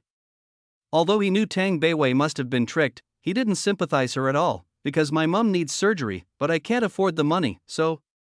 Tang Beiwei didn't continue. Yemo had understood and regretted using those vicious words to attack her just then. He should forgive a girl who sold herself for her mother no matter what the reason. Yemo's eyes eased up and his voice was no longer as cold as before. "Talk about that bracelet, my words were too serious before, sorry. However, you're so old already, how can you be tricked so easily? Seeing how you're desperate to save your mother, I won't hold it against you." Chapter 225, Crying Out Loud. Tang Beiwei looked up at Yemo in shock. She seemed to be astonished by Yemo's calm temperament. Ever since he knew he was tricked by her, his tone had been getting colder and colder. This was the first time he talked to her with such tone. She felt a sense of being wronged and wanted to cry, but she knew that no matter how she felt wronged, she shouldn't cry in front of strangers again. Seeing Tang Beiwei cry more and more, Yemo frowned but didn't say anything. He was waiting. Although he really wanted to go now, Tang Beiwei still hadn't told him about the bracelet, and he didn't want to just leave like that. After a long while, Tang Beiwei calmed herself down and said, "The bracelet was given to me by my mother when she was really sick. She said I wasn't her biological daughter but was picked up from a temple 20 years ago. The bracelet was left behind before, and my mom said I was one of 2 children left there. Other than my mother, another couple took a child too. We would use these bracelets to recognize each other," so Yemo was suddenly shocked. If what Tang Beiwei said was real, then wouldn't the other child be him? Was he really picked up from the temple? He thought about the DNA test at the Yi family, that was actually real? His face suddenly paled. That meant that Tang Beiwei was his real sister but Yiling wasn't. However, he just made her spit blood. Although his soul wasn't the original Yemo, he couldn't avoid the blood on him. Tang Beiwei didn't look up at Yemo and said, "Yemo, although I wanted to harm you, I didn't get the chance to. Since you don't want me, if you like this bracelet, then take it. Treat it as my compensation. To me, I have no kin other than my mum. After mum leaves, there's no need for me to keep this bracelet." Her voice got quieter until it was almost unhearable. For the first time, Yemo regretted what he did and said. Ever since he started cultivation, he had never regretted about anything. This time, he truly regretted. It was because Yiling was involved that he was so angry and his words became harsh. Although he wasn't completely sure Tang Beiwei was his sister, Yemo was now deeply regretful towards his vulgarness. Tang Beiwei looked down in melancholy but didn't notice Yimo move at all. She subconsciously looked up at Yimo. Yimo's face was very pale, perhaps even as pale as her. Tang Beiwei forgot about her situation and forgot about how the man in front of her was so rude to her. Yimo took a long sigh and stared at Tang Beiwei for a long while. Tang Beiwei couldn't take Yimo's look and looked down again. She didn't know what Yimo was going to do to her, she just didn't care anymore. Yimo sat down, helped put a jacket on Tang Beiwei, and put his arm around her, bring her to rest on him. Tang Beiwei was shocked. What happened to Yimo? He didn't seem to be right. Sorry, Beiwei, my words were too harsh, I apologize to you. Yimo thought Tang Beiwei was living quite a harsh life and felt more uncomfortable. His eyes gradually became cruel. No matter who tricked Tang Beiwei over and harmed her like this, he would scatter their bone dusts everywhere. Then, Yimo took a sudden shiver. Did that person know they were brothers and sister? If that was the case, this person was too cruel and scary. Luckily, Yimo had his principal and had Luo Ying and Ning Qingshu in his heart. Otherwise, Yimo didn't dare to think about the consequences. Yimo's eyes grew colder. Such malevolent means. If it was really like this, he wouldn't be able to sleep unless this person was dead. There was such an animal in the world. Tang Beiwei felt surprised at Yimo saying sorry for the second time. If the first time was casual, then this time, Tang Beiwei truly felt Yimo's apology. And he changed to calling her Beiwei. She laid in Yimo's arms and had this feeling of not wanting move. If only someone protected her like this all the time, she wouldn't need to be bullied everywhere. Just when Tang Beiwei was thinking, she suddenly felt Yimo's body go cold. There was a killing intent from his bones. This made her shiver and suddenly leave Yimo, seeing Tang Beiwei look at him in terror. Yimo knew he spilt his killing intent. He took it back and took a medical pill and gave it to her. Beiwei, eat this first, I'll help you strengthen your body. Tang Beiwei looked at the pill in surprise and thought for a while but still ate it. She didn't ask why. If Yimo was going to do something to her, she would concede her fate. Then, Yimo took out needles to unblock all the meridians that was blocked due to her extreme sadness. Then, he helped her strengthen her body with spirit qi. 2 hours later, he pulled out the needles with sweat all over his forehead. Tang Beiwei also realized her body seemed to be full of power. She was full-spirited and that depressing feeling in her heart was gone. She even felt very light and comfortable. She saw that many impurities had been squeezed out from her pores and seemed to have realized something. Then, she looked at Yimo, who sat on the bed full of sweat and had a pale face. Although she didn't know what Yimo did to her, she knew that Yimo used a lot of strength to help her improve her body. Yimo opened his eyes and said to Tang Beiwei, "Go take a shower first, I will talk to you later." Although she didn't understand what was happening, she went to take a shower quickly. Yimo expended a lot of energy this time. Yimo had never helped anyone do this before, even for Ning Qingshu. He did it this time for Tang Beiwei because he felt he owed her. Yimo looked at the money he had left in the ring, barely tens of dollars. It seemed he couldn't avoid borrowing money. He didn't ask from Yiling because he knew she had no money now too. Tang Beiwei took a shower for almost an hour. When she came out, she had switched clothes but the shirt was still Yimo's. After she took a shower, she seemed to have had a complete makeover. Because Yimo cleansed her body and meridians, she had this indescribable noble temperament on her. When she looked at herself in the mirror, she was also very shocked. She didn't know what Yimo did for her, but it must be something amazing.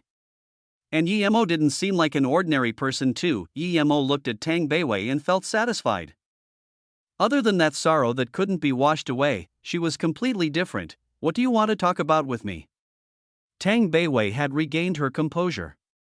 She buried the sorrow in her heart deeply. She had decided to go back to Tandu immediately. If her mother really couldn't be cured, she would take her mom away and stay with her. She had done her best. Instead of being harassed everywhere, she might as well go back with her mother. Yimo took out a bracelet and said, "I suspect we're brothers and sisters because I also have this bracelet." Tang Beiwei suddenly started to shake. She jumped up abruptly and took the bracelet from Yimo's hands and compared it to hers. It was a pair. Her red face became pale once again. Her hands were shaking, even her entire body was shaking. She didn't expect the kin she was supposed to find was the person torturing her. Before she knew who Yimo was, she could endure it, but now that she knew Yimo was probably her brother, she was about to collapse. She wanted a brother who loved her and spoiled her, but she couldn't accept it when the reality was in front of her. Tang Beiwei's face grew paler and paler. She suddenly took the bracelet and smashed it towards Yimo and dashed out of the door without saying a word. There was a sense of despair flashing across Yimo's eyes. From a soul perspective, he didn't have any connections to Tang Beiwei. But this blood relation thing couldn't be severed. Yimo chased out. He knew that Tang Beiwei must feel really bad now, but he didn't try to pull here. Perhaps after a while, she would feel better. Tang Beiwei's brain was full of chaos. Yimo was actually her brother. She would rather never found her brother than have Yimo as her brother. She almost did something unforgivable. If it wasn't that Yimo wasn't interested in her, she couldn't even imagine the consequences. Tang Beiwei kept running. She hated Yimo. If he had the bracelet, why didn't he take it out earlier? There were so many people in the world, why did it have to be Yimo? Tang Beiwei kept running forward tirelessly as though something ahead could set her free. Her brain was chaotic, she wasn't thinking. Yimo followed behind her worriedly. He knew that Tang Beiwei needed to release her feelings, and after she calmed down, she would be able to accept things. Yimo stopped. He saw Tang Beiwei go up the elevator. It was a glass elevator. When Yimo came, it was already going up. The numb look in her eyes shook Yimo's heart. Why did she go up the elevator? Soon, Yimo thought, was she going to jump off the building? He suddenly regretted not pulling her and let her run. The elevator was getting smaller and smaller and Yimo scanned Tang Beiwei nervously with his spirit sense. Luckily, this building was only 70 meters tall, that was still in range of his spirit sense. Yimo was looking at her thinking if he should go up and bring her down. But suddenly, Tang Beiwei opened the window at the top floor and jumped. Seeing Tang Beiwei jump, he finally felt relieved.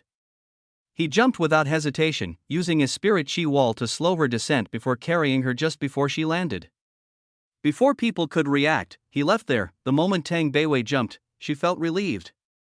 Everything was going to end, but when she woke up again, she found she was in Yimo's arms. She had a fright. Did her brother jump too? Beiwei, you're really dumb, why did you jump? If I couldn't catch you, I wouldn't forgive myself. Yimo's tone was a little sad. He didn't know who was right and who was wrong. Tang Beiwei finally understood that Yimo caught her. That depression in her heart finally disappeared. The endless feeling of being wronged rushed up her heart, and she finally couldn't resist it anymore. She hugged Yimo and cried out. Chapter 226, Deep and Meaningful Talk. Yimo could understand how Tang Beiwei was feeling. A girl who was bullied and helpless faced huge pressure but couldn't find any help. She even had to do things against her conscience, but at last found her kin and thought that she almost did something unforgivable. He put Tang Beiwei down and stayed silent for a while before saying, we both didn't know at the time. Plus, even now, we can't be sure if we're related for sure. After all, we can't just tell by a bracelet, so don't worry. Even if we're really siblings, we don't need to worry even more, right? Although Tang Beiwei had calmed down now, Yimo still comforted her. Tang Beiwei stopped and looked at Yimo. Brother Yi, do you want to do a DNA test with me?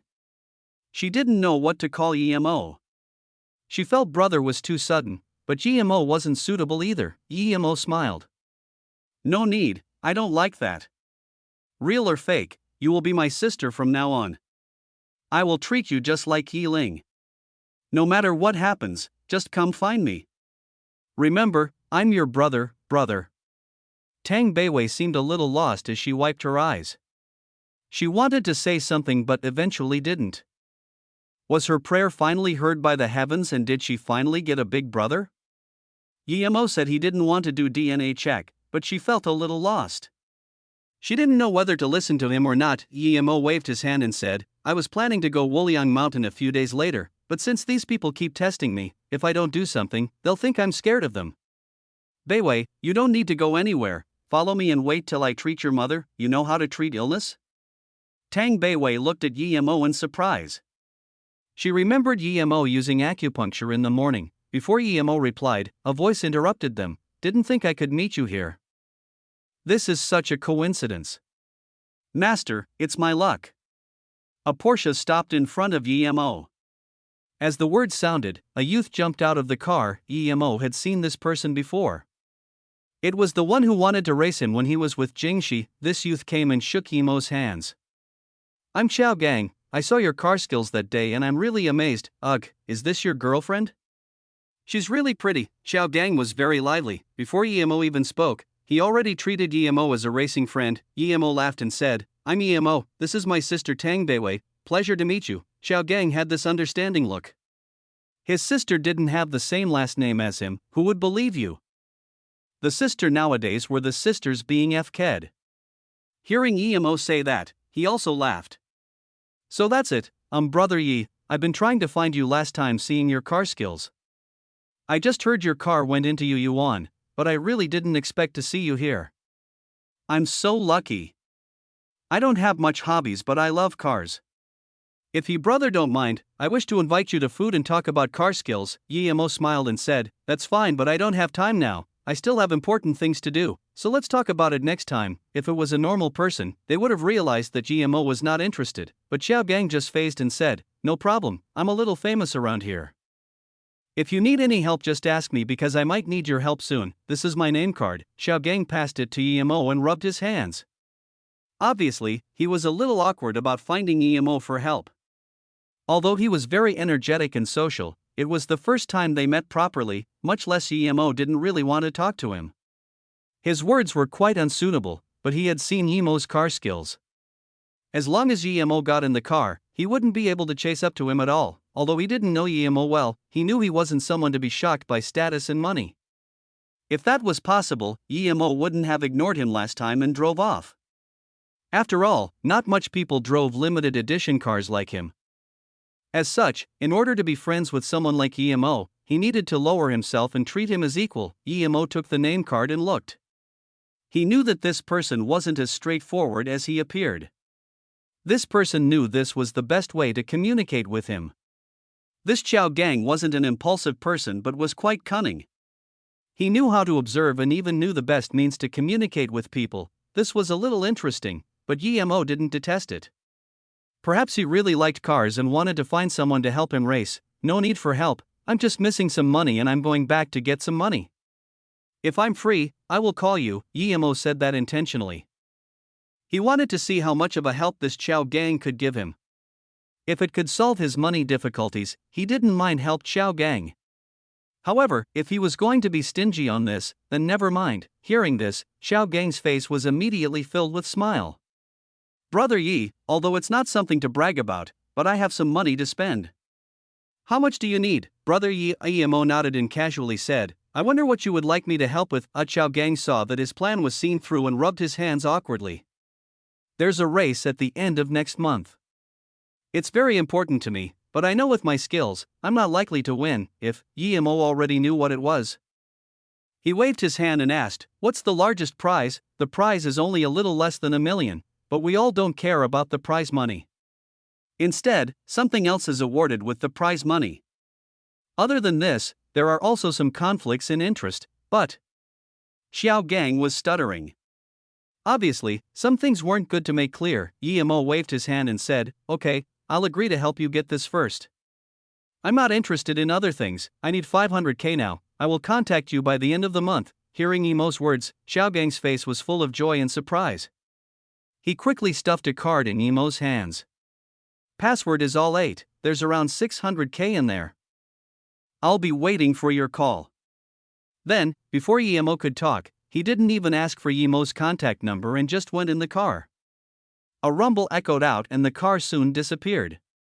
Xiao Gang clearly saw Emo's car skills. The latter could use a normal Audi to leave his Porsche in the dust. This wasn't something normal people could do. Emo shook his head thinking this Xiao Gang is really interesting. It was obvious that Xiao Gang was very rich. He didn't really care about that few hundred thousands, and he wouldn't worry that Emo would go back on his words for that amount. Xiao Gang was afraid he would regret his actions, so he quickly drove away, decisively and astutely. Tang Beiwei looked at Emo in a daze and said after a while, brother, you know this person? Then, she just realized that her brother sounded so natural. Emo shook his head. I don't know him. Don't know, then why did he give so much money to you? And these people are usually powerful. If we annoy him, we. Plus, racing is dangerous and.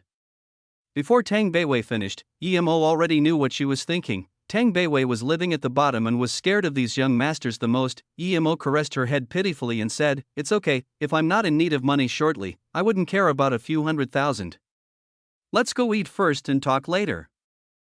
Tang Beiwei helplessly shook her head. She worked so hard for 200k and was about to sell everything she had, but her brother just said one sentence and got 600k from someone he didn't even know. After eating with Tang Beiwei, he took out 200k to buy 1,000 sets of materials before helping Tang Beiwei buy some clothes. Then, he gave the remaining 300k to her. "I don't need money, I just want to go back and save my mother." Tang Beiwei rejected. Emo stashed the card on her hand again and said, "You also saw that it's very easy for me to earn money, so take these first. Wait till tomorrow and call Wei Yongqian, just do according to the original plan." Tang Beiwei hesitantly took the card and said, "Brother, since you already know he's trying to harm you, why are you still taking the bait?" Emo sneered and said to Tang Beiwei, "I know he's plotting against me, that's why I'm going." "Don't worry." Emo and Tang Beiwei went back to the hotel but saw police out there investigating. He immediately knew that Wang Xianxian's incident was probably being investigated right now. He immediately called Xiao Gang. Although he didn't know who he was, a small thing like this shouldn't be hard for him. Chapter 227, The Most Satisfying Way of Revenge. As soon as Xiao Gang picked up Emo's call, he was very happy. To him, this was Emo telling him how to contact him indirectly. He quickly told Emo not to worry and no one would come investigate him. He didn't know that only permitted numbers could reach Emo's phone. Other people wouldn't be able to reach it since his phone was a custom-made one given to him by Han Zixin. Emo put down the phone and sighed. It was so easy with connections. As soon as he hung up, his phone sounded again. It was Yi Ling. Yi Ling's voice was anxious. Emo told her to be careful in the morning and now, there was someone calling her to go Wuliang Mountain saying Emo was waiting for her there. Emo was angry and told Yi Ling to say she wouldn't be able to leave now and needed a few days if she received this call again. Then, he told her to not go places even the school and just stay at the Yi family mansion. Then, he called Zhang Ju. "Instructor, I thought you were ditching us. You haven't contacted us for so long." Zhang Ju's voice was welcoming. He was very happy about Emo's call. Emo knew Zhang Ju thought of him as a real friend and felt warm at heart, but he seriously said, "Please help look after my sister these few days. And, tell Li Hu about the Song family and ask him to find a few people to keep eyes on them.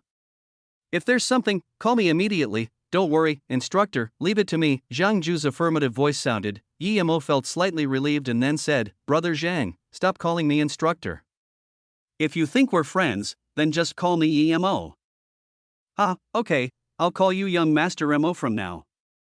Zhang Ju knew Emo was treating him as a brother now and felt even happier. Emo then called Li Hu.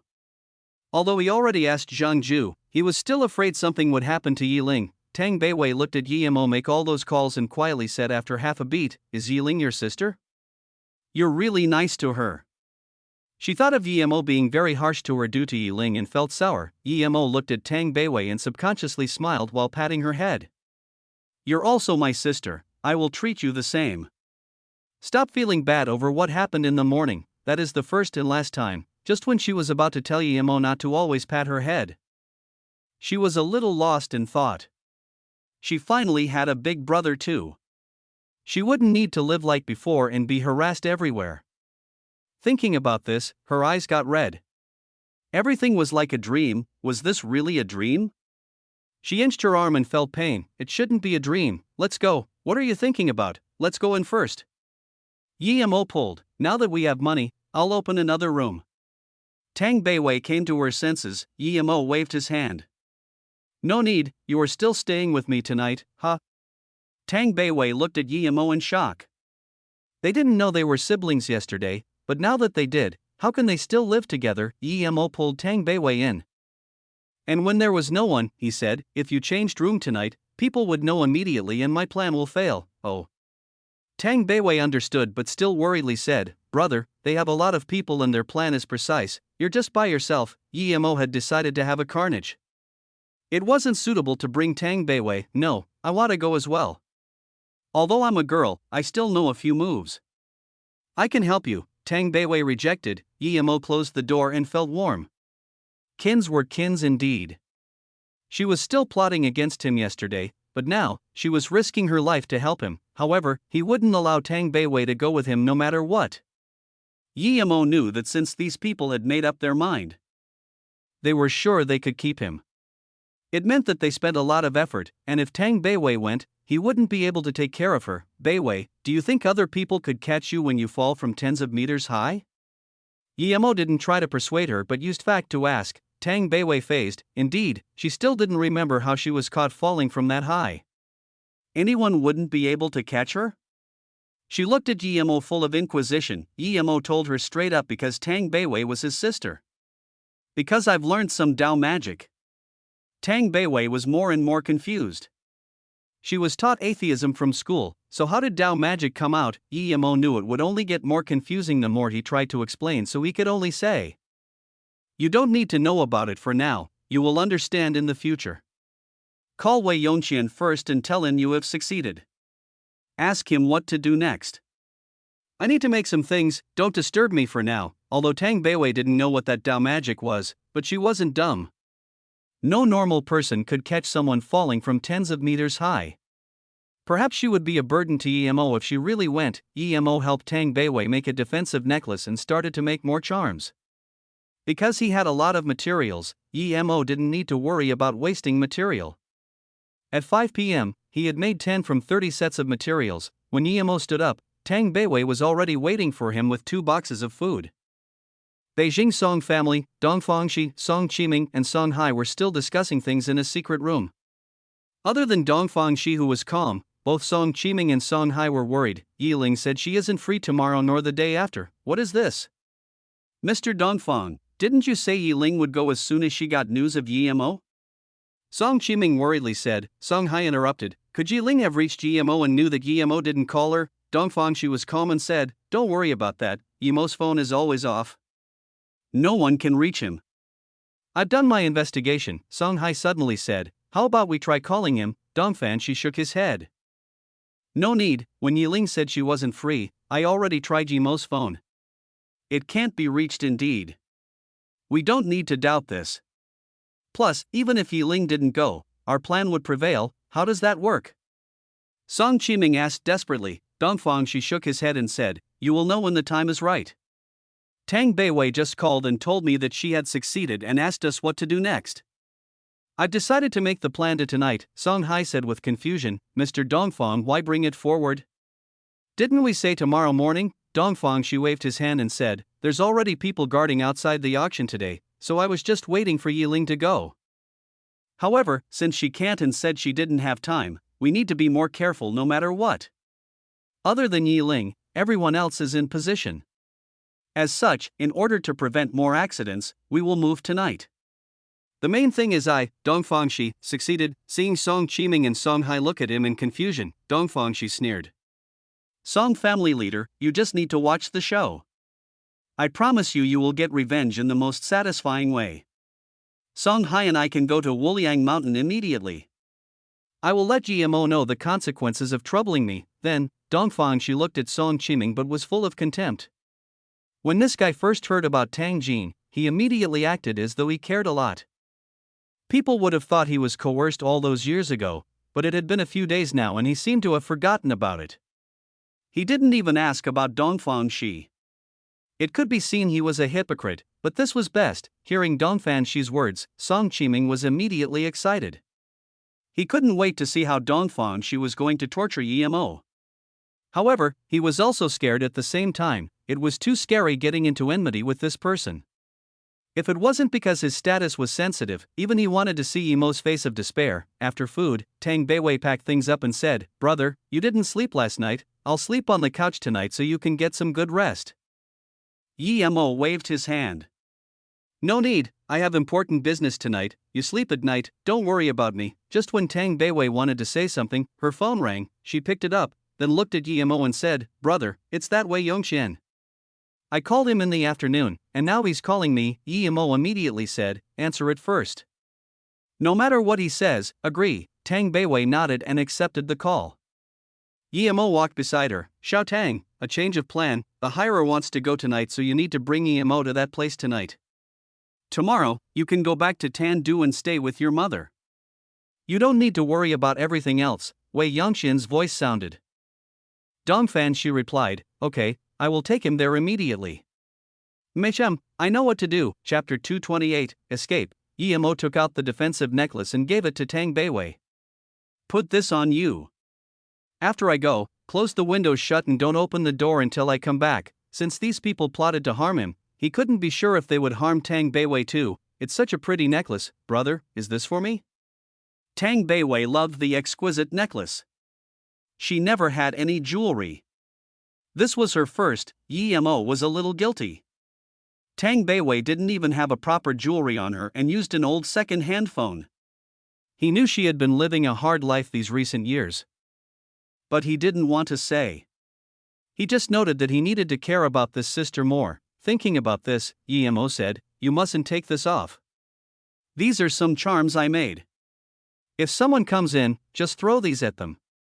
When you throw it out, you need to say Lin." Tang Beiwei looked at 10 palm-sized charms that Yemo passed over and dazed for a while. Did her brother spend the entire afternoon making these? Was this the Dao magic, he said? Seeing Tang Beiwei's confusion, Yemo immediately said, "This is a fireball charm, remember, throw it out and it will form a fireball to engulf the person, don't try it casually, brother, this." Tang Beiwei didn't know what to say. Yemo waved his hand and said, "You just need to remember my words, I don't even have time to love you, how can I harm you? After I leave, you must wait till I come back." Yemo repeatedly warned her and Tang Beiwei also nodded seriously. She knew that she was wrong before. That way Yongxian definitely didn't just want to teach her brother a lesson. He really wanted to kill. She also understood that if they just wanted to teach her brother a lesson, they wouldn't spend this much money. Yemo walked out of the room and closed the door. He knew these people were very sly and evil, so he didn't want Tang Beiwei to be in danger. He searched with his spirit sense carefully and was sure that the monitoring people were quite far from here. But even so, he still used invisibility to leave the hotel. After walking out a long while, he then called a taxi towards the location Tang Beiwei told him. The reason he used invisibility was because he was afraid people would see only he came out. He needed to kill all of them before they had time to react. In fact, it would be best to take Tang Beiwei with him, but Yemo was afraid the enemy would be too strong. And he didn't want Tang Beiwei to see him kill people. Wuliang Mountain was a sacred place for Buddhists, and Wuliang Mountain Shishuan Temple was much bigger than many sacred temples. However, barely a few people knew about it. The reason was simple, it wasn't open to tourists and was hidden in the dangerous ranges of the mountain. The temple itself wasn't dangerous, but the location was. There was a big canyon before one could enter the temple, and in that canyon, there was a deep bottomless cliff. It could be said that it was the biggest obstacle to getting to the temple, but at this moment, there were no one stopping people from entering the temple because the biggest auction of the hidden sects was about to be held here and this cliff had been connected by a huge metal chain bridge. No one knew how it was connected, however. At this moment, Dongfangshi and 2 yellow-level masters were hiding in a discreet location in the canyon waiting for Yemo's arrival. Meanwhile, Song Hai and a few Song family yellow-level warriors as well as Li Mingxiang were waiting at the 2 sides of the canyon. They were waiting for Tang Beiwei to bring Yemo into that metal chain bridge and come back. If they couldn't, it meant that they already died. Other than Dongfangshi and Li Mingxiang, other people were very focused. Dongfangshi wasn't worried because he was confident. Li Mingxiang, on the other hand, was a black-level tertiary stage master. He didn't care about a mere Yemo. Song Hai opened his phone and checked before saying to Dongfangshi, "Mr. Dongfang, a car is driving over here. It should be Yemo and Tang Beiwei, but strangely, the people I stationed around the hotel didn't see the 2 leave. I don't know how they got on the car." Dongfangshi's heart suddenly jumped. He thought of the 2 town outside the desert and how Yemo could be invisible. He started getting a bad feeling, but his face didn't show it at all. "Song Hai, the quality of your people needs improvement." Song Hai nodded and said, "I'm just afraid Yemo doesn't have a life to come back after entering the metal bridge. In that case, although we got our revenge, it will not be very satisfying." Dongfangshi nodded. "Brother Song doesn't need to worry. This will definitely be a satisfying revenge. But you're right, after all, the 2 guarding there are too strong. It wouldn't be good if they beat him to death. I need to go communicate inside. The reason we can stay here was because I told them. Now, I'll go tell them to leave Yemo one last breath, it should be fine." Then, Dongfangshi ordered the 2 next to him to listen to Song Hai. Then, he said to Song Hai, "I'll be very quick, you take command here for now." Although Song Hai guessed Dongfang she was connected to the two from the hidden sex, he didn't think he could actually talk to them directly. He quite admired this and said, "Thank you, Mr. Dongfang, leave this place to me." Dongfang she left as soon as he spoke and was headed towards the metal chain bridge, but soon, he twisted and his body was blocked by trees. Dongfang she ran out a few hundred meters before hiding behind a rock and called, "What's the matter? Why is there no report after the target has come out?" Dongfang she's voice was worried. "Advisor, we've been using the telescope to monitor the door of the hotel constantly, we didn't see any target?" Soon, his men reported, Dongfang she knew things wasn't good. There must have been a mistake, but theoretically, his plan shouldn't have been exposed? What was this? Even Song Qiming didn't know about this, so it was pure coincidence that he knew about Tang Beiwei and Yimo. However, how did Yimo know? Immediately send a few people into the target's room. If she's by herself, take her away immediately and leave Yu Yuan to the next location before contacting me. Dongfang she was very decisive. He didn't know which part of the plan failed, but since no one saw Yimo at the hotel, it meant he was suspicious or knew about the plan. That's why he hid. Regardless of whether the plan was a success or failure, he needed to run. He would call his men later. If both of them left the hotel, then he would make his next decision. If it was only Tang Beiwei, then the plan has failed for sure. After Yimo left, Tang Beiwei casually put the fireball charms on the table and took off that necklace, playing with it as though she couldn't let go of it. Although never had any jewelry, she had seen many of the celebrities' jewelry on TV and seen it at the shopping malls. She had never seen a jewelry prettier than the one her brother gave her. The pearls emitted a faint glow and rendered a sense of serenity. It was really pretty. What happened today was like a dream, and she wasn't completely awake now. She had a brother who was very nice to her, but when he didn't know she was his sister, he was really mean and scary. Was Yimo really her brother? He really had a lot of secrets. She saw him take things out from him, but his clothes were really thin, so where did he leave things? And, he bought so many materials today, but she didn't know where he put them. Suddenly, there was a banging on the door. Tang Beiwei was shocked. His brother said he would call her if he was going to come in. Who was knocking now? Tang Beiwei immediately thought of Yimo's words and put the necklace on her and picked up the 10 charms and stared worriedly at the door.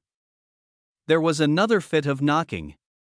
Tang Beiwei summoned the courage, walked beside the door and asked, "Who is outside?" She didn't expect the knocking to suddenly stop after she asked. She immediately began to worry. Brother wasn't here. Was the charms he gave her effective? Although Dongfang she thought he probably was thinking too much, he would never take a risk on any small possibility. Last time at Saina, if he wasn't quick, he would have been dead already. So regardless if Yimo fell for it, he would retreat decisively. He had no business there regardless. Dongfang she took out the vibrating phone and answered the call. His men's report shocked him. He was only guessing. But he didn't really expect Tang Beiwei to be still at the hotel. Dongfang she sweated and immediately told his men to take her away and wait for his call. Then, he turned off his phone and ran for his life towards the outside. He didn't dare to meet up with his men at the hotel. He didn't believe Yimo would leave Tang Beiwei there after knowing his plan.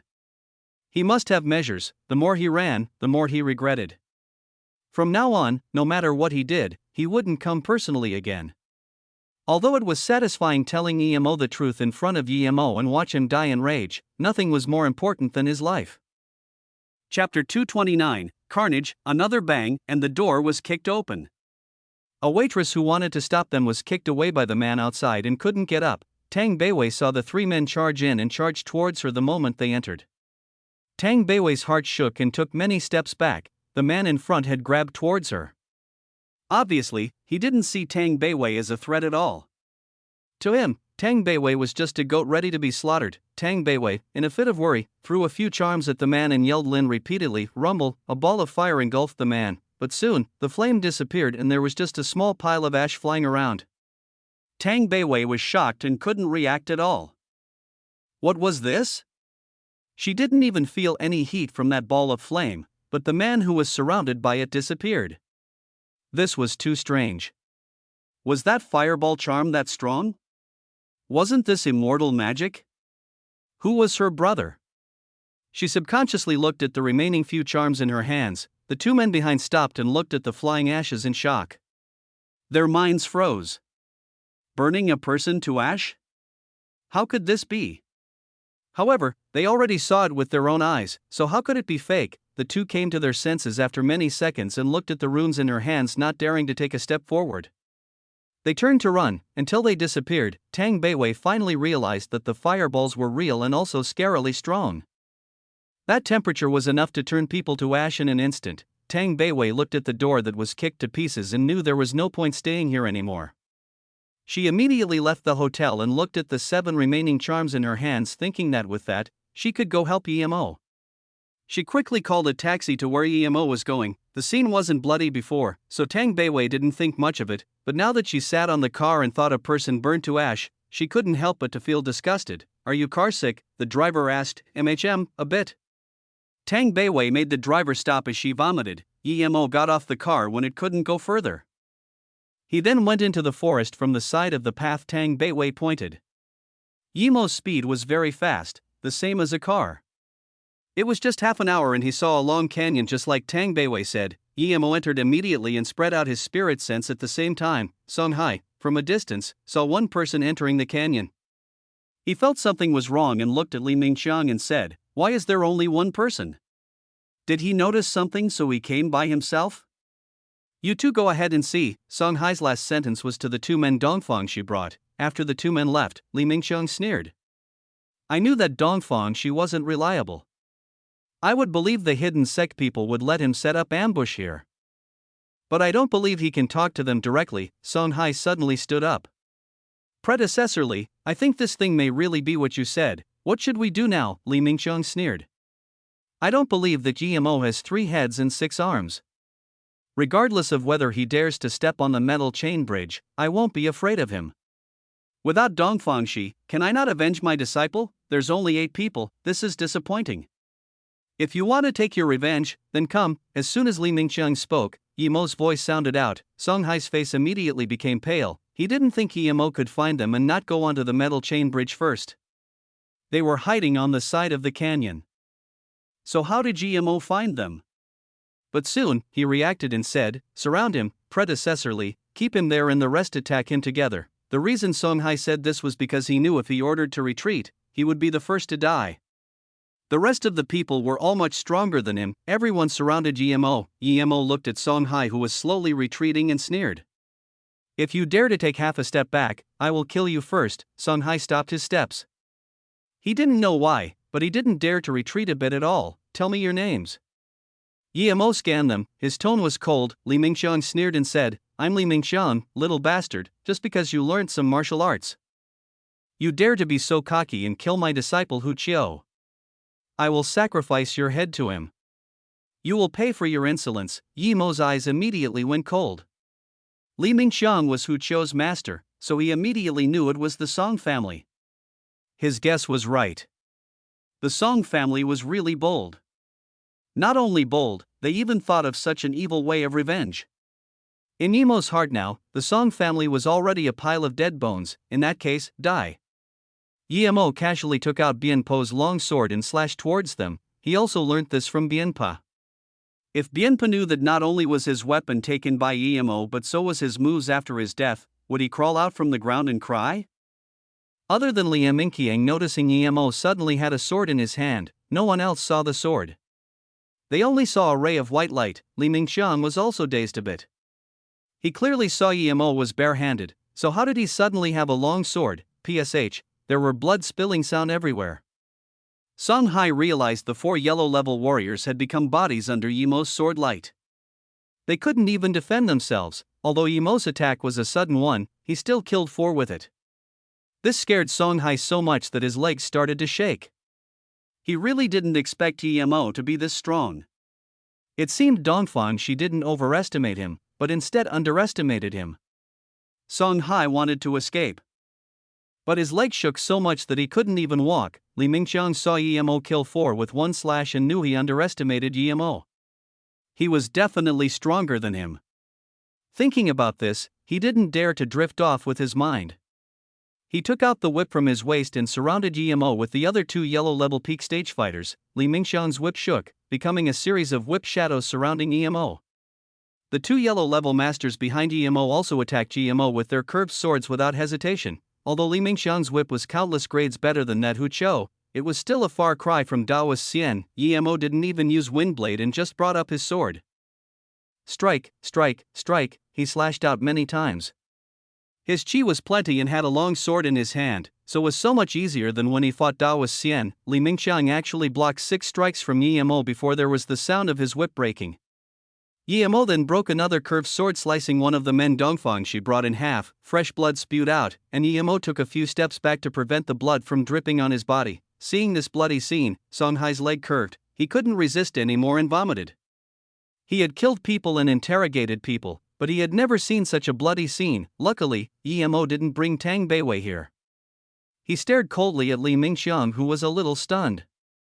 There was full of coldness and killing intent in his eyes. Li Mingxiang looked at the half of a whip he had in his hands. He didn't have the composure he had initially. Although Yemo killed 4 yellow levels at the start, he felt he could also barely do it. But now, he felt he couldn't defeat Yemo at all. This Yemo was too strong, and Li Mingxiang felt regret for the first time. When Yemo killed the first 4, he sliced his sword across their throat and the scene wasn't so bloody, but now, one was cut in half by him. The remaining yellow-level master looked at his bloodied companion with a pale face. After half a beat, he suddenly threw away his curved sword and turned to run. Yemo didn't even look and just casually swiped a wind blade at him. The man's legs were immediately sliced off and convulsed non-stop on the ground. "If you can let me go, I." Li Mingxiang was scared. He had never seen someone as strong as Yemo. He had lost the will to fight. Yemo sneered. No matter how Li Mingxiang begged for mercy, he never planned on letting them go. Before Li Mingxiang finished his sentence, Yemo's sword sliced again and Li Mingxiang's voice suddenly stopped. He was decapitated. Chapter 230, Fated Coincidental Encounter. The yellow-level fighter who had his legs cut off kept convulsing. He looked up and saw Yemo cut off Li Mingxiang's head. Under such great fear, he actually took out his knife and stabbed it into his heart. Yemo didn't bother with him and just stared coldly at Songhai as he walked slowly towards him. Songhai's face became bloodless. He was full of regrets. He regretted coming with Dongfang Shi. He even regretted not persuading the leader to not mess with Yemo, but now, it was all over. Yemo wasn't a person, he was a demon. Looking at the bloodied scene, he couldn't resist the waves of shock in his heart. Just how many people has he killed? Don't kill me, I'll tell you everything. Seeing Yemo walk over, Songhai's tone was of extreme terror. If he had another option, he would rather leave the Song family and hide than to go against Yemo. No need, I will make you speak the truth. Then, Yemo tapped on Songhai's forehead. Songhai's manner immediately became soulless and dumb. Then, Yemo coldly said, "Tell me everything about the Song family's plan." "Yes." Songhai didn't struggle at all. After the taxi drove to the foot of Wuliang Mountain and a bit in, no matter how Tang Beiwei requested, the taxi driver wasn't willing to drive 1 meter further. Tang Beiwei knew that the driver was probably scared since it was night. But luckily, it was probably about half an hour walk ahead. Tang Beiwei didn't force the driver, got off the car and ran into the mountains. The driver didn't know what a girl was doing this late in a barren place like the Wuliang Mountain. But this wasn't something he could be concerned with. He quickly turned around and left with his greatest speed. 40 minutes later, Tang Beiwei came up from the mountain roads breathing heavily. She went into the side of the forest. After running into the forest, the silence of the night made her scared. The feral cats and nocturnal birds' cries scared her. She didn't dare to stay and walked faster and faster. However, she didn't have Yemo's capabilities and fell over many times after only walking a few hundred meters. Crack, there was the sound of a branch breaking. Tang Beiwei stopped subconsciously. Under the faint moonlight, a black shadow ran over. Tang Beiwei's skin was tingling. There was a black shadow in the forest at night? She was so scared she didn't dare to move, but the black shadow stopped 5 or 6 meters in front of her. It was a humanoid figure, very skinny and had a goatee. He seemed very out of shape. There was someone up there this late? However, she looked on the ground and saw a shadow. Since there was a shadow, it meant it was a person, not a ghost. Tang Beiwei calmed down a little and stared at the shadow but didn't talk. Dongfang Shi was about to reach the mountain roads, but he actually saw a girl this late in the woods. He was indeed frightened quite a bit when he saw Tang Beiwei, but he immediately recognized her. It was Tang Beiwei. Dongfang Shi rejoiced. Yimo, that bastard almost made him die. He finally ran and survived. Today, he was finally able to take something back. Even though Tang Beiwei was a woman, her ability to make it here from the hotel meant that she had a few tricks. Dongfang Shi wouldn't be careless facing against someone like her. He didn't even think and pulled out the gun and fired twice at her. He didn't want to kill her immediately.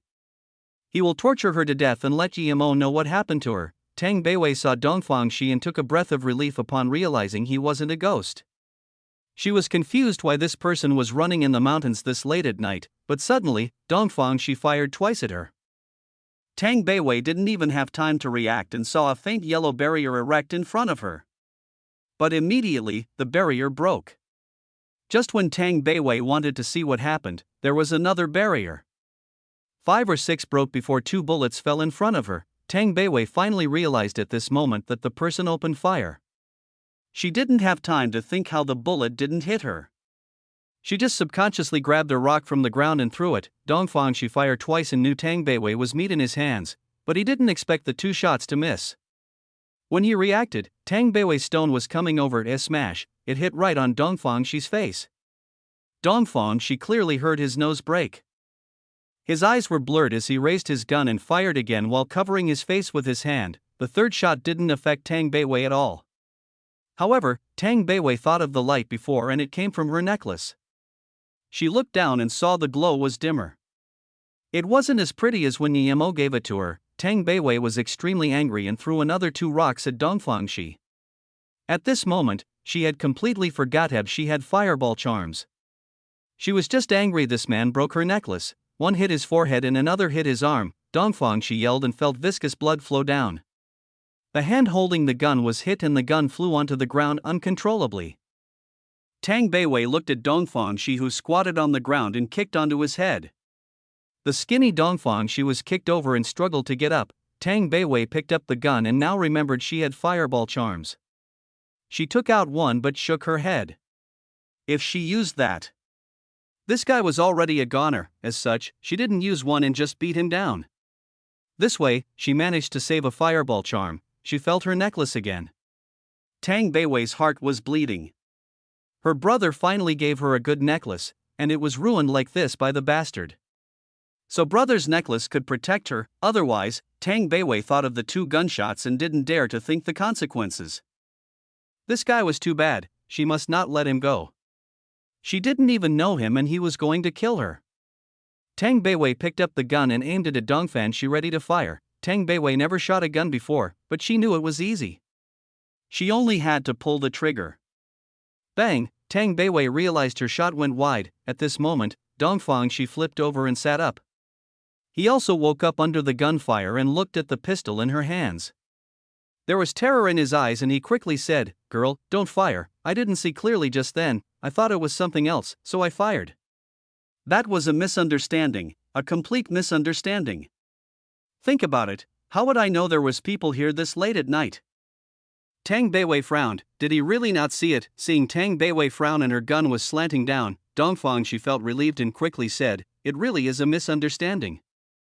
I'm lost and have been going around the mountain in circles. May I ask how to get out of here?" Tang Beiwei looked at Dongfang Shi's eyes. It was calm and he didn't seem to be lying. However, who would be out here this late at night? This was quite strange. Tang Beiwei suddenly remembered this road lead to that canyon.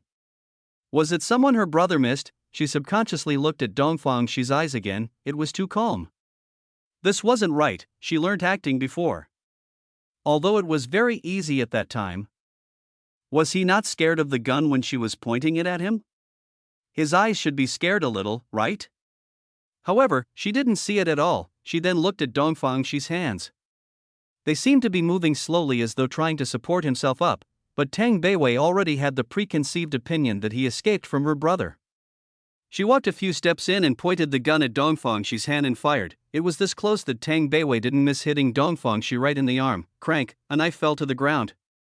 Tang Beiwei immediately knew she was right. This guy was bad and almost killed her. Dong Fangxi's face immediately became pale. He didn't think Tang Beiwei would fire again. The knife in his hand fell. He originally wanted to stab her when she came to help him up, but now, he felt worried. This girl was really fierce. He didn't know that since Tang Beiwei was so pretty, she acted very fierce to stop people advancing on her. Don't shoot, I was telling the truth. Although Dong Fangxi was still trying to trick Tang Beiwei, but his eyes weren't as calm as before. Okay, I won't fire, Tang Beiwei said and took a few steps forward. Dong Fangxi felt relieved but stared deadly at Tang Beiwei. As soon as she came near, he would take the gun from her. However, when Tang Beiwei was about 2 meters from him, she stopped and fired again at Dong Fangxi's knee. Argh, you stupid BTCH. Dongfang, she didn't expect Tang Beiwei, who was so kind just then, to be so nasty. Tang Beiwei ignored him and fired again at his leg, thinking that this pistol was really easy to use. However, she pulled the trigger many times and there was no reaction. She immediately understood she was out of bullets. She put the gun in her pocket and took out a fireball charm but took a few steps back. Chapter 231, Interrogation. Bitch, you were so sinister. Dongfang, she saw there was no more bullets and finally felt relieved, but he was still thinking about how to kill Tang Beiwei. Tang Beiwei picked up another rock and smashed it towards Dongfang, she's other leg. You bad thing, you think I don't know who you are? You are with Wei Yongqian, and you broke my necklace. I'll smash you. Dongfang, she wanted to avoid the stone, but he was so close to Tang Beiwei and he was heavily injured now, so he couldn't dodge it at all. The stone hit his leg, making him sweat with pain. You stinking BTCH, just wait till when I tell you who you are to Yimo, you will be happier, ha. Dongfang, she's face looked hideous and sinister due to laughter and extreme pain. He knew it was very hard to run away today. Insolent woman, how could she compare him to a trash like Wei Yongqian? Dongfang, she cruelly said, you filthy wretch, hitting me so cruelly. I've been a hero for all my life. But am I to die in a woman's hand? In that case, I might as well die in Yimo's hands. Tang Beiwei picked up a rock again and looked at Dongfang, she with alert. The reason she hadn't killed this person was because she wanted to ask from him how was Yimo now. Seeing Dongfang, she's wretched cursing, she raised the rock in her hand. Tell me what happened to Yimo, ha? Dongfang, she laughed hysterically. You filthy SLT, you're so evil that you won't even let your own brother go. Do you know who Yimo is? He's your brother? Are you very happy now? You seduced your brother, ha? It's satisfying even if I die, ha? Dongfang, she's laugh suddenly stopped. Tang Beiwei looked at him in pity. But there was no despair and desolation in her eyes. There was only irony and contempt. Tang Beiwei originally couldn't bear beating him up like this, but after hearing his words, she knew how easy she went on him. She should have been harder.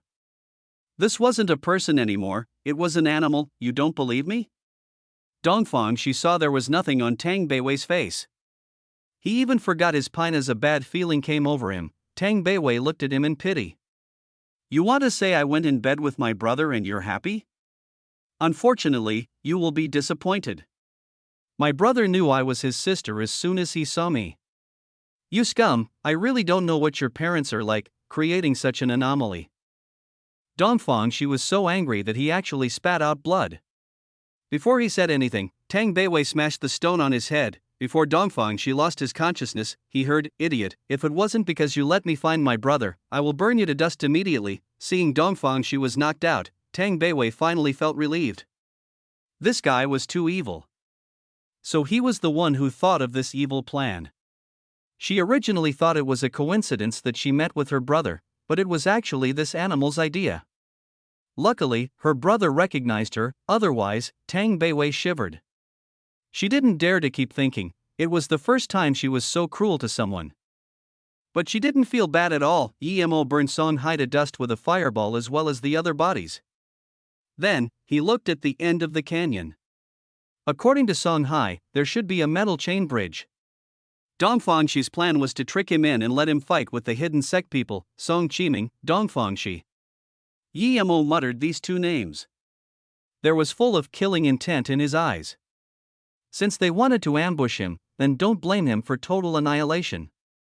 If Yimo was still stage 2, he would still have some concerns, but now, he didn't need to at all. However, Dongfangxi would have never thought that even if he changed the person, he still wouldn't be able to ambush Yimo.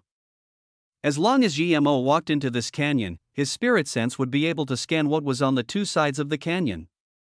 Dongfang Shi underestimated him too much. Whatever sinister plan it was worthless in the wake of absolute power.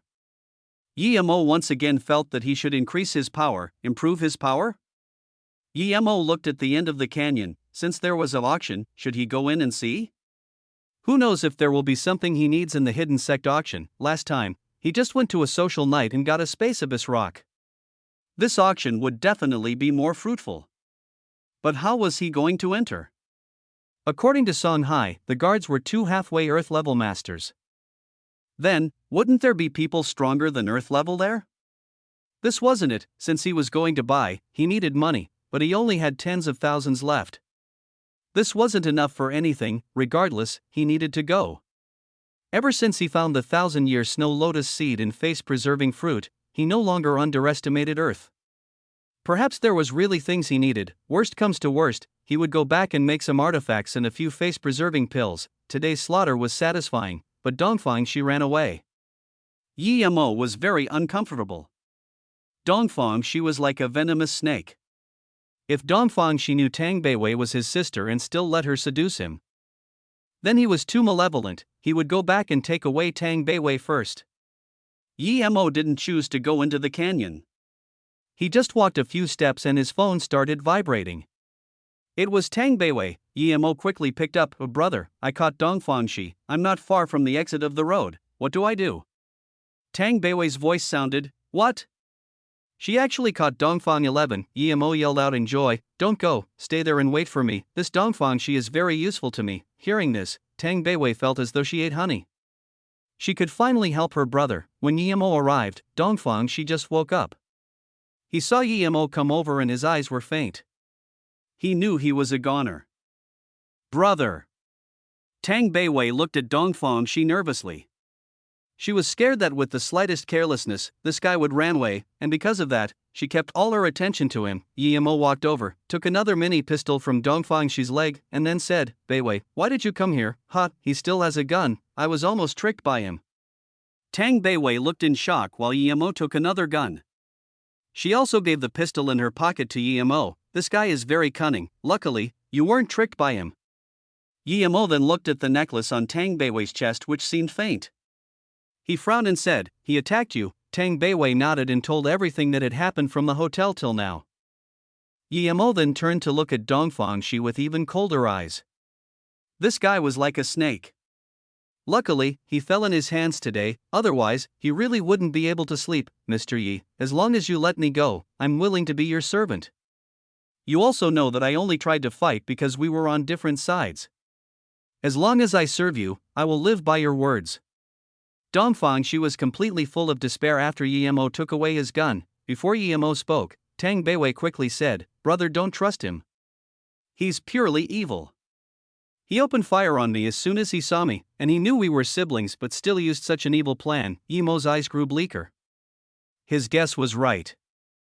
This Dongfang Shi really knew Tang Beiwei was his sister. This man was scary like a snake. Yemo walked over and kicked Dongfang Shi's other hand broken. Then, he said to Dongfang Shi, "I will make you die slowly. I'm not interested in having a wild dog that lost its humanity to serve me." Dongfang Shi's eyes hardened and immediately said, "Yemo, if you have guts, then give me a quick one. I know a lot of things. If you give me a quick one, I will tell you everything." Yemo raised his hand and patted on Dongfang Shi's head. He then pointed at the center of his eyebrows and coldly said, "No need, I have ways to make you talk." Dongfang Shi struggled a little but soon turned doll-like. Yemo looked at him and asked, "Tell me, why are you ambushing me? How many of North Sand's base do you know? Where are they? What other purpose do you have this time?" Dongfang Shi numbly spoke, "I only know the Asian base. It's in Vietnam, Whitetail Groove. I don't know anything else. This time, I came to get back the Space Sunflower Design Map." "Space Sunflower Design Map?" Yemo immediately remembered the model Wendong gave him. Thinking about Wendong, he wondered if she had recovered. He wanted to get the map, and now he learned that North Sand hid very deep. Even Dongfang Shi didn't know a lot of things.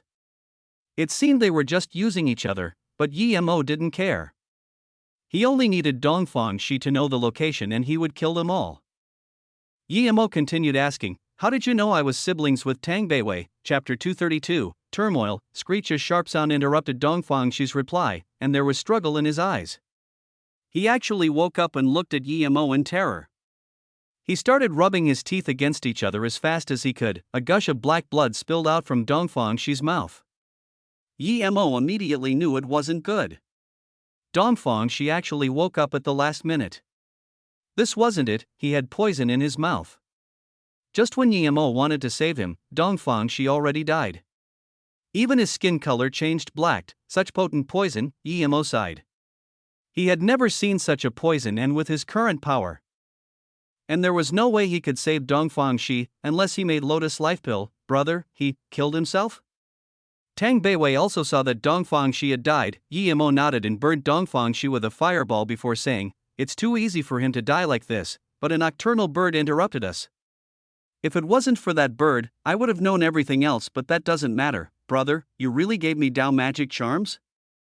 There really are fireballs, and my necklace was broken," Tang Beiwei said. "Meshem, everything is fine as long as you're okay. I'll help you refine your necklace later, let's go first. We might come back here tomorrow." Yi thought tomorrow was the auction. Tang Beiwei felt warm at heart, thinking it was really good to have a big brother. She gave the remaining fireball charms to Yi and said, "I still have a few left, keep it for self-defense. I'll still need to make some other things tonight." Yi pushed it back and thought before saying, "Don't tell anyone about this, okay?" Tang Beiwei affirmatively said, "I know, don't worry, brother, I won't tell anyone." "Brother, I want to go back and see my mom, are we coming here again tomorrow?" Yi nodded and said, "Tomorrow's thing is very important to me, I have to come. I will treat your mom, don't worry. Let's find a place to stay first. You walk too slow, I'll carry you," despite Yi carrying Tang Beiwei. It was almost 12 a.m. by the time they walked to the nearest hotel. Yi told Tang Beiwei to sleep early since he needed to make something. Beijing Song family, the most worried person was Song Qiming. Song Hai and Dongfang she had no news ever since they went. And Dongfang she said they brought the plan forward. It was already daylight now, but they didn't receive any news. He couldn't contact anyone on Wulian Mountain. Song Qiming, with bloodshot eyes, had a bad feeling. He felt that something must have happened to Song Hai. His heart skipped thinking about this. If something happened to Song Hai, it meant Yimo was fine. If Yimo was fine, it meant that he would come to Beijing tomorrow and exact revenge on the Song family. If it was a normal person, the Song family wouldn't be scared at all, but Yimo was a madman. He wouldn't even care about the laws of the country. Plus, even if the government could intervene, Yimo would still go on a carnage and the Song family people wouldn't even be enough for him to kill. If Yimo was coming back, there was an 8 a.m. flight to Beijing. What to do? Song Qiming had now regretted challenging Yimo's bottom line again and again. Just when Song Qiming was being restless in his office, Song Yuanyi walked in. "Dad." Song Qiming stood up nervously. Song Yuanyi sighed. "Since you did it, don't be scared. He doesn't have 3 heads and 6 arms. Our Song family have been passed down for nearly a century. It isn't something a mere Yimo can destroy unless he disregards the law." Song Qiming's worried looks regressed a little but still worriedly asked, "What do we do now? Should we report immediately?" Song Yunei shook his head. "It's useless. Yimo is the head instructor of the special forces. Even if he isn't, the old guy from the Yi family would use tricks. As such, we still need to rely on ourselves. Yimo hasn't attacked us yet. If he does, we would suffer heavily even if get support from above. With his power to kill O family's tiger and Li Mingxiang, it wouldn't be hard for him to kill all of us before reinforcement comes." Song Qiming's face was full of regret. "I am to blame. If I didn't let Shao and So loose, this wouldn't happen." Song Yuanyi waved his hand. "You are not to blame. Why would a direct grandson of our Song family need to worry if he wants a woman? We just didn't expect Yimo to be an ancient martial arts cultivator and was so strong. Song Hai still has no news. You don't need to wait for him. Something must have happened already. This Dongfang she doesn't live up to his name. We overestimated him." Song Qiming sneered. He regretted completely listening to Dongfang she's words. Song Yuanyi shook his head. There shouldn't have been a problem with his plan, something just happened in between. There must be another reason. It's not the time to be fussing over this. We need to face Yemo's wrath when he comes back, Song Yuanyi frowned. His eldest son did quite well being the leader of the family all these years, but faced with the life and death of the family, he was indecisive. He thought for a while before saying, I'll go back and find my bro for help. If he can come talk to Yemo, it should be enough for Yemo to let us go once. But this isn't a fail-proof plan. I'm not sure if Yemo will listen to old bro's words. So you need to act. If I'm not wrong, the problem should be on Tang Beiwei. Song Qiming also thought Dongfang Shi choosing Tang Beiwei was very strange. Then, his father continued, I've seen Tang Beiwei's picture, she's indeed pretty. But I don't believe we can't find someone prettier in Beijing. And I know she's your daughter. What's the meaning of using your daughter as a spy when he's cooperating with you? Is there some other reason in here, Dad? Song Qiming looked down in guilt. Although he knew his dad knew about this, he didn't bring it up. He didn't expect his dad to bring it up, Song Yuanyi sighed. I'm not blaming you. However, when you do things in the future, you need to clean up the trails. How could an outsider know about this? You need to investigate Tang Jin, and you need to go visit her personally.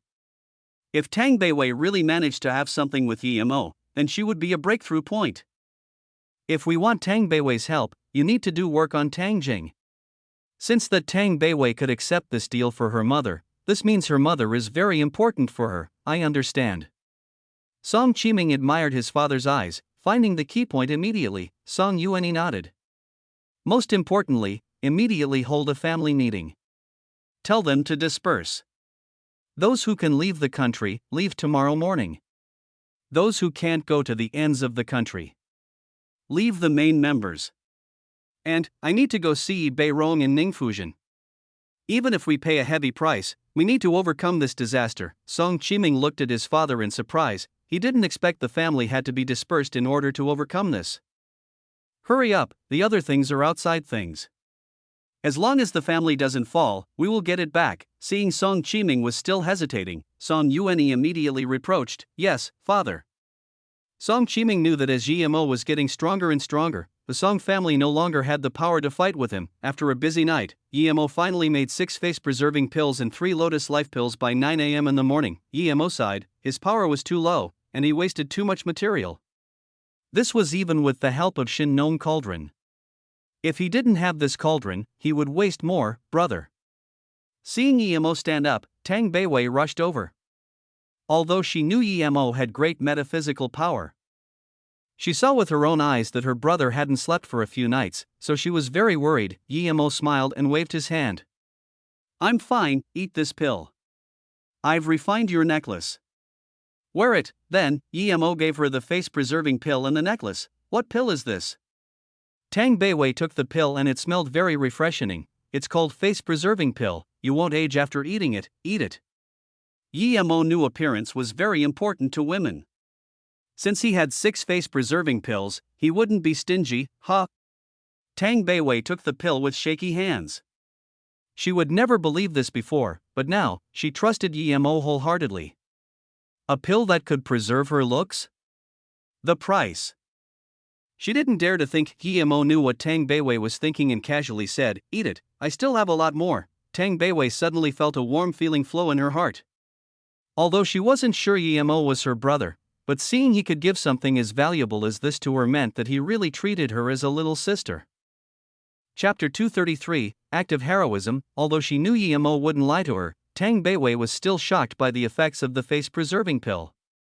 After eating it and taking another shower, even Tang Beiwei couldn't believe she changed so much. Before eating the pill, she was a top-grade pretty girl, but now, she thought she had become a goddess. Was the girl in the mirror really her? She couldn't even imagine. Her skin was pearly white and her already perfect face was smoother. Brother, this pill is really magical.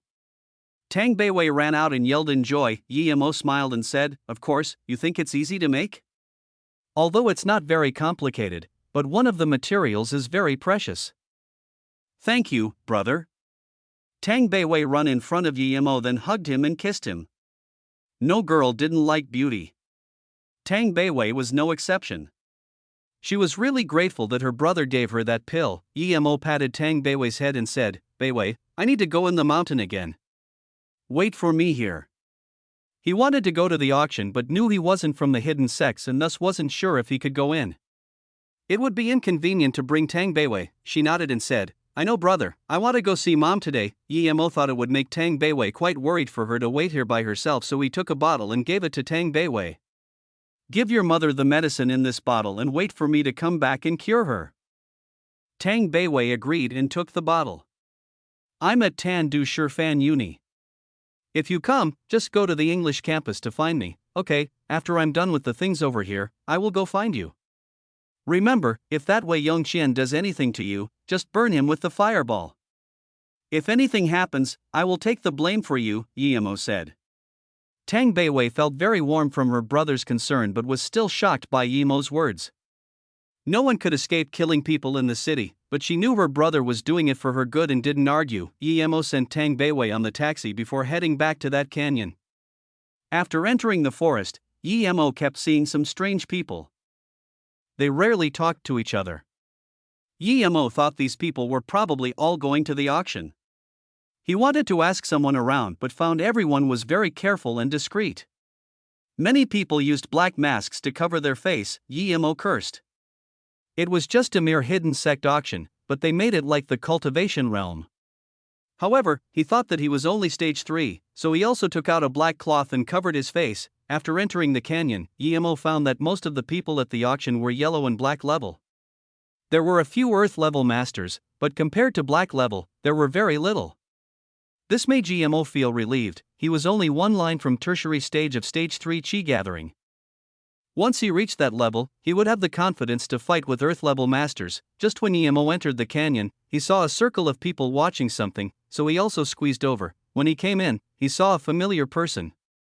It was the girl whom he cut one arm off, but this girl's arm was reattached. There was a beautiful serene looking nun beside her who only looked in her 30s. He didn't expect this girl to appear here. She was working with Lang Ji for Qianlong 2 before, and her flying swords were quite good. Was she also from the hidden sects?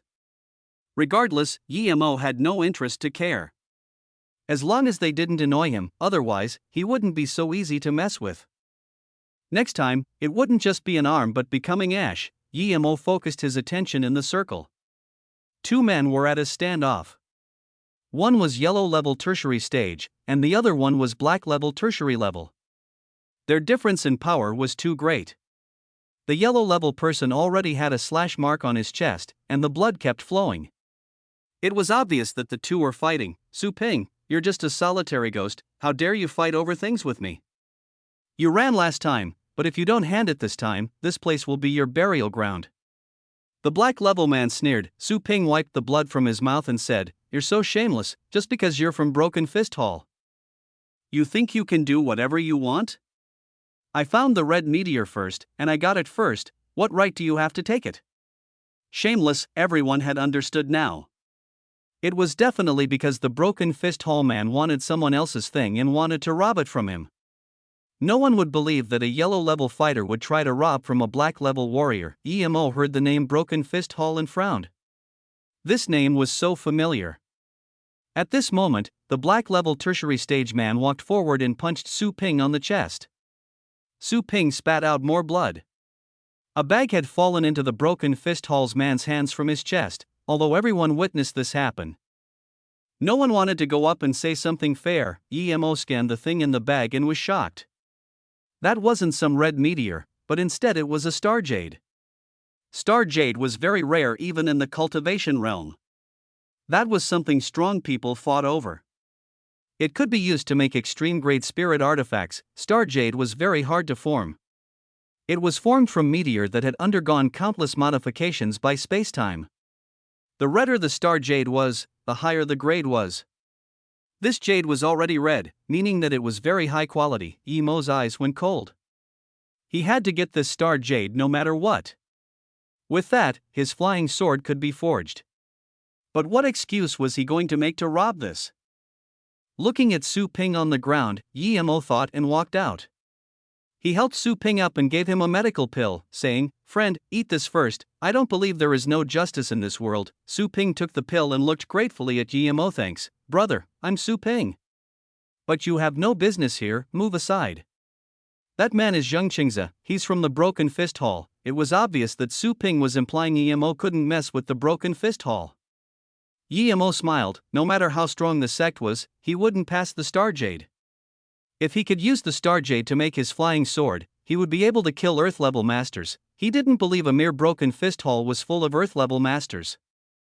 Broken Fist Hall, Yimo suddenly remembered that he got a dagger from killing Otanhu, and the dagger had the words Broken Fist. So that was it. Yimo knew that Otanhu and Zheng Qingze were in the same group. In that case, the Broken Fist Hall would come looking for him sooner or later. Thus, he might as well kill one first. Thinking about this, Yimo's killing intent rose. Punk, justice is in the hands of the strong, FCK off, our Broken Fist Hall's matter is not something you can intervene with. Zheng Qingze saw there was someone helping Su Ping, someone so young with a covered face. This caused him to become immediately angry. Yimo slowly stood up and coldly looked at Zheng Qingze before saying heroically, I like to intervene in things I don't see right. Broken Fist Hall? Very strong? I'm going to intervene today. What are you gonna do, then? Yimo felt a little guilty. Su Ping was not a bad person, but he used him. Although he did it for the Star Jade, Yimo's words immediately got the agreement of the surrounding people. It was obvious Zheng Qingze's overruling actions had made people unhappy, but no one said anything. Now that Yimo came out to say something, people immediately conformed. Zheng Qingze coldly looked around before glaring at Yimo and Su Ping and said, You two are lucky today, don't make me see you again. Then, he turned to leave. Yimo came for the Star Jade today. And saving Su Ping was just a part of the package. How could he let the main thing escape? He didn't even think and stopped Zheng Qingze. You want to go? Stop dreaming. You think you can leave after taking other people's thing? Punk, you want to die. Zheng Qingze was really angry now. Although he was annoyed that Yimo saved Su Ping, he got the thing so he didn't care. Now that he wanted to leave, this insolent punk dared to stop him. Zheng Qingze didn't even think and swung with the long sword he pulled out from his back. However, Yimo didn't dare to block with his long sword because he couldn't expose that he had a storage ring. Second, he knew that sword was troublesome.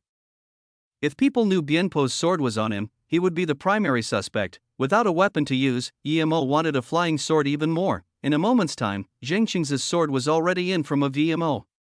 People couldn't bear to look. After all, Yimo was only in his 20s. Even if he learned martial arts at a very young age, and even if he was extremely talented, he could only be yellow level at most. How could he be a match for Zheng Qingze? However, Yimo didn't care about that much. He locked Zheng Qingze's sword with his spirit sense and struck out with his fist. No one dared to believe that Yimo dared to fight a long sword with his fist. Everyone thought Yimo was crazy. Chapter 234, Decisive Kill. With the clash of fist and sword, there was no sound of flesh being sliced but instead a metallic clank. Zheng Qingze's long sword was smashed into the ground, while he himself was forced multiple steps back. Yimo's hand was perfectly fine, and at this moment, Yimo followed up with another kick on Zheng Qingze's dantian. He flew many meters out and smashed onto a distant boulder as he spat out blood. It was obvious he couldn't survive this. Then, Yimo walked in front of Zheng Qingze and took the bag from his chest. Everyone took a cold breath. Zheng Qingze was someone who cultivated ancient martial arts to black-level tertiary stage, but he only lasted 2 moves in Yimo's hands. This youth was too ferocious. Although Zheng Qingze underestimated Yimo, he wouldn't last more than 20 moves even if he didn't, so strong, but he started feud with the Broken Fist Hall. Although it wasn't some first-grade sect, it still had an Earth-level master. Most people didn't know how Yimo knocked the sword away with his fist, but 2 of the Earth-level masters saw clearly. Yimo smashed his fist accurately on the flat surface of the sword. The 2 compared themselves and felt even if they fought Zheng Qingze, they wouldn't be able to win so easily. This young man was excessively strong, and they couldn't even tell which sect he came from. The girl who had her arm severed by Yimo looked at Yimo before saying to her pretty nun master in a low voice, Master, I seem to have seen him somewhere, but I just can't remember. The nun immediately reproached, Zishu, don't say random things. It's very hard for us to come in here. Yimo gave the bag to Su Ping and said, Brother Su, this is yours. He was thinking of how he would trade it over later. However, Su Ping pushed and said, "Brother got into conflict with the broken fist hall due to me, so I feel really bad. This thing isn't really useful to me, and your power is higher than me. As such, I'll just give it to you. I haven't asked for your name." Yemo came for the star jade, and hearing these words, he didn't try to act polite. He took the jade and took out another defensive jade. This is a defensive magic artifact. It's far as valuable as your meteor, so if I get the chance in the future, I will pay you back properly. I'm MOing. Yemo didn't dare to act cocky here. Everyone had some sort of background here. Although he was confident, he wasn't confident enough to ignore everyone here. Su Ping took the jade and laughed. "Brother Mo, you're being too polite. It's my luck to be able to get to know a friend like Brother Mo." However, this also made Brother Mo get into conflict with the broken fist hall, making me very sorry. Mo immediately looked at this Su Ping differently. Not only was he straightforward, but he also didn't fear the broken fist hall. Mo laughed. "The broken fist hall isn't a threat to me. If they dare to harass me again, I don't mind going and annihilating this place." Mo said this purposely. He killed Otanhu and Zhang Qingze, so there was no coexisting between the two anymore. Instead of being fearful, he might as well bring the feud to the surface. Plus, as long as he got the star jade, he could make his flying sword. Once that was done, his battle power would increase many folds. Right, if the broken fist hall dare to come, us two brothers will go slaughter them. Su Ping was also full of heroic feeling. Everyone started to leave seeing there was nothing to watch and all went into the canyon. Brother Mo also came to participate in the auction? Seeing everyone leave, Su Ping asked. Mo nodded. "I heard there's an auction here, so I came to see what's good." Su Ping dazed and asked, "Don't you have an entry card?" "There's an entry card?"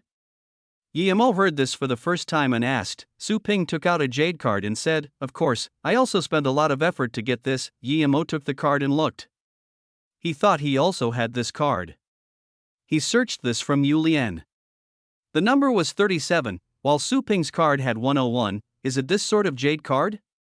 Mo casually took out Yu Lian's card, thinking that luckily, Jingxi didn't search Yu Lian's body after killing him. Otherwise, he wouldn't have a card to enter. Su Ping took it and looked. Indeed, that's the right one. Your card is in the front 50, so you can bring an extra person. The numbers after 50 such as me can only go in by themselves. I didn't know Brother Mo had such a high-level card. In that case, let's go in. Although Su Ping didn't ask, he was sure Mo was an Earth-level master because other than Earth-level masters, only people with high status could have it. The two talked for a while and realized both were solitary cultivators without a sect. Although Mo had a good impression of Su Ping, he still didn't tell everything. After all, Su Ping didn't either. They were all in Jianghu, one. Who among them knew each other completely? When they were hot-blooded, they could die together, but when there was conflict of interest, perhaps they would sell each other out. After all, they just met each other. Mo and Su Ping walked past the canyon, went through the metal chain bridge, and entered a long and narrow path. This path was built on the steep wall of the cliff. Looking down, there was no bottom to be seen at all. It was completely shrouded in clouds. It seemed as though they would be blown down by the wind at any moment. Those scared of heights would perhaps faint already, but of those who came to the auction, who would be afraid of heights? Mo wasn't at all. After passing through a few kilometers of small cliffside road, the way opened up in front. There were large packs of trees and bushes seeming very quiet and pretty. At the end of all that was a tower set up with wood, with the words, Shishuang Temple. Mo saw many people hold the jade card and walk in. He knew he had arrived and couldn't help to compliment Dongfang Shi. He didn't even cultivate but had so much information about what went on in here. Mo wondered how this was possible. It seemed that no one should be underestimated, everyone had their own way. Mo took note of the two men guarding the door. They were both peak stage black level power. According to Song Hai, these two brothers lusted with their life. There were a lot of women here today. He wondered how they would lust, but Mo didn't believe they dared to attack a woman in broad daylight. Mo and Su Ping walked at the back. He knew it was not even 11 a.m., while the auction was starting at 3 p.m. Mo observed careful the two guards, and indeed, their eyes kept circulating on women. Especially when the two nuns from Lian Hang Jing Mosque came, they almost drooled. Yemo saw the shorter one squeeze one of the nun's hand when they entered. The nun took her hand back quickly and the jade card even fell to the ground. She quickly picked it up and pulled the other nun in and didn't talk. Everyone's card was very correct, and people came in a huge line, so the two didn't dare to overdo it. He understood now that regardless of last night or this afternoon, if he and Tang Beiwei came here, they wouldn't see other people. This was because the auction hadn't started last night.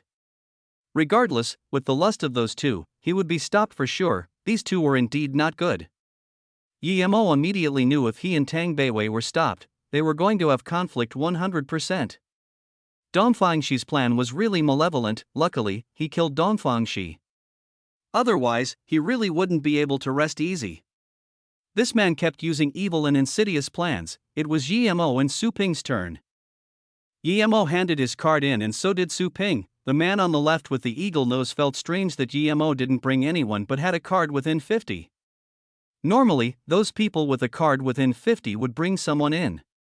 Although Yemo covered his face with a mask, his age was too young. Which sect are you from? The man thought those who had these cards were usually from the bigger sects and the big wealthy corporations in the mortal world, but Yemo didn't look like it at all. Yemo shook his head. I don't have a sect. The eagle nose studied Yemo a bit more. Since Yemo didn't have a sect, it meant Yemo needed to bribe him, but Yemo had no intentions of that at all. His eyes grew cold and said, "Where did you steal this card from?" Yemo was also pissed and coldly said, "Do I need to report to you? Why do you care where I got it from? All that matters is that it's real. How dare you, a low-level youngling, dare to be so impolite? Your card has unclear history. I will confiscate it. Go back to where you came from." The eagle-nosed man was pissed since so many pretty ladies came today and he couldn't do much at all. But now, Yemo didn't bribe him and was arguing with him. 1. TL note, Jianghu is another term for society but more specifically for martial artists and gangsters. Chapter 235, Ferocity. Yemo was furious. Out of so many people, they had to stop him. They were bullying him because he had no background but had a card within 50. The people from behind saw Yemo have conflict again with the guards. Those who knew Yemo all knew he was quite strong and thought there was going to be another show. I never heard that you needed to ask where the card came from. There shouldn't be such rule. Su Ping immediately intervened. The shorter man on the right side heard Su Ping's words and immediately slapped Su Ping many meters out onto the ground with blood flowing from his mouth. If I say it's needed, then it's needed. What? Do you have a problem? The shorter man looked at Su Ping contemptuously and scanned Yemo coldly. Yemo's eyes went cold and looked at the shorter man. What? You have a problem? If you do, then I'll beat you up as well. Piss off. The shorter man saw Yemo look at him and immediately snapped. Yemo turned his head back slowly. The shorter man saw Yemo PSSY out under his yell and spat on the ground sneering. What kind of thing are you? Why don't you look where this is? Everyone saw that Yemo eventually didn't act impulsively and felt relieved for him, but also looked down on him. Piss off, don't waste other people's time. Seeing Yemo turn around to face him, the eagle-nosed man said contemptuously. Yemo smiled and nodded, and before the other party could react, Yemo suddenly turned around again and with an extremely fast speed then punched the shorter man's dantian. Yemo used all his power in this punch. PSCHSH. The shorter man spat blood all over the sky and was sent flying 10 meters away. He landed on the ground and didn't move. No one knew if he was dead, but everyone knew there was no difference since that fist had completely shattered his dantian. Yemo's sneak attack succeeded, so he immediately took many steps back to calm his breathing before staring coldly at the eagle-nosed man. Everyone was shocked. This masked youth was so ferocious and so decisive. His sneak attack worked on a half-a-step Earth-level master. No one expected Yemo to dare to sneak attack a half-a-step Earth-level master. Even that short man himself didn't expect it. But Yemo still did it and succeeded. Was he really some impulsive man that didn't care about anything? Of course, Yemo did. He had already looked at the geology. The road back was built on the cliff face. Other people couldn't escape, but it didn't mean he couldn't. If they really fought, he could jump off with Su Ping. He had wind controlling technique, so he wasn't afraid at all. To Yemo, if he was going to fight anyways, he might as well eliminate one first and reduce the threat. He wouldn't wait to be ganged up on by two peak black level master. That wasn't who he was. Since he was going to sneak attack, of course, Yemo chose the one who was slightly stronger. Plus, he killed the shorter guy first, and if he was to argue later, he would have the advantage as the short guy attacked first. Half a beat later, the eagle-nosed man reacted and screamed, "Bastard, you dare to kill my brother!" Then he pulled out a long sword and hacked towards Yemo's head. In his eyes, Yemo only killed his brother because he sneak attacked. If they really fought, he only needed one sword to kill Yemo. Yemo knew that the eagle-nosed man was weaker than the shorty but still stronger than Zhang Qingzi, so he didn't dare to take him lightly and locked onto the man's sword with his spirit sense. Although the eagle-nosed man's sword was strong, it posed no threat to Yemo. Not only did Yemo keep his spirit sense on the man's sword but also on the surrounding. He was scared people would come and gang up on him. If more people came, he had to run immediately, and he wouldn't be able to participate in the auction. Seeing there was more fighting here, people came out again to look. At this moment, even those without a card could go in, but since all the people here had cards, no one tried to sneak in. In that brief moment, the eagle-nosed man struck out 12 times, sword followed by sword. It almost joined to form a veil of swords. Yemo sneered. If he could also pull out the sword, he could kill this man on his 7th sword, but he didn't dare to take out Bien Po's sword and had to fight with his bare fists. Bang! Bang! Bang! After 12 successive bangs, Yemo and the man separated again. That veil of sword didn't even scratch Yemo's clothes. At this moment, the man realized that Yemo wasn't an easy opponent as he seemed. Although he really wanted to kill Yemo, he knew it couldn't be rushed. The man casually sent out a rocket-like signal and started to attack Yemo again. Yemo saw this signal and knew that it was a call for support. He must finish the battle quickly. Regardless if the people who came would be impartial, he had to kill this man no matter what. Although Yemo was worried, this man wasn't so easily killed. Yemo's fists clashed with the man's swords for another round. He was pushed back by Yemo, and he immediately knew Yemo was stronger than him. Although the man was pushed back, Yemo had no joy. His fists were hurting a little too. He knew if he used Wind Blade, he would have finished this guy ages ago, but he didn't dare to use it. At this moment, his spirit sense scanned that 100 meters away, 2 men were closing in quick. Their power was obviously stronger than the eagle-nosed man. No, he couldn't wait and talk when they were here. The moment Yemo pushed back the man, he jumped up and slammed down on the man. "You're asking to die." The man saw Yemo being so cocky, leaving himself wide open towards him. He had a smirk at the corner of his mouth as his sword sliced towards Yemo's chest. Yemo used his body to block everyone's vision as his fists struck on the back of the sword. Meanwhile, a wind blade sliced across the man's neck. The man's sword stopped immediately. He touched his neck in disbelief, until at last, his hand powerlessly fell down. Before he died, he still couldn't believe that Yemo used a projectile to kill him. Everyone was stunned. Just then, Yemo was wide open, and this was obviously a no-brainer in martial arts. However, how did this eagle-nosed man die immediately? This youth was too eerie.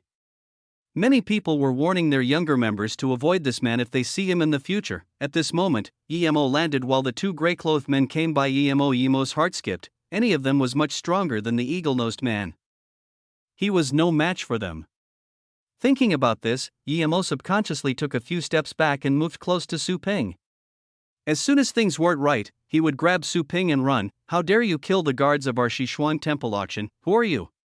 What do you want here?" The man speaking was in his 50s with snow-white hair. Yemo told everything that had happened without worry and said at last, "If you 2 predecessors don't believe me, you can ask everyone else.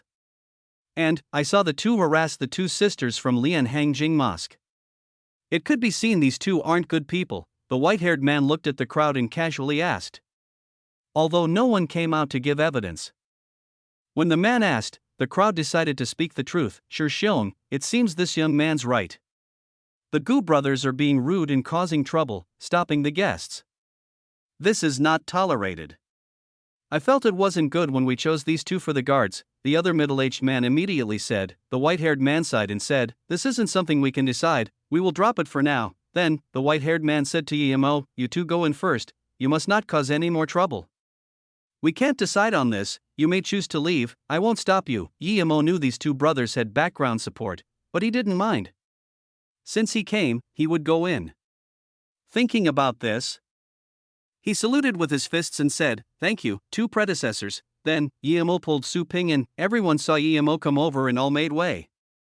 In their eyes, this masked young man was an extremely bad-tempered person who killed without a second thought. The younger nun of the Lianhang Jing Mosque looked at Yemo's back, pulled the other nun's hand and said, "This guy is really ferocious. He killed Broken Fist Hall's person in the canyon, and now he killed the Gu brothers.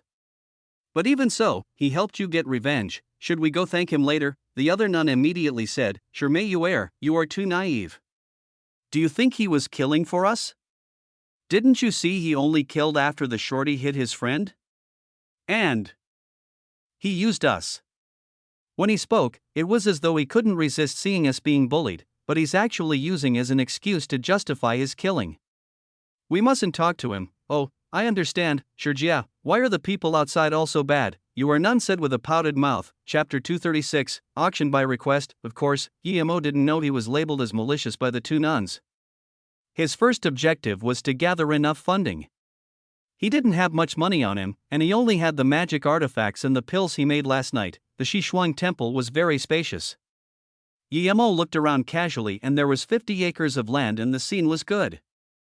There were small pavilions everywhere for people to rest. Yemo thought no wonder the auction was held here. Yemo confirmed the exact location of the auction and made Su Ping wait for him. He wanted to ask how much his things could be sold for. Seeing Yemo walk into the main place, the girl called Zisu immediately told the nun next to her, "Master, I recognize him." Shut up. The pretty nun reproached the little girl and looked around carefully. Zisu was frightened and didn't continue talking. She resented Yemo, but feared him at the same time. She resented him for cutting off her arm, but feared his ferocity. He already killed 3 just coming here, and any of these 3 were much stronger than her master. Yemo walked to the entrance to the main stadium and was immediately stopped by a monk in his 30s. "Friend, there's still 2 hours before the start of the auction, you need to wait a little longer." Yemo almost spat out. Didn't monks call people patron? How did the monk call him friend? But luckily, he had seen quite some monks who drank and ate meat, so he immediately said, "I have some items that I wish to ask the organizer to auction for me. Is that possible?" "Of course, come with me." The monk wasn't surprised since there were a lot of people who also did that. Yemo was taken to a room on the 3rd floor. Yemo looked around. There were 2 people in the room. One was a skinny old man with glasses and a goatee. He actually looked quite like Dongfang Shi. The other was a middle-aged woman. Her looks were average but had a royal temperament. It could be easily seen she was no ordinary woman. "You have something you wish to auction?" The tone of the old man with a goatee was very slow. When he spoke, there was a small frown, and this was caught by Yemo. Yemo immediately knew that the goatee saw he was too young and didn't think much of him. Yemo didn't care and took out 5 artifacts he made and said, "Indeed, these are some magic artifacts. Each can defend primary stage yellow stage warriors' full-powered attacks 3 times. Oh." The goatee was quite surprised to hear Yemo speak about such a defensive artifact and took it over for perusal. Then, he said, "If it really is so, it could be sold for a lot in the mortal world, but it can't be sold for much here. If you agree, I can try it. If it's real, then I can buy it, but the price won't be over 1 million. Yemo knew this goatee was right. This wasn't worth much in the hidden sects indeed. 1 million was decent. If he took it to the outside world, perhaps each would be worth 10 million. Although this price was so much higher than before, Yemo still felt there was no need to sell it again, because last time, although he sold them for 200k each, that money was enough for him to use. Now, although he could sell for a million wasn't even anything in this auction. In that case, he might as well leave it to sell outside. Thinking about this, Yemo took the 5 magic artifacts back. The goatee didn't say anything upon seeing this. He also knew the price difference was too huge, but he felt his beard and said, "If you could auction the method to make such things, I think it would be a heavenly price." Yemo sneered. He wouldn't sell the method. Even if he did, the ancient martial arts cultivators here wouldn't be able to make it at all. Spirit sense was not something that could be attained through ancient martial arts. This old man was really calculative. If they could mass produce it and then sell it outside, they could become billionaires easily. Although he was sneering, Yemo calmly said, "This isn't mine. I'm just helping." Then, Yemo took out another vase and said, "Inside is a lotus life pill. See how much it's worth." Then, Yemo gave the vase to the goatee. The goatee opened it and tipped out a round, extremely aromatic purple pill. It was the size of a longan. It could be seen from the appearance that this pill was not ordinary. But even the goatee had never heard of the Lotus Life Pill. Emo saw the shock on the goatee's face and knew this goatee didn't know about the Lotus Life Pill. As such, he said, this Lotus Life Pill is made from the 1,000-year snow lotus seed with 81 other precious herbs. Although it can't save the dead, it could cure any injury as long as there's still a last breath left in the body. Emo abused the goatee for not knowing about the pill. Emo increased the materials used to make the pill by more than 10 times. He only used 5 to 6 herbs to make this pill, but he said it was 81. Plus, the 1,000-year snow lotus seed couldn't cure all disease. It focused on extremely heavy external and internal injury. It was also useful for cultivation errors. It was impractical to say that it could cure all disease. Many neurological disease or mental problems couldn't be cured by it. But even so, its effects were exceedingly powerful. The 1,000-year snow lotus seed can really be used in pill? You actually made it. There's such a pill master in the world now? The goatee was shocked.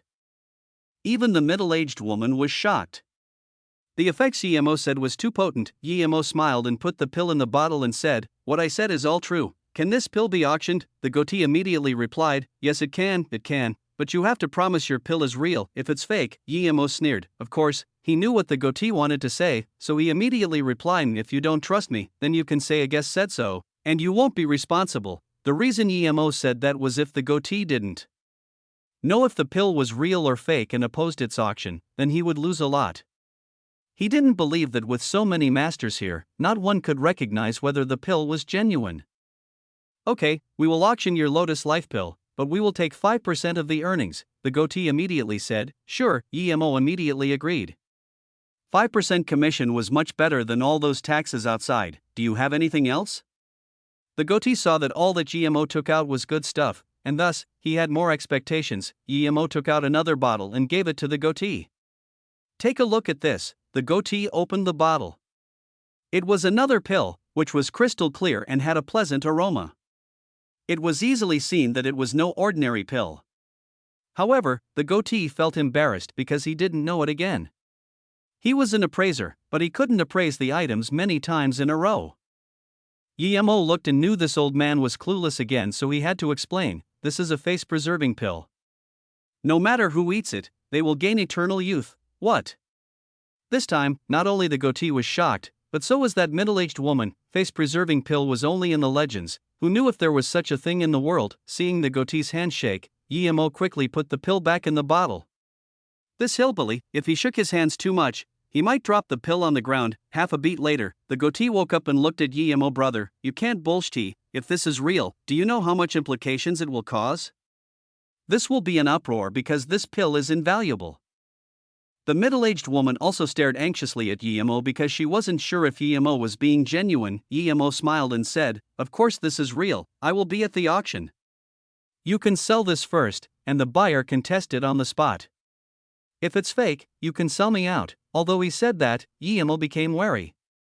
It seemed it was an impulsive move to sell this pill. If everyone knew he was the seller, perhaps all the masters in the world would come chasing after him. Power. As long as he had enough power, he wouldn't fear other people, but he was too weak now. Emo desperately wanted to get stronger again. If he was a foundation establishment cultivator now, who dared to oppose him? He could casually turn an entire sect to dust. But the reality was that he wasn't. Perhaps at this place, he would never be able to reach foundation establishment. This was why he had to come to this auction. If he found some precious spirit herbs or ores, those would be the things that would help him break through. Chapter 237, Face-Preserving Pill. Another thing was, regardless if the temple would betray him after he sold the pill, he had to be ready. Luckily, he covered his face before coming in and changed his name. "Okay, if your pill is really as you say, it will be a heavily priced pill. But because it is the first time, I don't think it can be sold for a good price. After all, this is too unbelievable." Emo knew the goatee was saying the truth. Emo took out another pill and gave it to the goatee. "I have 2 of these, save one for the middle of the auction. I think the second one will sell for a good price." The goatee was dumbfounded by the second pill. It was already impossible to have one. But this youth took out two. But if he was a fraud, did he not want to live? That would be suicide in this place. The middle-aged woman's gaze was fixed on the pill. If she didn't have concerns, she would have rushed up and robbed it. However, she also knew that even if she sold everything she owned, she wouldn't necessarily be able to afford this pill. The goatee took out the second pill inside. These two pills will be the most precious thing on the entire auction. Suddenly, the middle-aged woman seemed to have thought of something and said, "May I ask if this pill is made from red leaf pumpkin fruit?" Emo had a fright and thought of another huge problem. It wasn't just a few people who knew about the red leaf pumpkin fruit on Wuliang Mountain. Many people did, and the main effect of it was for beauty. It wasn't hard to guess, and his pill even had the scent of the red leaf pumpkin fruit. This couldn't be concealed. If people knew he got the red leaf pumpkin fruit, then perhaps they would know that he killed Bianpa and Yulien. Last time, it wasn't just Bianpa and Yulien who died, there was also the Baldy and many other black-level masters. Seeing the goatee and the woman look at him like this, he thought FCK it, since they already know, it couldn't be hidden anymore. He might as well admit it and make the pill earn more. Then, he would go exterminate the Song family as soon as the auction ended, and then cultivate in seclusion. If a cultivator were to be concerned about this and that, how the FCK can they even cultivate? Thinking about this, Emo calmly said, "I heard the Qianbei who made the pill say there was indeed an ingredient called the red leaf pumpkin fruit.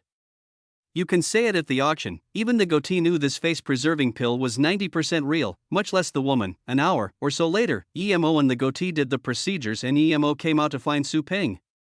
The first thing he asked was, "Brother Su, what are you trying to buy at the auction?" Su Ping shyly said, "My finance is limited. I just want to buy a good sword. I use sword, but I still haven't been able to find a good sword." Emo thought about the eagle-nosed man he killed. The sword he used was not bad, but he didn't take it.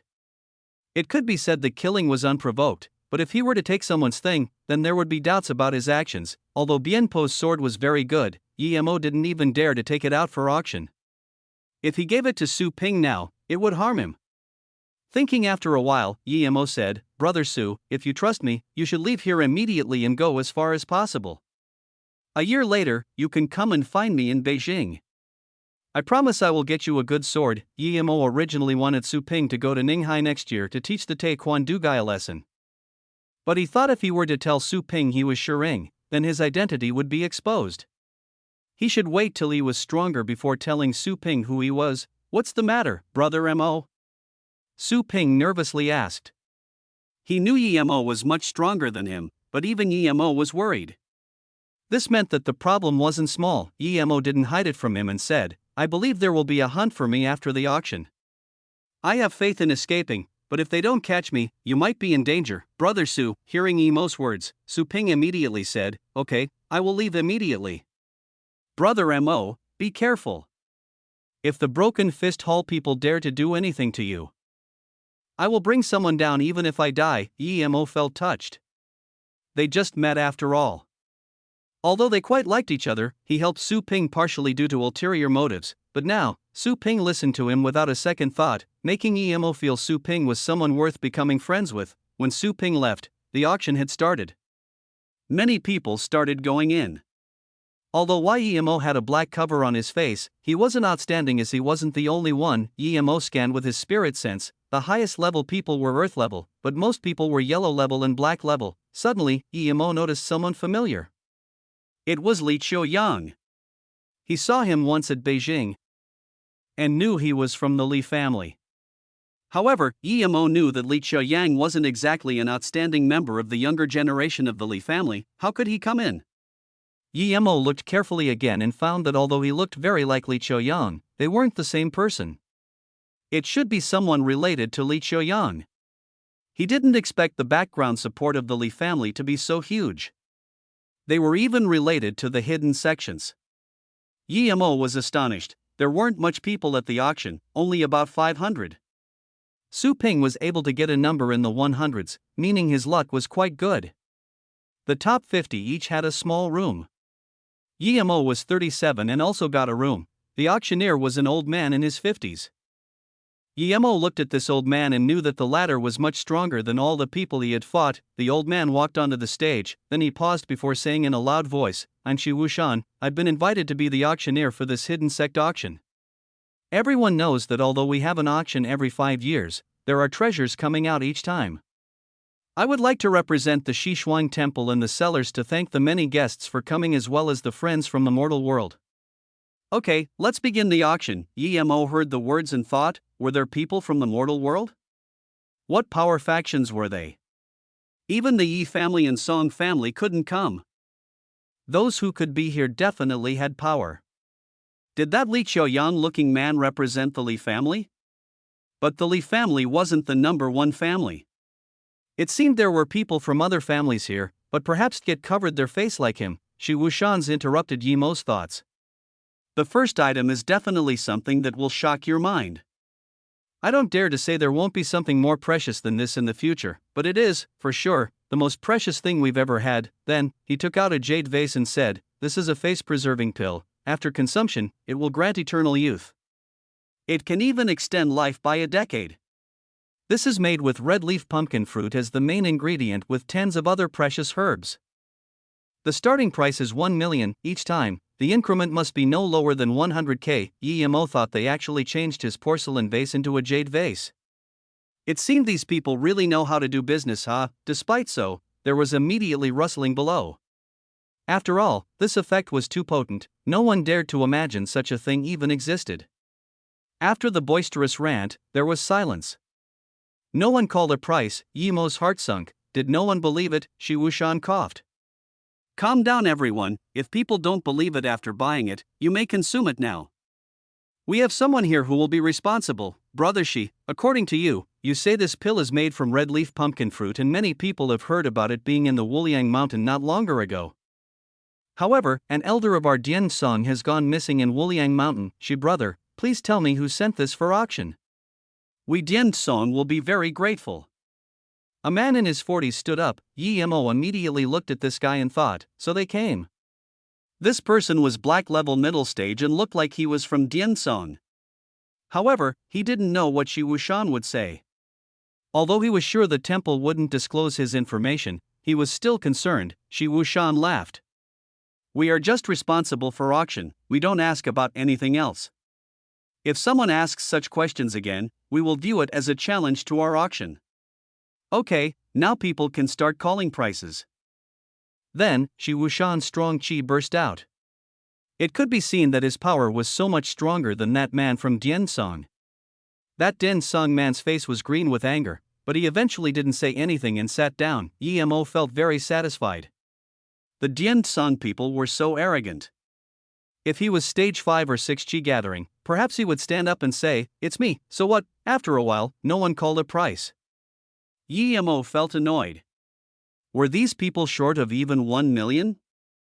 Thinking about this, he couldn't resist and raised his card. 1 million. Since these cowards didn't bid, he would bid for himself first. 1 TL note, Chen Bei, predecessor. What people refer to people a generation older than them as? Same meaning as senpai in Japanese. Predecessor is not a very precise translation for that, so I've decided to just use the pinyin. Chapter 238. Competition in auction. Although he bid a price, Yemo looked down on the auctioneer old man, thinking, why was it so hard for you to get a prettier girl to do the talking? If there was a pretty lady wearing exposing clothes, then the atmosphere would go up. It was so unsatisfying having an old man. No one wanted to even bid. However, Yemo forgot what this place was. It was a temple. Only he could have such a ridiculous idea. 1.1 million. One voice broke Yemo's bid, making him feel relieved. He looked back and discovered that it was actually the pretty nun of the Lian Hangjin Mosque. He thought that this nun enjoyed beauty too, but he was grateful to this nun for helping him out. It seemed the rich people nowadays weren't the big commercial tycoons but monks and nuns. 1.5 million. It was another female voice. Yemo didn't look again this time, but it was all women who bid. It seemed everyone loved beauty, especially women. 1.7 million. 2 million. Yemo rejoiced. The price suddenly grew dramatically as more and more people were bidding, while less and less people were suspicious. Soon, the price has skyrocketed to 8 million. These hidden sect people were really rich. Although Emo didn't know how they got their money, it could be seen that a lot of people were bidding, although they weren't too sure about the face-preserving pill. Emo was grateful that Shi Wushan didn't say they weren't responsible for the pills being genuine. After all, this pill was too absurd. If the auctioneer really said that, the price would be really hard to say. Thinking about this, suddenly, someone stood up. Mr. Shi, will the auction holder be responsible for the pill being genuine? If they do, then I will bid 50 million immediately, Emo cursed. This son of a BTCH was looking for trouble. Shi Wushan didn't say they were responsible to avoid the question, but this guy asked, making them unable to pretend they didn't know. As soon as the person asked, Shi Wushan's face sunk as he hummed for a while before saying, "This pill is sent here by someone else. And this person will be completely responsible for the pill. If it's fake, we can hand over this person immediately.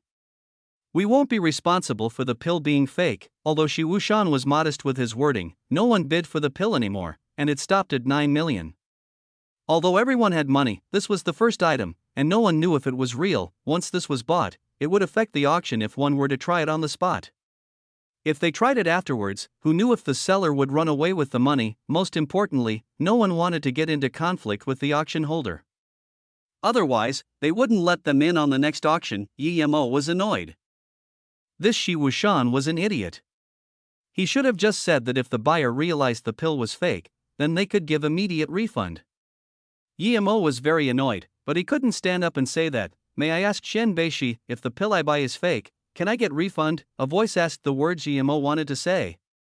Emo almost wanted to hug the person and kiss her. Shi Wushan immediately replied, "We can refund 95%, okay, in that case, I bid 10 million. It was a woman wearing a green skirt. She had a black silk scarf covering her face, but there were still many spots to be seen on her forehead. It was obvious her face was corroded by something. Emo was very happy. However, he was soon disappointed. No one after that bid, not he immediately understood why. After all, an auction that was once in 5 years was hard to come by. No one wanted to waste time on trying a pill and missing the item they want. Plus, most people weren't buying the pill for themselves. Plus, if it was fake, not only would they annoy the auction holder, but they would also become a laughingstock. Shi Wushan saw the woman bid and immediately said, "Number 46 bid 10 million, going once." It seemed Shi Wushan was also very disappointed in the price, but he didn't want to waste time on it anymore. No one else bid and Emo was very annoyed. Although he believed it wouldn't be surprising if the pill was sold at 100 million. No one was bidding. 10 million twice, 10 million third time. Gone. There wasn't even 1 second between twice and third, but Emo couldn't do anything about it. The woman stood up and wanted to speak, but Shi Wushan said, "Lady, you do not need to get up. We will send the pill there." The woman shook her head. "I came here for beauty pills, I will try it immediately." Shi Wushan was dazed for a moment. He didn't think someone would try it immediately. After all, to the people who came to this auction, 10 million really wasn't anything. But soon, he reacted, "Okay, in that case, we will have someone to take you and do the transaction and pill testing." As the woman left, the auction place returned to being calm as though nothing happened before. The next item is still a pill. It's called body refining pill. This pill can make ancient martial arts cultivators have a 40% chance of entering yellow level elementary stage. Starting at 400k, each bid must be no lower than 50k. Shi Wushan took out a porcelain bottle, and Emo almost spat out blood. This was the pill he sold to that Wu Guang monk at the artifact social night. This old monk was really black-hearted. His pill was sold here so quick, and he told the monk before not to spread it out. Almost immediately, the price had risen to 6 million, almost reaching his face-preserving pill. Emo was extremely depressed and didn't want to watch. He knew that although there were a lot of masters in the hidden sects, there were very little people who could really enter yellow level. Eventually, this pill was bought by a man for 6.5 million. Emo knew that this body refining pill wasn't even worth 1/10,000th of the price of the face preserving pill, but it was almost sold for the same. Shi Wushan was obviously happy with the price. Then, he took another ore from the plate beside him and said, "This is an ore that contains an unknown energy. So far, no one knows how to utilize the energy inside. The starting price is 100k, each bid must be no less than 10k higher." When Emo saw this, he immediately knew it was the right decision to come. This was an essence chi stone. In the cultivation realm, those relatively poor cultivators used essence chi stones to cultivate because it was too hard to get spirit stones. Although essence chi stones weren't as good as spirit stones, it could still be used to cultivate. It was just that the energy wasn't as pure and easy to digest. 100k. Yemo didn't expect someone to bid before him. He waited a while and no one else bidded. It seemed not much people liked it. 110k. Yemo was determined to buy this stone. With this, although he couldn't reach stage 4, it was enough for him to reach the peak of stage 3, 150k. The other person bid again. His voice was louder and sharper than before. 160k. Yemo followed without hesitation. 300k. It seemed the other bidder was angry. His tone was also more threatening. He was angry, but Yemo was angrier. He looked at this person who fought with him and discovered it was actually an Earth-level master. He couldn't tell the person's age, but his face was really bleak. It was obvious that he wasn't to be messed with easily, but Yemo didn't care. Other than a cultivator like him, no one else could utilize it. 310k, Yemo added. This bleak-faced man suddenly sneered. 500k, Lone Wolf, will take this or, Yemo added by 10k each time, making him think Yemo wanted to annoy him. Yemo heard this guy's tone and thought, how dared he be like that? I should be the one angry. Threaten me? In your dreams. But he still called out calmly, I bid 510k, I will have this or, it seems you want to start SHT with me, friend. The man glared ravenously at Yemo. If glances could kill, Yemo would have long been died. Yemo didn't even bother to look at him and just said to Shi Wuxian, Chen Beishi, if no one is going to bid, can you bring down the hammer? Chapter 239, the best thing, everyone gasped for air. There was none who didn't know about how strong Lone Wolf was, and no one knew where he came from. He targeted the weaker sects and taxed them, but his power was strong and he was very cruel. It was said that even the masters of the top-grade hidden sects felt threatened by his power. Although everyone also knew that Yemo was a tough guy, Yemo seemed to be quite lacking compared with Lone Wolf. This guy annoyed Lone Wolf for a useless piece of rock. He was really naive. The difference between Black and Earth level wasn't just a single bit or two. Those who ascended to Earth level was the pinnacle of power in the hidden sections. Yemo could easily kill Black level masters, but in front of an Earth level master, he might not even be able to escape. Shi Wuxian also complimented Yemo for his balls, but he still followed on with Yemo's words. 510k first time. Although Lone Wolf was strong, he wasn't afraid of him. Plus, he represented the auction holding side. 2 million. Lone Wolf seemed to be really angry now. Yemo still slowly said, 2.01 million. If it was an ordinary thing, he would give it to this guy, but this was essence chi stone. He wouldn't give it away no matter what. Since he was already on Lone Wolf's bad side, he might as well make him more angry and just keep adding by 10k each time. Very well, you got balls, let me see how long you can keep this or for. Lone Wolf actually stopped bidding, Yemo sneered. Although I might not be a match for you now, you're dreaming if you think you can rob things from my hands. This Lone Wolf was a little stronger than Bienpa at most. And, after fighting with Bienpa, he had more understanding of the Earth level here.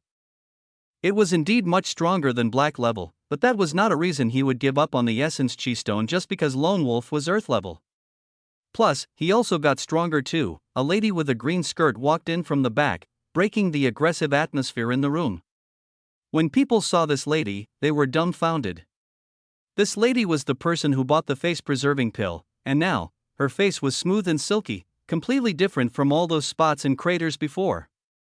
She was a complete beauty and also seemed a few years younger. The most glaring wasn't her skin but the excitement in her eyes. Everyone knew she was the lady who bought the pill, and she just went to try it out. They didn't expect her to come back like this. They didn't expect the pill was real. Now, even an idiot knew that the face-preserving pill sold for 10 million was real. The silence of the stadium erupted. Almost everyone got up and looked at the green-dressed lady. Silence, silence. Shi Wuxian called a few times before the scene finally calmed down, but the desperation and desire in their eyes were still glaring. After all, this pill was too overpowered. Everyone regretted in here except Yemo, but it was too late. The pill was already eaten. Seeing the scene had calmed, Shi Wuxian then said, now that everyone knows that the pill is real, we didn't lie, did we? To be honest, I didn't know if it was real or fake. If I knew it was real and only sold it for 10 million, it wouldn't belong to this lady. Now, please, come out and tell us if the pill is real or fake. The green-dressed lady stood up. Her eyes were still full of excitement and disbelief. She just tried her luck and didn't expect it to be real.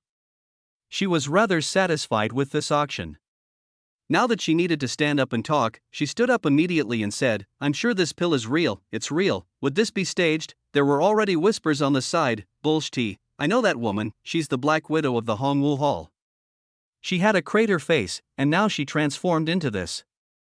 The pill was 100% real. People immediately retorted. Yemo sat beside these two and heard Hongwu Hall. "Wasn't this the place Imo Kong said who stole his woman? May I ask Shin Beishi if there is any more face-preserving pill? Yeah, are there any left? If there is, I will take it for sure." Now, the fervor for the face-preserving pill was unquenchable. Although they were martial cultivators with little emotions, this thing called the face-preserving pill was they would only meet once in their lifetime. Shi Wuxian slammed his wooden block and said, "I don't know if there's more." The next item is a brass sword, starting bid 500k. Yemo rejoiced. Not only did he get an essence chi stone, but the next pill will be heavenly priced. As for those swords and double-edged swords, Yemo couldn't even be bothered to bid. Once he reached stage 4 chi gathering, which was also the beginning of middle stage of chi gathering, he could forge one himself and give another one to Su Ping. Although the weapons here were not bad, it was at most the same grade as Bien Po's sword. There were 20 more times auctioned, but none of which piqued Yemo's interest. What made Yemo feel strange was that there were even phones for auction here. However, it was special made, strong signal reception, water resistant, etc. The next one to be sold is a pill. It is called Lotus Life Pill. It is said that as long as you have one last breath left, or even if your wrong cultivation method backfires, this can save your life. What I need to tell everyone is that this pill is made from the 1,000-year lotus seed. Main thing is, it is made by the same person who made the face-preserving pill. The starting bid is 3 million, each bid must increase by no lower than 100k. Then, Shi Wuxian raised another jade bottle. The news of the pill being concocted by the same person who made the face-preserving pill was enough for its price to multiply, much less its overpowered effects, 4 million. The first person immediately rose the price by 1 million, 5 million, 10 million. Yemo didn't expect the Lotus Life Pill to be so heavily contested, breaking into 10 million almost immediately, and the price was still rising, 100 million. The bomb hell dropped and the scene sunk into silence. Although this life could save one's life, 100 million was quite expensive. The bidding man stood up and said, 10 years ago, I, Miao Quan, got internal injuries and haven't been able to improve since. I've been stuck at Earth level middle stage for 40 years. If I can't treat my wound, I will only have 1 year left to live. That's why I bid 100 million. I also know that if this pill really had such an effect, 100 million is far from enough, but I don't have more money. I would like to thank the friends who didn't contest this pill with me. Although many more people wanted to bid, it was too dumb to have enmity with an Earth-level middle-stage master. Plus, this master only had 1 year to live. If he was pissed and went on a rampage, it wasn't worth it. Shi Wuxian's face wasn't good. He knew that Miao Quan's story was legitimate, but it wasn't too fair on the auctioning side. However, since it was sold for 100 million, he couldn't really say much. After all, Miao Quan was one of the few masters here. He had to give him some face. Yemo saw this Miao Quan was in the number 9 room and immediately knew he was very strong. However, he was very satisfied his pill was sold for 100 million. Miao Quan took the pill and immediately consumed it in his room. It seemed like he was going to test it immediately. Shi Wuxian glanced at Miao Quan but didn't say anything and continued. The next one is a herb, Lu Blue Carrot. The starting bid is 10 million, each increment must be no lower than 1 mil. Yemo dazed, what herb was this expensive?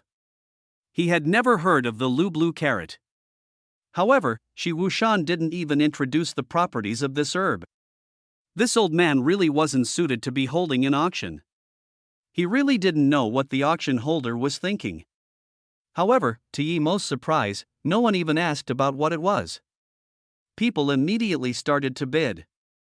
It seemed everyone at the scene knew what this thing was. Yemo was probably the only one here who didn't know. He scanned his spirit sense carefully, then his face drastically changed. This wasn't some blue carrot, but instead it was a blue flower blue-leafed grass. This herb was full of precious things. Even if it wasn't made into a pill, its flower was hugely beneficial to cultivators below stage 5 chi gathering. Once it matured, not only could its leaves and branches be used in pills, its flower was also one of the main ingredients to make the foundation establishment pill. However, a mature one was very rare. The one here was obviously not mature, but if he kept growing it, who knows, more importantly, the flower and leaf of this herb could provide him with the spirit power to cultivate. It was impossible for him to reach foundation establishment through that, but it gave Yimo more hope. Yimo's eyes shone out with light. He would take it even if he had to rob it. There was such a thing on Earth? However, he only had 100 million or so it was very hard for him to buy this just with that much money. There was still a face-preserving pill not sold. Would he be able to get extra money from it? Chapter 240, This is Wealthy People. Thinking about this, Yimo finally knew why Shi Wuxian didn't introduce the properties of the blue-flowered blue-leafed grass. It was hugely useful to even Dao cultivators, much less ancient martial arts cultivators. I heard the blue carrot is very useful for ascending to earth level. There are 3 flowers here. I wonder how useful it would be, someone said. Soon, another person said, the last time this appeared, it was more than 50 years ago. I heard there was 5 flowers, but it was eventually bought by an earth level tertiary stage master, but he still didn't progress. It could be seen that although it's famous, it's just so in terms of effects. Yimo was very shocked. 5 blue-flowered blue-leafed grass was very near maturity. A fully matured one had 7 flowers, but Yimo snorted at their words. There was no way a 5-flowered one couldn't let people progress. These people only knew that it could be eaten straight away but didn't know how to concoct it into pills.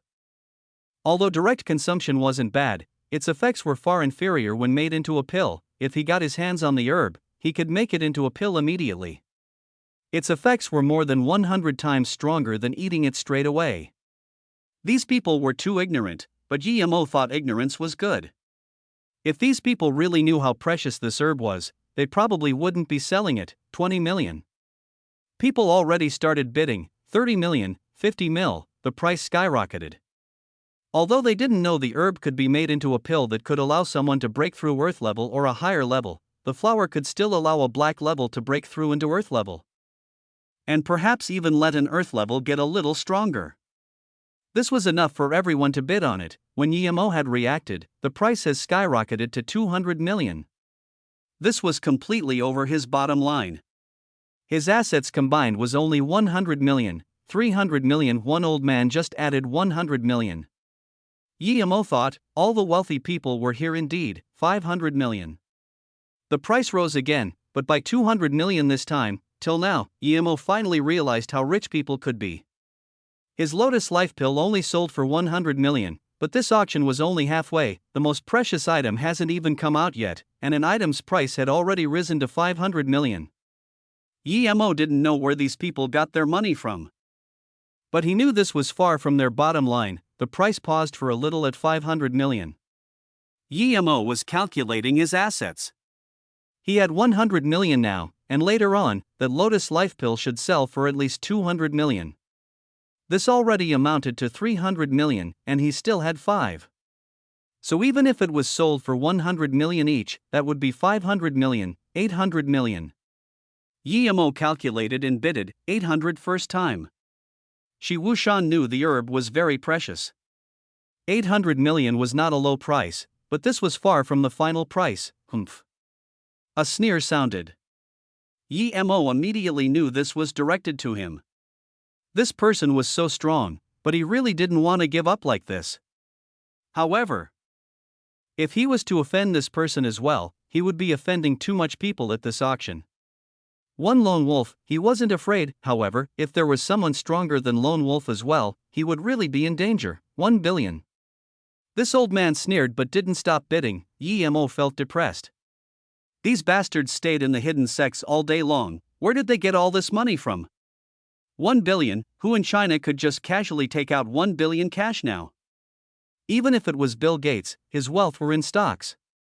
Although 1 billion was nothing for Bill Gates, how many Bill Gates were there in this world, much less in China? 1.2 billion. Someone bid and Yemo completely gave up on bidding.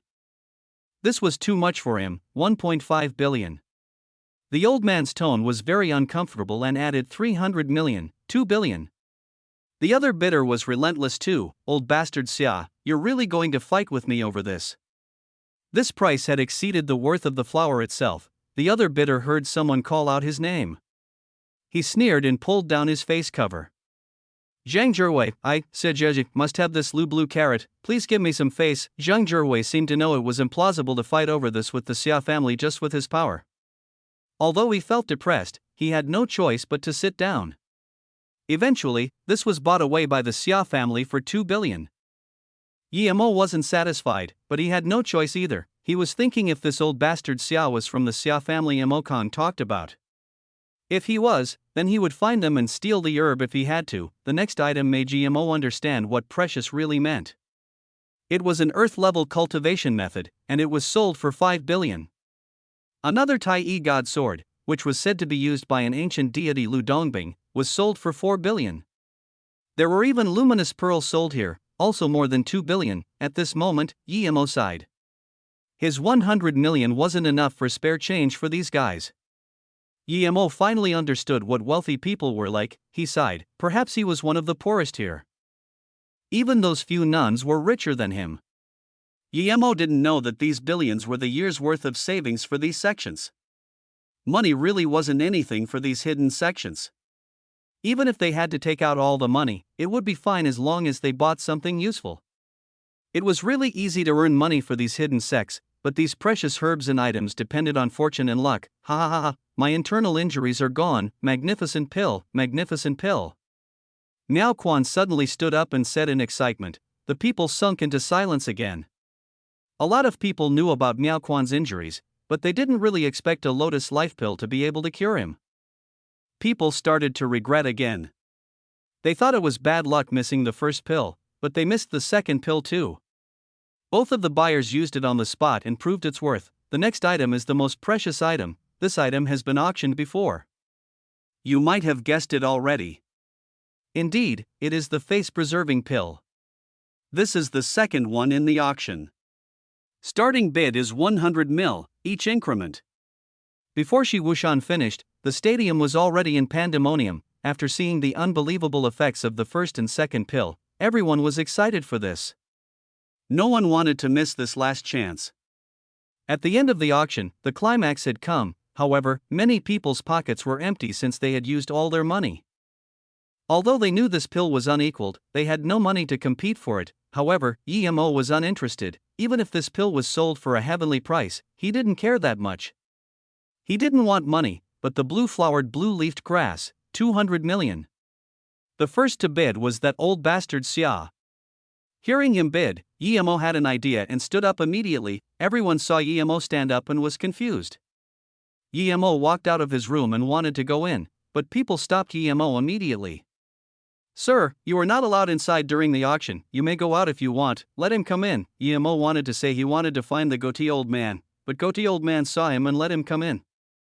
When Yemo walked in, the goatee tipped some tea for Yemo with a face full of smile and said very politely, Mr. Mo, please have some tea. Yemo knew why goatee was so polite to him. He probably was interested in his pills. The goatee wasn't in a rush, but Yemo was. He didn't have time to waste with him and said straightforwardly, Mr. Huang, I want to auction my face-preserving pill myself. Tell me your conditions. Yemo thought, at most, he would take out another pill. However, the goatee calmly said, Mr. Mo came for the blue carrot. Yemo knew this goatee must have been observing him this whole time, so Yemo was straightforward. Indeed, I came for it. Tell me if that's possible. I still have large amounts of pill we can deal. If you don't allow it, never mind. Chapter 241, A Daughter and a Son. The goatee laughed. Sure, we should agree just from what Mr. Mo said. This is not just a once-a-time auction, so if Mr. Mo has more pills, I think, there's no problem with collaboration. If you need pills, I can provide it all. Yemo was impatient. If they kept talking, the auction would be over. Great, it's wonderful talking with Mr. Mo, I agree.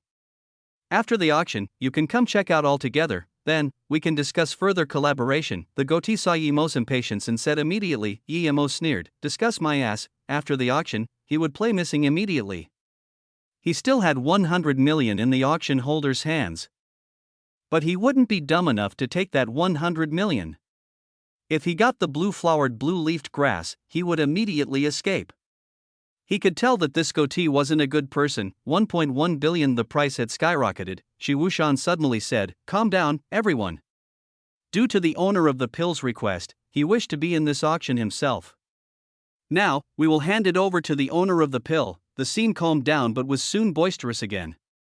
Although there had never been such a rule, no one wanted to offend the owner of the face-preserving pill.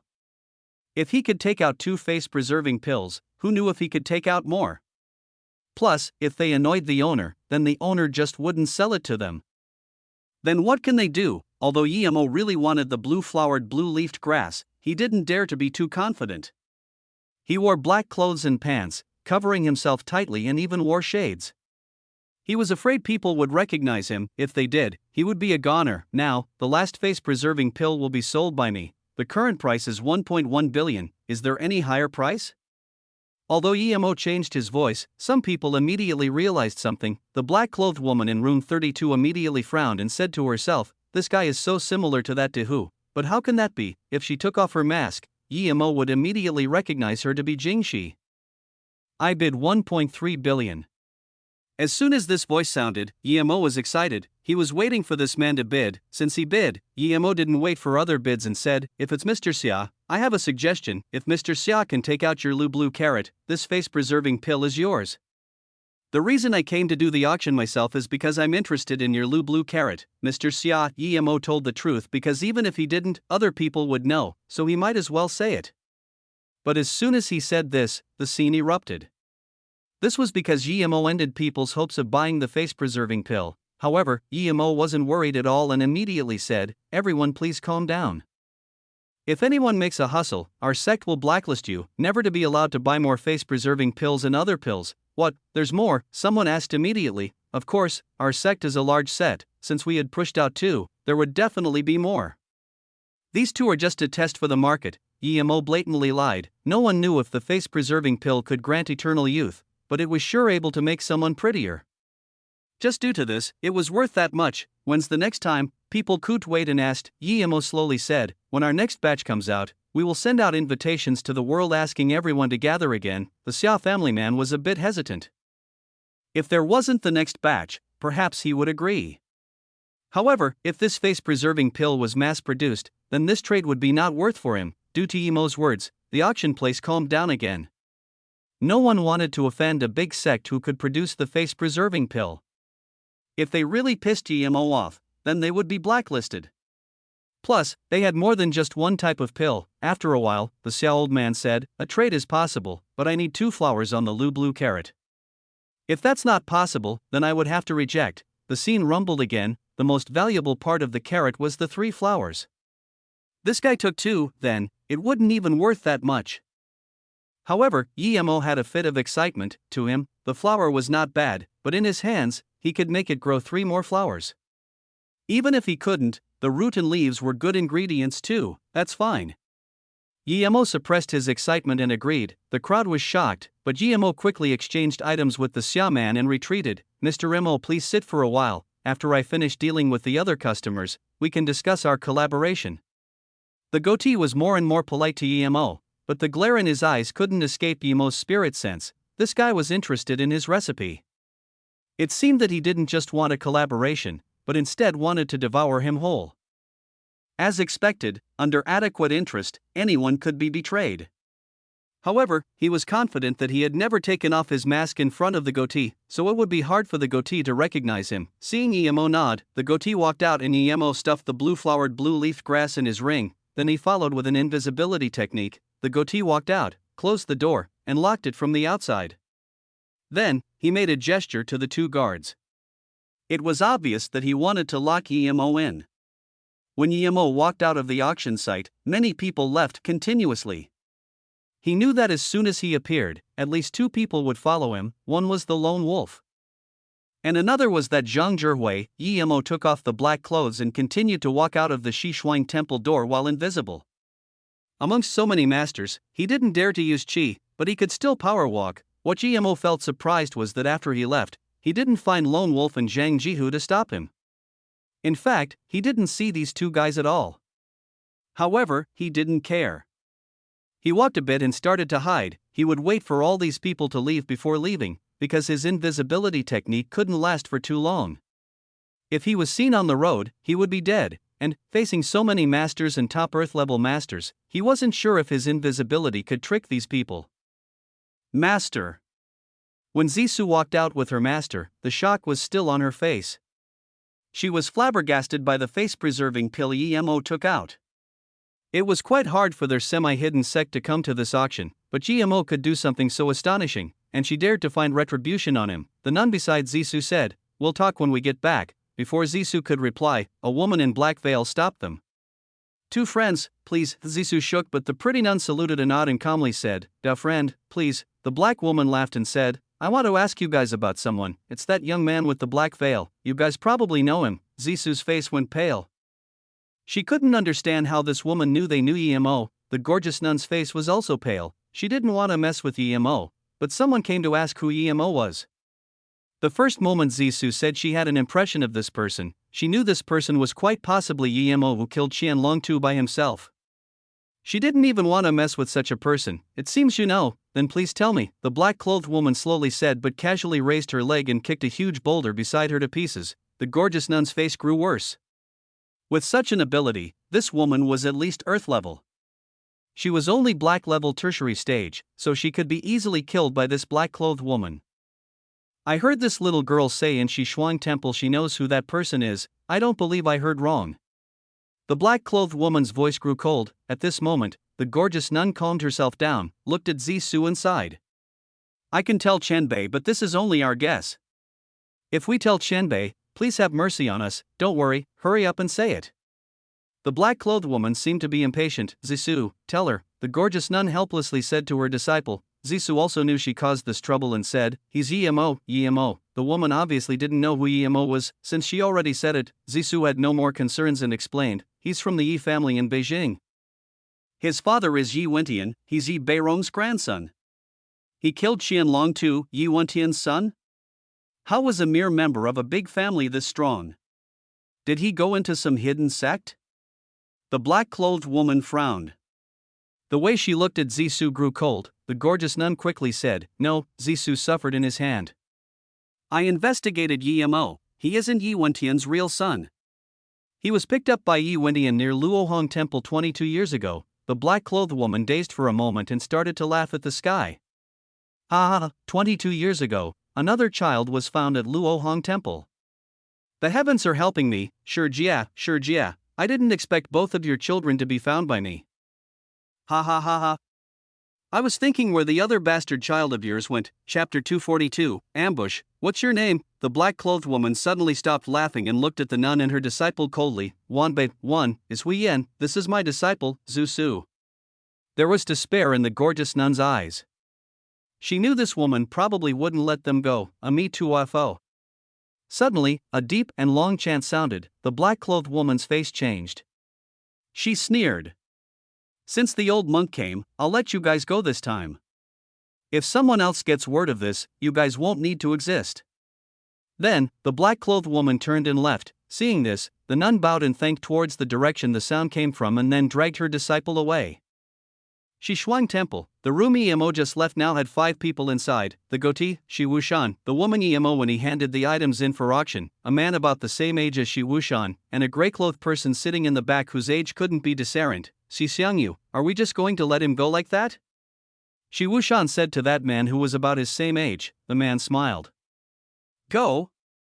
Where will he go? Although I don't know how he got out of the room, but he probably used something to trick the eye.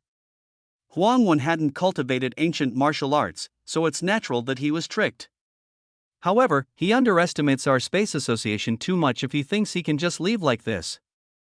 Goatee felt a little awkward. After all, Emo escaped, and he didn't even know. He asked, "Brother, you mean?" Shi Xiangyu plainly said, "Lone Wolf is waiting for him on the road at the cliff. We'll make a move after he's been taught a lesson." By then, he has to listen to us. The woman who hadn't talked frowned and said, Xiang Yu, although your idea is good, this Moing had killed Jing Qingze as well as the Gu brothers. He's not so simple, Shi Wushan continued. Lady Feng, don't worry, I've seen both of his fights. He's at most the peak of black level. Compared to Lone Wolf who was earth level, he's far weaker, Shi Xiangyu nodded. Shitty Wushan is right, he should be no match for Lone Wolf. Plus, even if he kills Lone Wolf, there's still a Zhang Zhiwei. We just need to wait to be the good guys, no need to worry he won't subdue him himself. In that case, why don't we just capture him, this would save so much trouble. Lady Feng still felt it wasn't safe, Shi Xiangyu shook his head. It's not that we don't want to do this, but it's because if we save his life, he would cherish our collaboration more. Plus, Wu Dao, that old monk, came. If we do things overboard, he would definitely intervene, Ami Tuafo. A Buddhist chant interrupted their discussion. Other than the person at the back, the rest of the four all stood up in surprise. An hour later, Emo estimated that everyone probably left and he also stood up. He wondered how the Shishuang temple people would feel if he left without a trace. Emo walked onto the cliff path and didn't hide himself. With his current state, invisibility would be discerned by others if there was any chi released. However, when Emo just walked halfway, he stopped. His spirit sense had scanned Lone Wolf, who was not far. This guy was really persistent, waiting for him here. It was impossible for Emo to turn and leave. Shishuang Temple had much more sinister plans for him. You really know how to hide, but even so, don't think you can hide from me. Hand me everything you have and sever one arm yourself. I'll let you live today. Lone Wolf was very arrogant. Emo sneered. He knew that a lot of people knew Lone Wolf would be blocking here, but Emo was sure no one was peering on. It was hard since the road was built into the cliff face, and outside was a bottomless ravine. In that case, Emo had no concerns. This Lone Wolf was at most the same with Bienpa, perhaps a little stronger. But he was much stronger than before. Although he knew there was a fundamental difference between black level and earth level, he wasn't afraid of this Lone Wolf. You really want it? Emo walked forward a few steps, not showing even a trace of emotion on his face. Lone Wolf stared closely at Emo. Emo was still 3 or 4 meters from here. If Emo dared to take another step, he would attack immediately. He only had to make sure that the body didn't fall off the cliff. He observed that there was no weapon in this young man's hands, and he didn't seem that strong. Stop wasting time, if you don't hand it over, I will attack. Lone Wolf sneered and then raised his fist slowly. He didn't need to use a sword against someone like Emo, then go die. Emo suddenly had a long sword in his hands and hacked towards Lone Wolf's head. The frosty wind aroused by the sword seemed to materialize. As soon as Emo hacked, the wind had crossed a few meters and came above Lone Wolf's head. Lone Wolf was shocked. He didn't have time to think where Emo's sword came from. He jumped off the road and attacked with his fist at the same time. Lone Wolf's eyes were rather good. Thud, the back of Emo's sword clashed with Lone Wolf's fist. Emo took a few steps back as the blood in his heart ruptured. He complimented Lone Wolf's reaction and eyes. Even when his fist was rushed, Emo still took some damage from it. If they were fighting on flat surface, he would have no advantage at all. However, this sudden sword attack still made a large wound on Lone Wolf's chest. However, it wasn't any real injury to Lone Wolf. The only advantage Emo created was forcing Lone Wolf off the cliff road. At this moment, Lone Wolf flipped in the air and wanted to come back onto the road. Emo's main purpose was to force Lone Wolf off the road. If Lone Wolf came back, he would lose all the advantage he had. Perhaps he would really have to jump off to escape. Since he achieved his goal, he wasn't going to let Lone Wolf come back. At this moment, Emo knew his difference with the earth level was really huge. Before reaching stage 4, he wouldn't be able to fight them properly at all. Punt bastard, you wanna die? Lone Wolf was inexplicably angry. He was ambushed by an insect he could kill at any time. He flipped in the air and was about to land back on the road. However, Emo didn't hold back at all. He sliced multiple wind blades at Lone Wolf. It was as though Lone Wolf was coming back for him to kill. Emo used this move against Bienpa and felt it was quite handy against martial art cultivators stronger than him. Just when Lone Wolf was about to land, he felt a frosty wind come at his face. He took quite a fright from Emo suddenly brought out a sword from nowhere and immediately knew this frosty wind wasn't that simple. He didn't dare to block and quickly flipped to avoid it. He did 2 flips in the air, causing all the chi in his lung to be used up. Even he would die for sure if he fell off such a high cliff. He really didn't expect his small negligence would result in him being forced to this state by an insect. If it was on flat ground, no way would he be afraid of a mere 20 years old ant. Yemo's plan succeeded. He didn't even think and rushed up attacking again with the sword. At this moment, Lone Wolf also pulled out a short leaf-like sword, clashing with Yemo's sword. Clank, under the fire sparks, Lone Wolf was smashed down a few more meters, sticking closely to the surface of the steep cliff wall. He didn't dare to move anymore. Emo gasped at the chi reserve of Earth level. This guy still didn't fall off the cliff. At this moment, Lone Wolf also regretted. He was at a complete disadvantage. He didn't expect this young guy to be so hard to deal with. What was that invisible projectile? And how did his sword suddenly appear? And this long sword seemed like the one Bienpa used. Did he kill Bienpa? Thinking about this, Lone Wolf couldn't calm down anymore. This guy could even kill Bienpa. If that was true, then he could kill him. But would he even let him go after knowing he killed Bienpa? For the first time, Lone Wolf sweated in front of someone whom he thought was an ant. Seeing Lone Wolf stick to the cliff wall 7 meters below like a bat, Emo sneered and took back the sword. Although it was a casual movement to Emo, Lone Wolf's eyes was full of terror. He could think of it as Emo was good at hiding weapons before, but now, he clearly saw with his own eyes that Emo put the sword away into thin air. Lone Wolf had experienced countless life and death situations.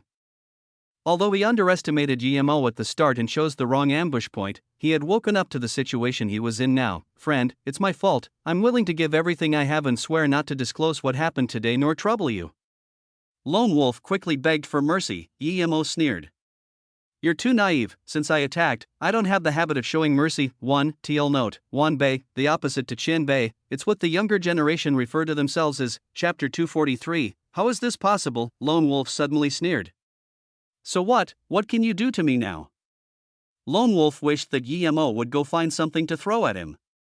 As soon as Emo left, he could come back immediately. But then, he felt things wouldn't be so simple. Emo laughed. I have 100 ways to kill you. I can dig a stone and kill you now, but I won't do that. Hearing Emo was going to dig stones, Lone Wolf's face changed, but he felt relieved when he heard Emo say he wouldn't. His face kept changing as he thought what he was going to do. It's because I will kill you personally. Then, Emo actually jumped off the cliff. Lone Wolf was shocked but was immediately filled with joy. If Emo also jumped off, then he wouldn't be afraid of him at all. Just when he was thinking about how to counterattack Emo, 3 frosty winds shot at him. He couldn't dodge them at all.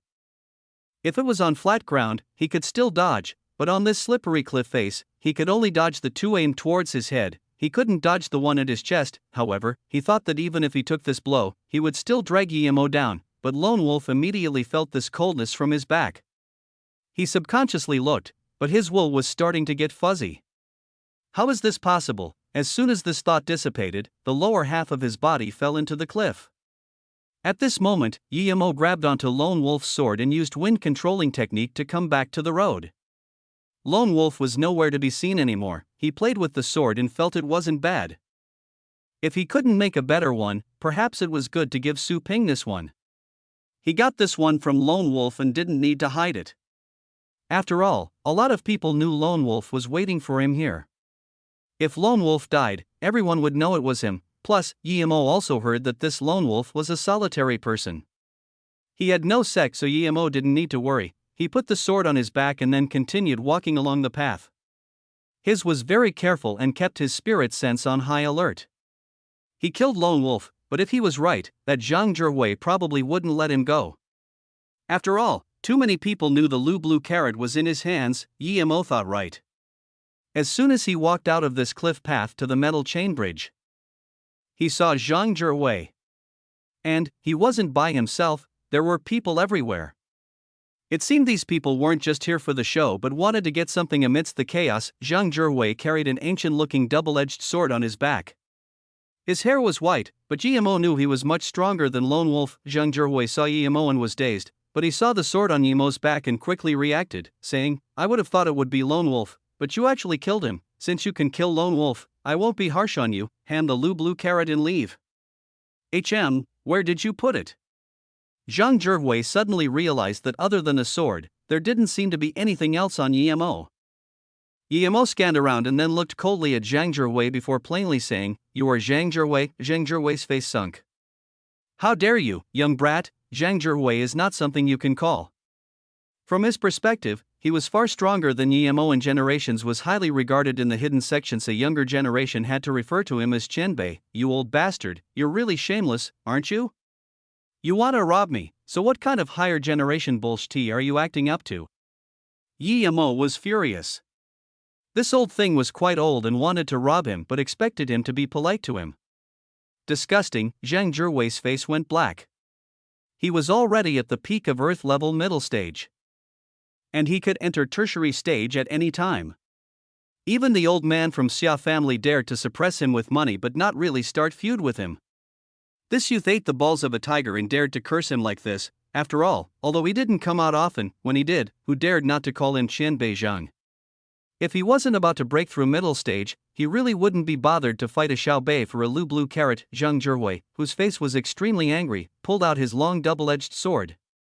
He didn't even need to shake the double-edged sword, but it spun, forming a double-edged sword flower. The double-edged sword covered Yimo with a raging intent to kill. Yimo's heart sunk. If it was on the flat surface, he could even fight with Lone Wolf a little while, but faced against this old man, he had no chance. This old man was so much stronger than Lone Wolf, sealing his path of retreat shut as soon as he attacked. Yimo had nowhere to hide and was able to barely defend the double-edged sword with his sword. Yimo thought of countless ways but only one could defeat the old man. If he bombarded the old man with all of his fireball charms while using the wind blade, perhaps he could heavily injure him or even kill him. However, he didn't want to do that. If he did, then so many people would see his trump card. Most importantly, even if he killed Zhang Zhihui like that, he would be heavily injured too by Zhang Zhihui's last attack. With so many people watching, he wouldn't be able to escape at all. Clank. Clank. Clank. After a fit of clashes, Yimo took many steps back, his sword was full of creases, and his clothes was shredded. There were 2 long gashes on his chest. "Insolent Xiaobei, you dare to be so arrogant with a mere black-level power." Zhang Zhihui had always cared about his image. He originally just wanted to dispel Yimo's cultivation, but now, he had to kill Yimo. Yimo just took one move from Zhang Zhihui and knew he had to run. It was impracticable to run back because he scanned 2 more people from the cliff road. These 2 came from the auction holder. They came looking for his trouble for sure. He looked Zhang Zhihui's cold and contemptuous eyes and knew he had to jump off the cliff. But even so, he had to have a place to land. If he fell off such a slippery cliff face like Lone Wolf, he might fall to his death even if he had wind-controlling technique. The 2 people were getting closer and closer.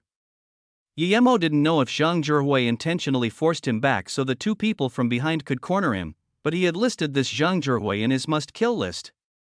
This old thing, when his power increased, the first thing he would do was to kill him. Yimo really wanted to ask which sect this old thing came from, but he didn't dare to ask because if he did, perhaps they would know he could escape. He had to make his next step perfect because he scanned a spot where there was a protrusion from the cliff face 100 meters below. He must tap there after jumping off before continuing the fall. "Old fart, take another one of my swords." Yimo jumped up and charged towards Zhang Zhihui while raising his sword and hacking towards Zhang Zhihui's head. "You're asking to die." Zhang Zhihui saw Yimo's vitals were wide open and sneered. This guy wanted to die so much that he dared to use such a move against him. Zhang Zhihui's double-edged sword smacked Yimo's sword flying and then turned around immediately. He was very angry at Yimo and wanted to kill him immediately.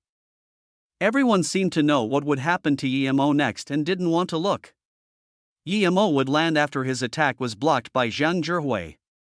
As soon as he landed, he would be cut in half by Zhang Zhihui's following attack. It was as though he gave himself to be killed by Zhang Zhihui. It was impossible even if he wanted to jump off the cliff. No one could avoid Zhang Zhihui's sword at that point. This guy is so pitiful, he's going to be cut in half from the waist. The nun called Xiaoyu from the Lian Hangjing Mosque didn't dare to look and turned around. The older nun held the younger nun and said, "Master said, when we go out we mustn't underestimate others just because we're from the hidden sects. The reason that young man is at where he is now is because he was too arrogant. You really got away easy, even I didn't recognize who was you. A black-clothed woman looked at Yemo and coldly said, Chen Beijing, don't kill him. The two people from behind rushed up and saw the scene where Yemo was about to be cut from the waist, but Zhang Zhiwei's sword already sliced out. These two people called out a little too late, however. Yemo defied everyone's expectations and didn't land underneath Zhang Zhiwei's sword. Instead, he seemed to be pushed off the cliff by Zhang Zhiwei's sword. How is this possible? Zhang Zhiwei dazed. There was no way Yemo could fall off the cliff in that situation. Did his inner chi blast Yemo away? This was impossible. How is this possible? All the onlookers were confused. They didn't think Yemo could fall off the cliff. It was impossible to change direction in air without applying force. Even an Earth-level tertiary stage master couldn't do it. Did they see wrong? Chapter 244. Jingshi. Zhang Zhiwei put away his sword and looked at the deep bottomless cliff. Yemo fell down like a meteor, and there was no way he could live. Brother Zhang, what was that? Even Shi Wushan was confused. Zhang Zhiwei nodded and said, perhaps I used too much force on that sword, and I didn't expect this punk to be so weak that he got blasted away by my sword. Although people were still confused, this explanation could barely work. Sigh, that's a pity. In that case, friends, goodbye. We will be packing away the metal chain bridge. Shi Wushan's eyes was gleaming with light as he spoke to the crowd. Zhang Zhiwei's face was bleak. Although he really didn't want to go like this, the auction holder had already made the announcement. This was someone else's land, so he had no excuse to stay. He knew that as soon as he left, they would go down the cliff and find that young man. That meant that he did all the hard work and couldn't get anything. Although he was depressed, he had no choice. Everyone seemed to know what the auction holders were thinking and all left. Since that guy was wanted by the auction holder, there was no point in staying here. The black-clothed woman looked at where Yemo fell and frowned. She seemed to have thought of something and had a cold smile on her face before turning to leave with everyone. Of course Yemo knew it was risky using wind-controlling technique like that. Some people might even realize it, but he had to do it. First, if he didn't do that, Zhang Zhiwei would kill him as soon as he landed. That wasn't even the main point. Although he was no match for the old man, it wouldn't be so easy to kill him. The main thing was, Shi Wushan and the other person came. Shi Wushan and his men didn't just want his life, they wanted to suck him dry before killing him. It was because of that Yemo still used the unbelievable wind-controlling technique to fall off the cliff despite having the risk of being caught out. Yemo fell down the cliff and landed on the spot where he wanted. Then, he kept falling, and soon, he fell another 100 meters.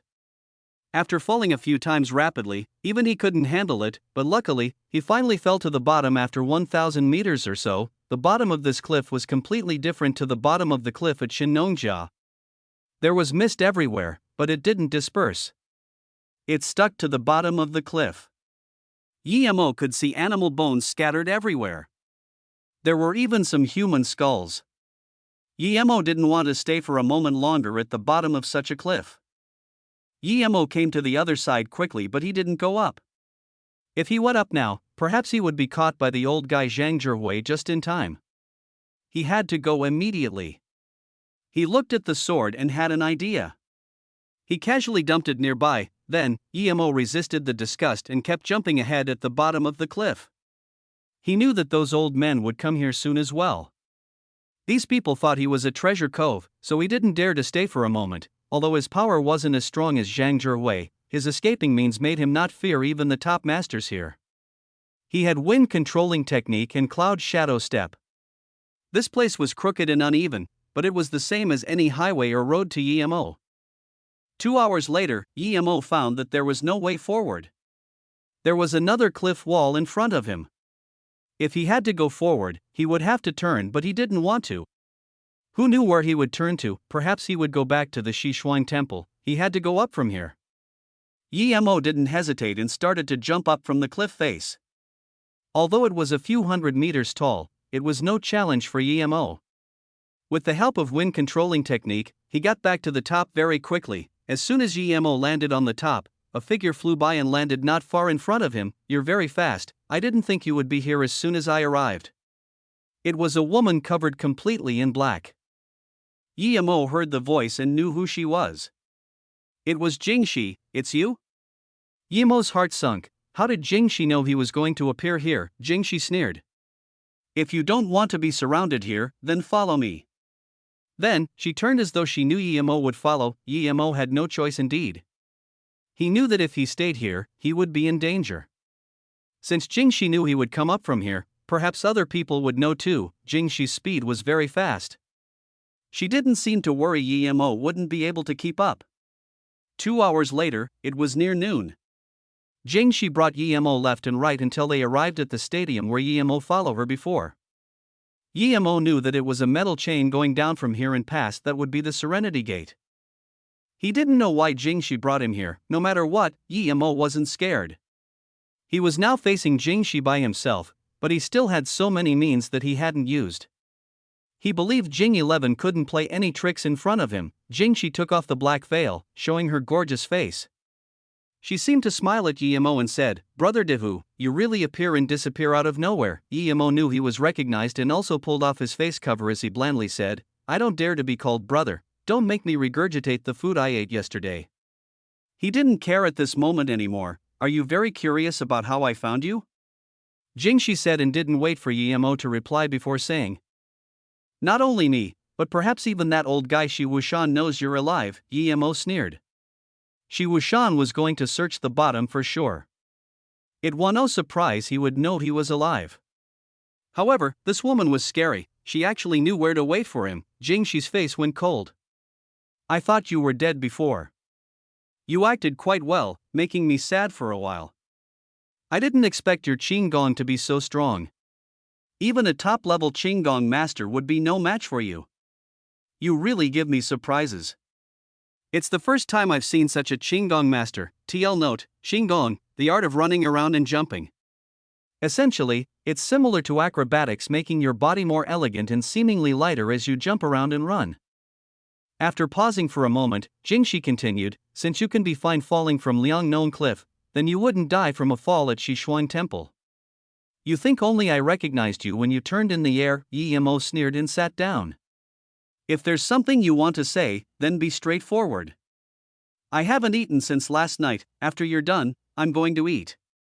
He understood now how Jingxi knew he wouldn't die. Jingxi looked curiously at Yemo. "You're quite calm, although your Qinggong is very strong, but you're still in Wuliang Mountain, and you have no way of getting out now. Do you think Space Association will give up searching for you? Stop dreaming. How about you do a deal with me? I won't let you lose out." "It's my first time, I'll give it to you." Jingxi's eyes became watery as though returning to that Jing's ear. Yemo sighed. This woman really was astute. Although he admitted she was beautiful and was a nun who knew how to seduce men, he really had no interest in her. She was too psychopathic. Let's talk about having sex later. Tell me your conditions." Yemo laughed. Jingxi's face seemed to have blushed. She didn't expect Yemo to be so blatant. She cursed, "Do you think it's so easy to get in bed with me? Keep dreaming, kid." However, she didn't say that and instead slowly spoke. "Last time, you came up from Liangnon Cliff, did you follow me to here? Then, you saw me go into my sect? I believe it should be no problem for your Qinggong, indeed." Yemo didn't need to hide. Jingxi bit her teeth and sneered. "As I thought, tell me why you want to go to Serenity? Don't tell me you went to find Susu." Yemo smiled. "Why can't I go find Susu? I went to find her, am I not allowed to?" "You like Susu?" Jingxi opened her eyes wide and stared at Yemo as though shocked by this news. "Can I not like Susu? Do I have to like you?" "Indeed, I do like Susu." Yemo wasn't afraid of this old nun, so he didn't need to hide. Jingxi suddenly laughed. "Dehu, if you like Susu, you need my help. Do you know, I'm Susu Shirshu? Without my help, you won't even be able to see her. How about it? Are you going to suck up to me? Plus, do you think you can find serenity just by going down those chains?" "Stop dreaming, my little brother." Yemo didn't suspect that Jingxi was Luo Susu Shirshu. However, he dropped his animosity. Since Jingxi was Susu Shirshu, he shouldn't get on her bad side, although she's a bit psychopathic. "Tell me, what do you want?" Yemo didn't have any good impression of this nun. But this was Susu Shirshu and he couldn't offend her too much. Jingxi enticingly smiled. "In fact, I quite like you too. Then, she looked at Yemo and said, "You have a lot of good things on you, even a face-preserving pill. Are you going to give me one?" Yemo was unimpressed, he said. "Do you think it's sold on the streets? The person whom I saw carry a girl that day at Shinong Jiasjo Tua Peak was you, right? The person who picked the red leaf pumpkin fruit was also you, right?" Jing Shi's tone suddenly grew cold as she asked. Chapter 245, A Clear Well. Yemo also coldly glanced at Jing Shi. "If you want to ask me about this, I'll tell you the truth, I don't know. If you want face-preserving pill, I don't have any now. These pills aren't mine." "If you don't have any other questions, then I'm leaving," Jing Shi giggled. "I really can't do anything about you, little guy. Don't say so much if, can you leave? Susu will be engaged with the Dian Sung sect next month. I hooked them up." Yemo abruptly stood up. "Take me to see Susu now. If she's willing herself, then I have nothing to say, but if you forced her, then don't blame me." So much anger. "So what if I don't bring you to see Susu? Do you think a mere black-level martial artists like you can face off Dian Song? They can kill you with one finger." Jing 11 didn't care that Yemo was mad at all. Yemo stayed silent for a moment before saying, "Lu Blue Carrot isn't on me now, but I can promise to give you that flower. As for the face-preserving pill, I can ask that Qianbei for you. I also want your Qinggong," Jing Shi plainly said. Yemo coldly looked at Jing X. "Even if I give it to you, you won't be able to learn it," Jing Shi contemptuously said. "That's my problem, I don't need you to worry. Just tell me if you agree." "Okay, if you bring me to see Susu." Yemo agreed to Jing Shi's request without hesitation. To him, Cloud's shadow step was nothing. He was a cultivator, he really didn't care much about a martial art. Jing 11 smiled. "You're really obedient. Now, come on with me." Seeing Jing Shi not ask for anything, Yemo phased. "You're not worried I go back on my words?" Jing Shi laughed. "That's only if you can. Do you think you can come out after I bring you in without me? I'm really starting to like you, you're so naive." Yemo was disgusted, but he knew what Jing Shi meant. It was due to key, but fortunately, Jing Shi didn't know he had the key. It was because he had the key that he forgot that it was needed to go in and out. Jing Shi brought Yemo onto the metal chain and at the end. She opened a small door on the side of the cliff with a card and brought Yemo in through a small door. She saw Yemo didn't seem to be surprised at all and curiously asked, "Why aren't you surprised at all? Can you find here without me?" Yemo was thinking there was no way Jing Shi would be so easy to talk to. He just didn't understand what she was going to do. Now that Jing Shi asked, he thought of her contemptuously. "Without you leading the way, I'd go in faster. MHM, I can't come here without you." Yemo's tone was bland, making Jing Shi feel as though she punched cotton. Little did she know Yemo was saying the truth in another sense. Last time, he really wouldn't be able to come in here without following her here, but now, he could go in and out.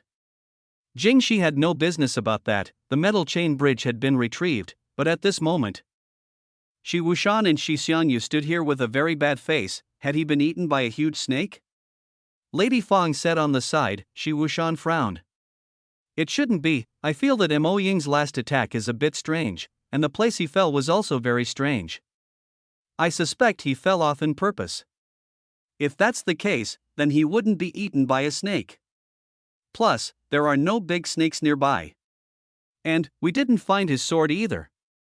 The only thing is that no one would be able to survive if they fell off here, much less a mere black-level martial artists. We have found the sword, Elder Shi." At this moment, a man in his 30s came up the soft stairs. There was a crooked sword in his hands. That means he really might have been eaten by something?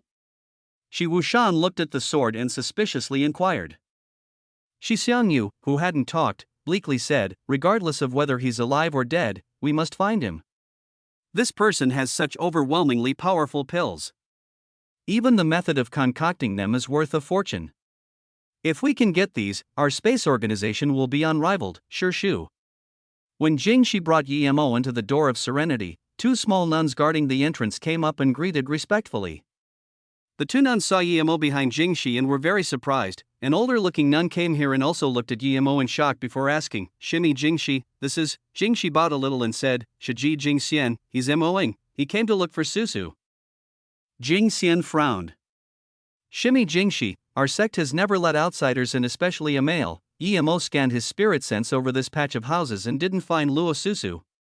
Hearing Jing Xian's words, he walked and explained, Qianbei, Luo Susu once saved Wanbei's life. So I came here to thank her. Please forgive me for my impoliteness. Jing Xian shook her head. Luo Ying has gone into solitary training, please go. Then, she turned and left. What? Yi Mo was shocked as though he was struck by lightning and stood where he was. Luo Ying, Jing Xian just said Luo Ying, Qianbei, please hold up. After Jing Xian walked very far, Yi Mo reacted and chased up, stopping Jing Xian. What else is it? Jing Xian frowned and asked. She was more and more unhappy with Jing Shi. She openly brought a man into serenity.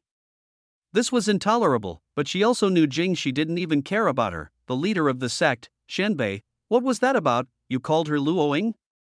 Yi Mo shakily asked. He had been thinking day and night, but he didn't expect to hear the name Luo Ying here. Jing Xian looked strangely at Yi Mo before saying, Luo Ying is Luo Susu, she has changed her name to Luo Ying. Yi Mo shakily asked again, can Qianbei tell me why she changed her name? Because Susu said she always dreamed about herself being called Luo Ying, so she changed her name. Jing Xian looked at Yi Mo and sighed. She shook her head and turned to leave. Yi Mo's head buzzed, however. He was dumbfounded. It was his master indeed. She transmigrated here just like him, but his master could only remember her name and forgot about everything else. Master, I finally found you. Luo Ying, I finally found you. No wonder he felt a sense of familiarity from Luo Susu in the desert. She really was Luo Ying, but why did Susu come so much earlier than him? Or was it perhaps he came here as soon as he was born but only remembered the things after he was traumatized? Or was it due to time and space that he came 20 years later? In that instant, all thoughts of emotions came. Yi Mo had a feeling as though his chest was being burned fire. In the back mountain of serenity in his stone room, a white-clothed woman as though the goddess of eternity sat quietly on a round cushion. There was no movement, her face was so pale that there was not a trace of blood on it. Even so, it still couldn't cover her world-stunning beauty. However, in front of the cushion, there was blood on the stone floor. It was easily discernible that it was her blood. She had stopped cultivating because she knew if she cultivated, she would spit blood. At this moment, she had an empty water bottle in her hands. Her eyes seemed cloudy. In her dreams and consciousness, there was always a figure hovering about. However, when she wanted to see clearly, that figure disappeared. Now that she couldn't cultivate, the figure in her head appeared more frequently. It was as though she had known that person a long time ago. Eventually, that hovering figure stopped, and she discovered it was Yi Mo. After a long while, she breathed comfortably and felt the jade necklace on her chest. The jade was only the size of a pea. She knew that if it weren't for this jade, she would have been tortured to death by this frost room. However, what made her more confused was that she felt Yi Mo's chi on this jade necklace. Was she thinking too much or what? 3 years. She smiled bitterly. She couldn't even last 3 months. If this pea-sized jade disappeared, it would be the time she died. Even her master couldn't last 2 years, how could she last 3? Her mind flashed the moments when Yi Mo was still with her. He pointed at the clear well in the desert and said, "Happy birthday. This is the gift the heavens told me to give you. Do you like it? I like it, I really like it. That's the best present I ever received." "Thank you, Yi Mo." The white-clothed woman mumbled. There was some softness in her eyes.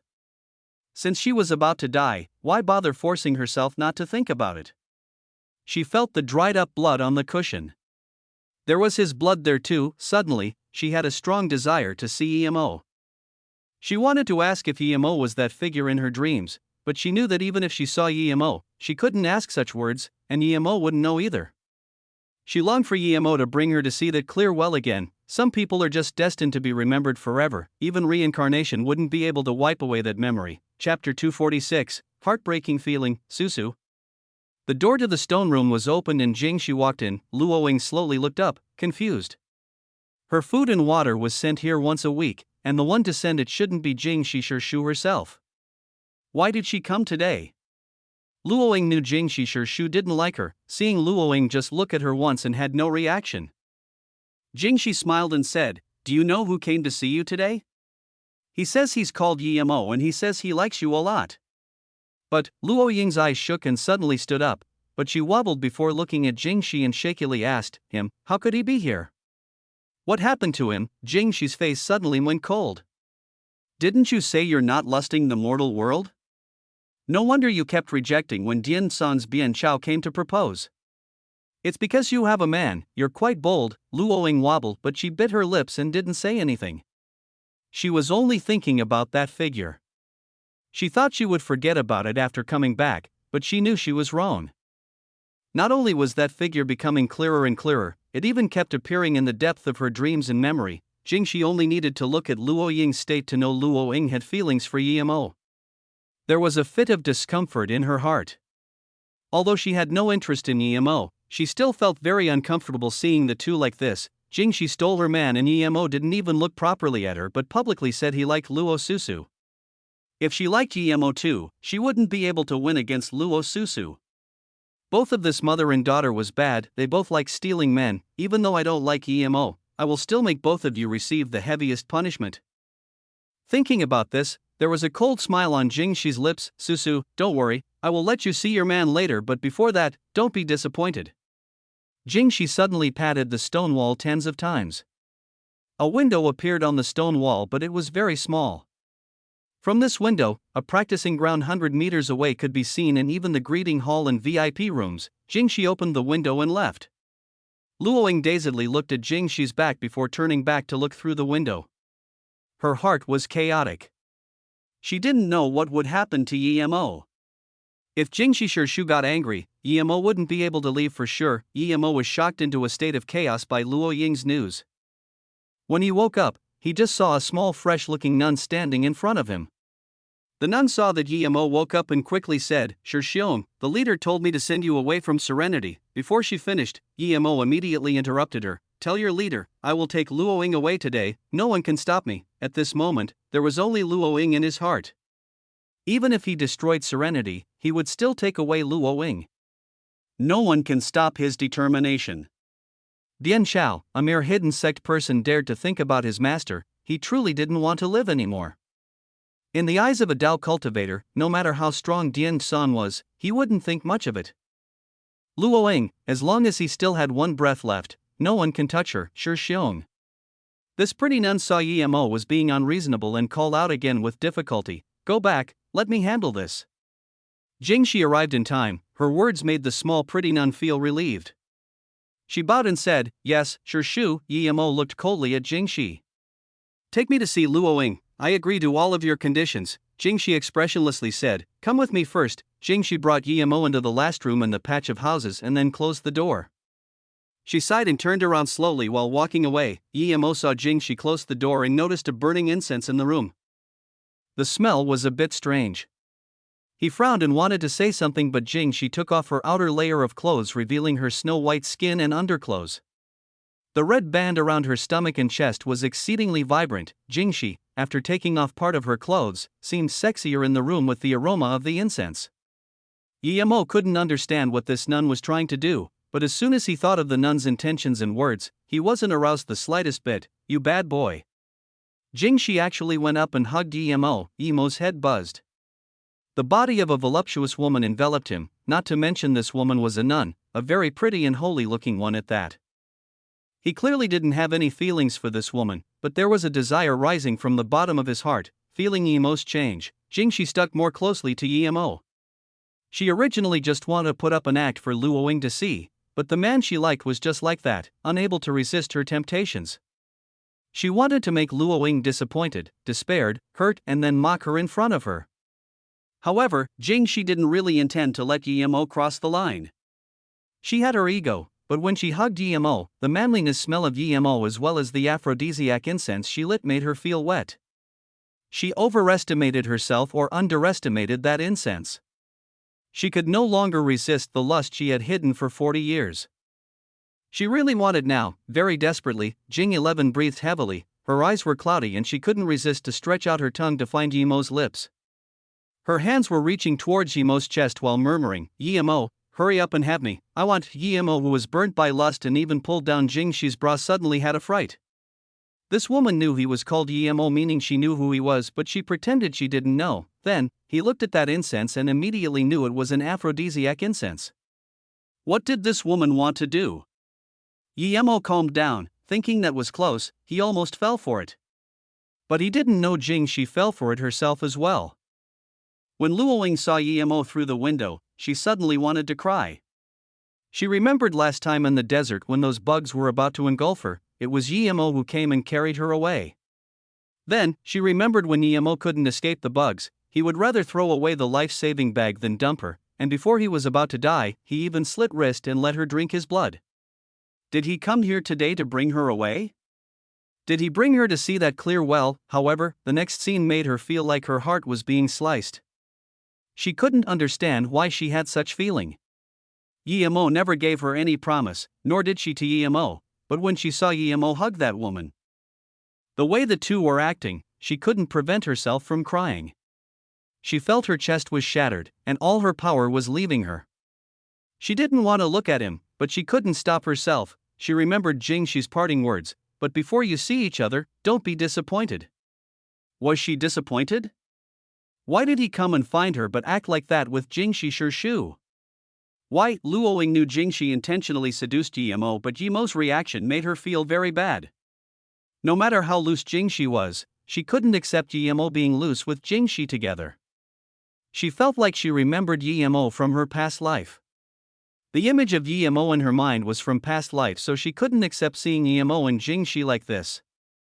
Her heart ached so much, but she couldn't control it. She slowly turned around and finally wasn't able to control it as more tears fell down, sliding past her lips, bringing the blood from her lips down onto the cold stone floor. Chapter 247, Mountains of Swords and Seas of Flames. Yemo calmed down and casually grabbed Jingxi and dumped her on the bamboo mat on the side. "Don't try this with me, tell me where Susu is. I will give you what I need to pay you. I'm not interested in you." Yemo's voice was cold. Jingxi's joy and excitement were suddenly sent to the abyss. Although her skin was still red and the innate desires were still in her heart, that step on her ego made her unable to control herself. Even though the incense affected her, Yemo's unhesitant rejection and coarse actions made her unable to accept it. She almost spat out blood due to anger. "Good, you're very good." Jingxi walked to the corner of the room and stood before the incense. Then, she turned and coldly looked at Yemo as she said, "You will regret it. You want to see Susu in your King dreams." Jingxi was about to go crazy. Although she didn't expect things to develop up to this point, she was no longer rejecting it since it had already unfolded. However, Yemo dumped her like wild grass. If she could take that, she wouldn't be Jingxi. Yemo couldn't even bother to look at this psychopath. He ran his spirit chi and removed all the effects of the incense. He pushed the door and went out. Even if Jingxi didn't tell him, he could still ask Jingxian. He felt that Jingxian was so much easier to talk to than Jingxi. Seeing Yemo turn and leave, Jingxi was so furious she was shaking and her face was green. Her anger had completely suppressed her lust. She originally just wanted to push Yemo away halfway, but it was now her turn to lose face. Other than her Shurjia stealing her man all those years ago, she had never been so furious. This family didn't have a single good thing. Revenge, I want revenge. Jingxian sat at one room and seemed to know Yemo had come. She said to Yemo at the door, "Since you came, come in then." Yemo pushed the door open and entered. He bowed to Jingxian and said, "Jingxian Shenbei, I know you're the leader of Serenity, but I have to take away Susu today. No matter what, I have to take her away. Please allow me." "So, you really like her?" Jingxian didn't look up but sighed and said. Yemo very firmly said, "Yes, I like her a lot, please let me. I can bring out something Qianbei will be happy with. I'm not treating Susu as a thing, but it's just my gratitude for your sect bringing her up." Sigh. After a long silence, Jingxian sighed again and continued, "Luoying. Susu, this child. You were able to pull out from that situation. It could be seen you're no ordinary person. In that case, I will make the decision. Hold up." Suddenly, a voice broke Jingxian's words. Jingxi had dressed up now, and there were 3 middle-aged nuns behind her. Yemo glanced at these few people. These 4 nuns were actually all Earth level. Other than Jingxian, Serenity had so much power. However, since Jingxian knew Jingxi was a bad egg and tried to seduce him, why didn't she do anything about it? Was she just a puppet leader? Jingxi Shermei, what else do you want to say? Although Jingxian's tone was calm, Yemo heard the shakiness in her tone. it was in anger that couldn't be let out. Jingshi calmly said, Leader Shijie, this man is from the mortal world. If he comes and takes away a disciple of our sect, isn't that against the sect rules? If each person comes to take away a disciple of ours, then our sect would be long gone. Jingshi frowned and slowly said, Mei, you're the one who brought him in, and you also said he wants to see Luoying. Why are you saying this now? But Jingshi suddenly angrily said, it was only now that I knew he was a covetous bastard. He tried to harass me. I also saw he was so desperate to see Susu that I let him in to see her. But I didn't know he was like this. I've went against the sect rules, I'm willing to be punished. After Jingshi's words, the three nuns behind her started to look at Yimo with disgusted looks. Obviously, they believed Jingshi's words. Yimo sneered but didn't talk. He looked down on these nuns, thinking they were dumber than idiots. Jingshi's words were full of holes, but they still believed her. However, he knew that Jingxian probably knew he wasn't like that. So he didn't bother to explain. Then, what do you think we should do? Jingxian sighed. She knew Jingshi was bullshitting, but she had no way to help Yimo. Shijie, I think we can let this person see Susu once and kick him away immediately, Jingshi unexpectedly said. Yimo also dazed. He didn't expect Jingshi to let him see Luoying. As long as he saw Luoying, he would take her away for sure. Did she remember his deal with her? Jingxian was also surprised. She was prepared to persuade Yimo to leave, but she didn't expect Jingshi to agree. What was she thinking? Suddenly, Jingxian's face changed as though knowing what Jingshi wanted to do. As expected, Jingshi slowly said, of course, someone who isn't from the hidden sects won't be able to see our disciples so easily. According to the rules, he needs to go on the Blade Mountain and Sea of Fire. Jingxian immediately frowned.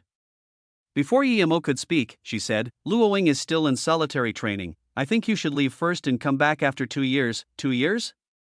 Yimo dazed. Jingshi had a cold smile. Of course, if you don't want to see Luoying, please leave. She knew Yimo wouldn't reject it. Yimo looked coldly at Jingshi. Of course, he knew what this woman was thinking, so he said, in that case, take me there. But I forgot to tell you, Jingshi, for a woman like you, even if you use aphrodisiacs, I wouldn't be interested in you. I wouldn't waste my virginity on you. Since he already offended her, he might as well do more. If this wasn't serenity with numerous Earth-level masters surrounding him, he would have started a carnage already. Jingshi was a complete psychopath. Hearing this, Jingshi's face immediately became green. Luoying saw Yimo and Jingshi and slowly turned around. She really didn't want to see Yimo with another woman like that. Especially if that woman was Jingshi.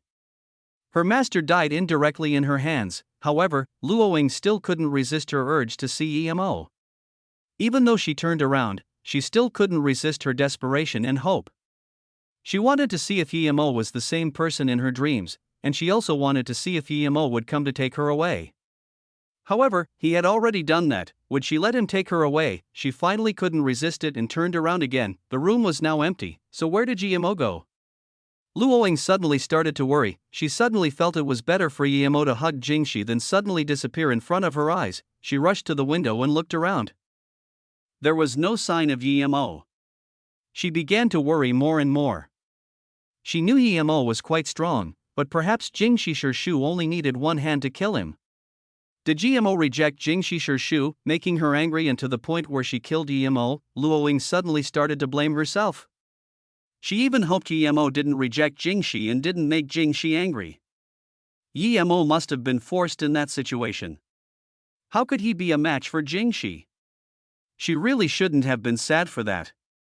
Since he came, he must have been here for her. If he didn't listen to Jingshi Shirshu, how was he going to find her? The more Luoying thought, the more she was worried. Sword Mountain. Luoying finally saw the 70-meter-tall Sword Mountain erected on the training ground. Her face immediately became bloodless. She knew about the sect rules. If the people from the mortal world could find the sect and have some affairs with a disciple, then that person must go up the stone mountain and down the sea of fire. When she saw the Sword Mountain, she had completely understood that it was prepared for Yimo. Other than the stone mountain, there was a scarier sea of fire. Don't! Luoying screamed. But her voice screeched. It just echoed in the stone room. However, no matter how she yelled, her voice just echoed around. After being locked in the frost room for a few months, she found she had become very feeble. If Yemo didn't do something for her before and made that jade necklace, perhaps she wouldn't even be able to scream. From the founding of the sect till now, this happened 3 times in total. However, none of the 3 survived. She also heard the last time was related to her master, but it involved her master's privacy, so she didn't dare to ask specifically. No matter what, she couldn't let Yemo go there. She held to the rim of the window helplessly and remembered when she asked her master, "Master, what is the Sword Mountain and Sea of Fire?" That was the 3rd year she came to Serenity and heard the conversation of her 2 Shurjia, and then she came to ask her master. Luoying remembered clearly that her master's eyes were red as she patted her head. Susu, that's the promise and persistence of a man. If one day a man is willing to go there for you, he's the person you're waiting for. Remember your master's words, you must not let that person really go there for you. If he really did it, he would only be able to do it once for you. There won't be anything after. You must stop him no matter what, remember this. You're still young, you don't understand now. She clearly remembered that her master started crying after that. Chapter 248, I came late, I need to stop him, I must stop him. These words buzzed in Luo Ying's mind. She suddenly realized that she couldn't even scream anymore. She couldn't stop him, and she could only look at the tall Sword Mountain with despair. Although he didn't know what the Sword Mountain and Sea of Fire was, Yemo wasn't afraid of it at all. He was a cultivator. If he was scared of merely that, then he might as well not cultivate. Yemo followed Jingxi and company to the training grounds. He saw from afar those tall Sword Mountains. It was double-edged. Yemo frowned. This height wasn't a challenge for him at all. He could stand at the top with wind control shoe. Suddenly, Yemo stopped as he felt pain in his heart. He looked around and felt as though something he cared about was nearby. He subconsciously scanned out his spirit sense but didn't see anything. What? Are you afraid? If you're afraid, then leave.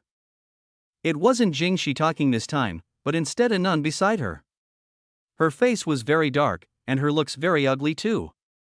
Yemo wondered if this woman was the ugliest one in the sect. He couldn't be bothered to pay attention to this woman. Since she was with Jingxi, it meant they were together. There were 30 or so nuns around the Sword Mountain.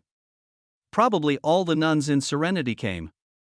Yemo looked up at the Sword Mountain, which was like a huge tower with a triangular spear shape. There were very thin silvery white blades on the mountain. The blades faced up with 3 blades each row. There was a row every 30 centimeters. One could imagine that normal people wouldn't even be able to stand up there. Yemo frowned. This stone mountain was very easy for him. He only needed to tap on one of the blades to reach the top, but for others, it definitely wouldn't be so easy. But then, he thought, his way wasn't so easy either. Other than him, who could us wind control shoe to fly up nearly 100 meters? Jingxian frowned and said, Shermei, why is it so tall? Isn't it usually around 20 meters? Yemo heard this and knew Jingxi, this psychopath, played tricks on him. Jingxi, however, slowly said, Shurjia, the height is set according to how talented our disciple is.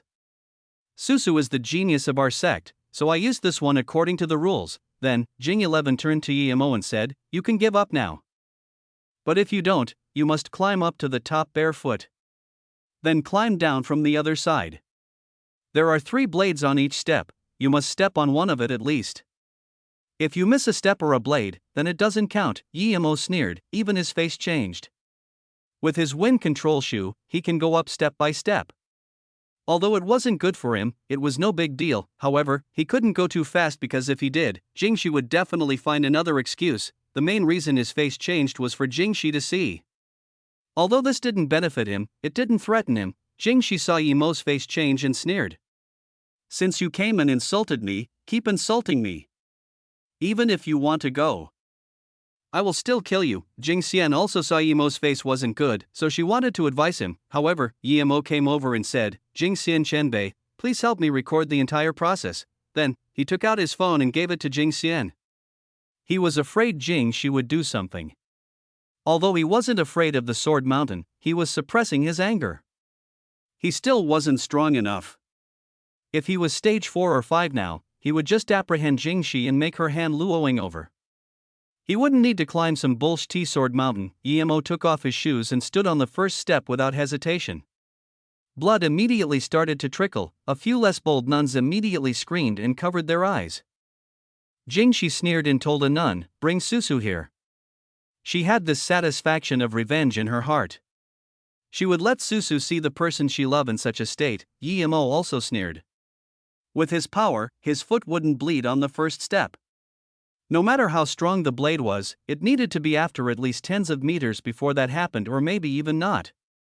Although this was the first time for him, he could still handle it. The reason he made his foot bleed on the first step was because his spirit sense sensed there were more traps in the Sword Mountain. If he appeared unscathed, Jingxi would definitely activate something. This Jingxi knew his Qinggong was strong. Even if Jingxi tried playing tricks in the middle, he wouldn't be afraid, but he was afraid this woman would find some strange reason for him not to be able to see Luoying. While Luoying was lost and worried, someone actually opened the door and took her to the training grounds. She didn't even think and rushed out.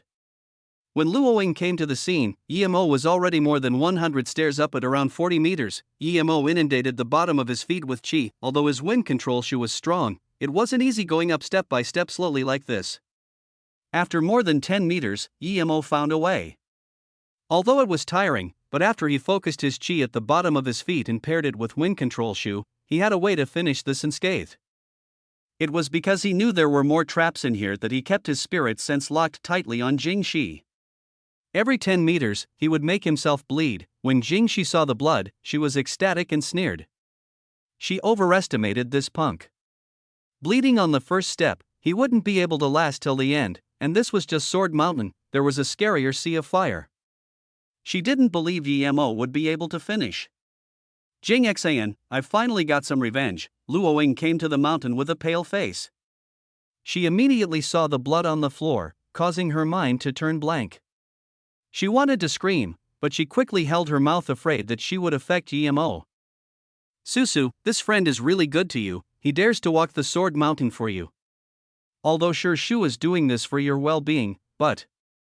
Jingxi saw Susu come and said expressionlessly, "Sure Shu, please let Yimo come down, I beg you." Before she finished, she was stunned as a large splash of blood fell down. Yimo's spirit sense was on Jingxi and didn't expect Luoying to suddenly appear. Luoying was so weak and skinny, even her face was bloodlessly pale. Under such pain and desperation, the qi under his foot dispersed, and the sharp blades immediately cut into his feet deeply. Yimo immediately knew the situation wasn't good. He gathered his focus. He wanted to kill Jingxi now for torturing Luoying like this. However, he knew now wasn't the time to kill this old nun because she was stronger than him. Arg. Seeing so much blood splash, Luoying couldn't control her worry anymore. Tears covered her face as she kneeled down in front of Jingxian. "Leader Bo, please let Yimo go, I beg you." Susu was willing to walk it for him. Luoying's heart was burning with desperation. She knew it was hopeless to beg Jingxi, so she could only kneel in front of Jingxian to beg. Jingxian sighed. She wanted to pull Luoying up, but Luoying held Jingxian's leg tightly as she cried, "Jingxi sure may."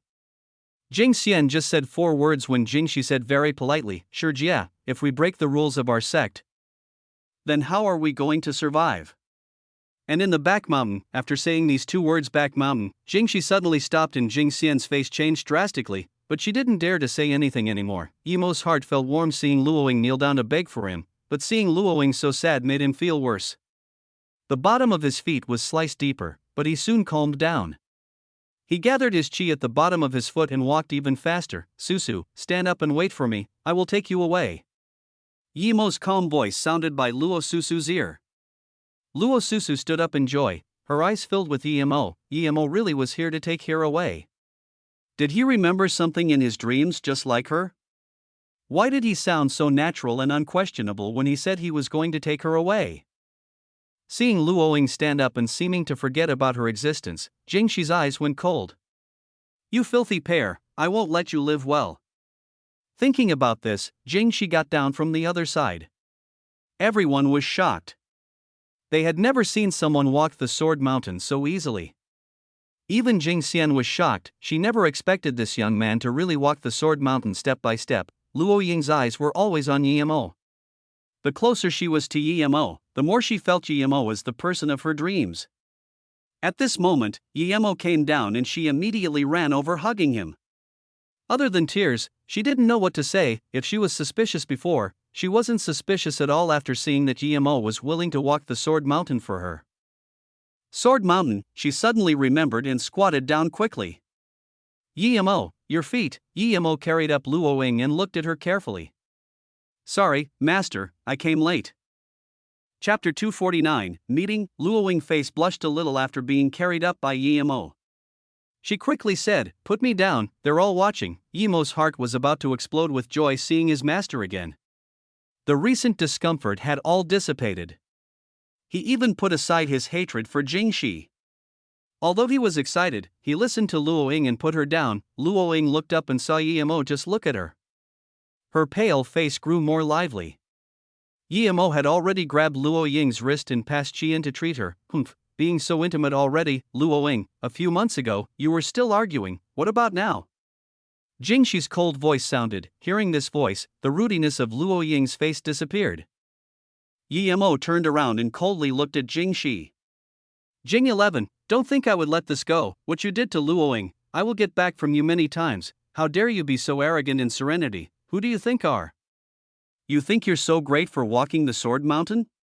If you dare to offend our serenity, we will make you remain here forever. The black-faced nun immediately yelled. Then she looked at Jingxi. If Jingxi gave the order, perhaps she would immediately go up and attack Yimo. Luoying quickly covered Yimo's face and bowed.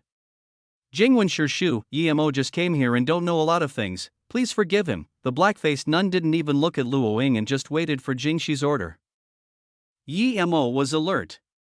If Jingxi was going to attack him and Susu, he would immediately use tens of fireball charms and then take Susu to run. What everyone didn't expect was how Jingxi's face kept changing before eventually smiling and saying, since Susu begged for forgiveness, I won't care about it this time. There's still the Sea of Fire. If you can pass that, you can even take Susu away, much less see her. But it's late today. Susu, take Yimo to rest, continue tomorrow. Then, Jingxi turned and left. Not only was Yimo stunned, but so was everyone else. This wasn't like Jingxi. How could she be so easy to talk to? After a while, Susu reacted and quickly said, Thank you Jingxi Shu. Watching Jingxi walk away, Jing Xian frowned and wanted to say something but eventually didn't. Soon, there was only Yimo and Luoying at the big training ground. Yimo was becoming more and more confused. This wasn't like Jingxi at all, but as long as Luoying was by his side, it was fine. Regardless of what tricks Jingxi tried to play, he wouldn't be afraid. Why did you come here? Didn't I tell you not to come? After everyone had left, Luoying then remembered why Yimo was here and became worried. Yimo smiled. Susu, I came to find you, but I feel there's something wrong with your Jingxi Shu. She has no reason to let us go. She said not to go the Sea of Flames today. I suspect. Oh, by the way, let me see your feet. Yimo's words reminded her. Yimo's feet was still hurt. She quickly bent over and looked at Yimo's feet. Yimo pulled Luoying up again. My feet are fine. Let's go to the place you live. Where were you before? How come I couldn't find you? Luoying pointed at a peak more than 100 meters away. I've been living in the frost room there.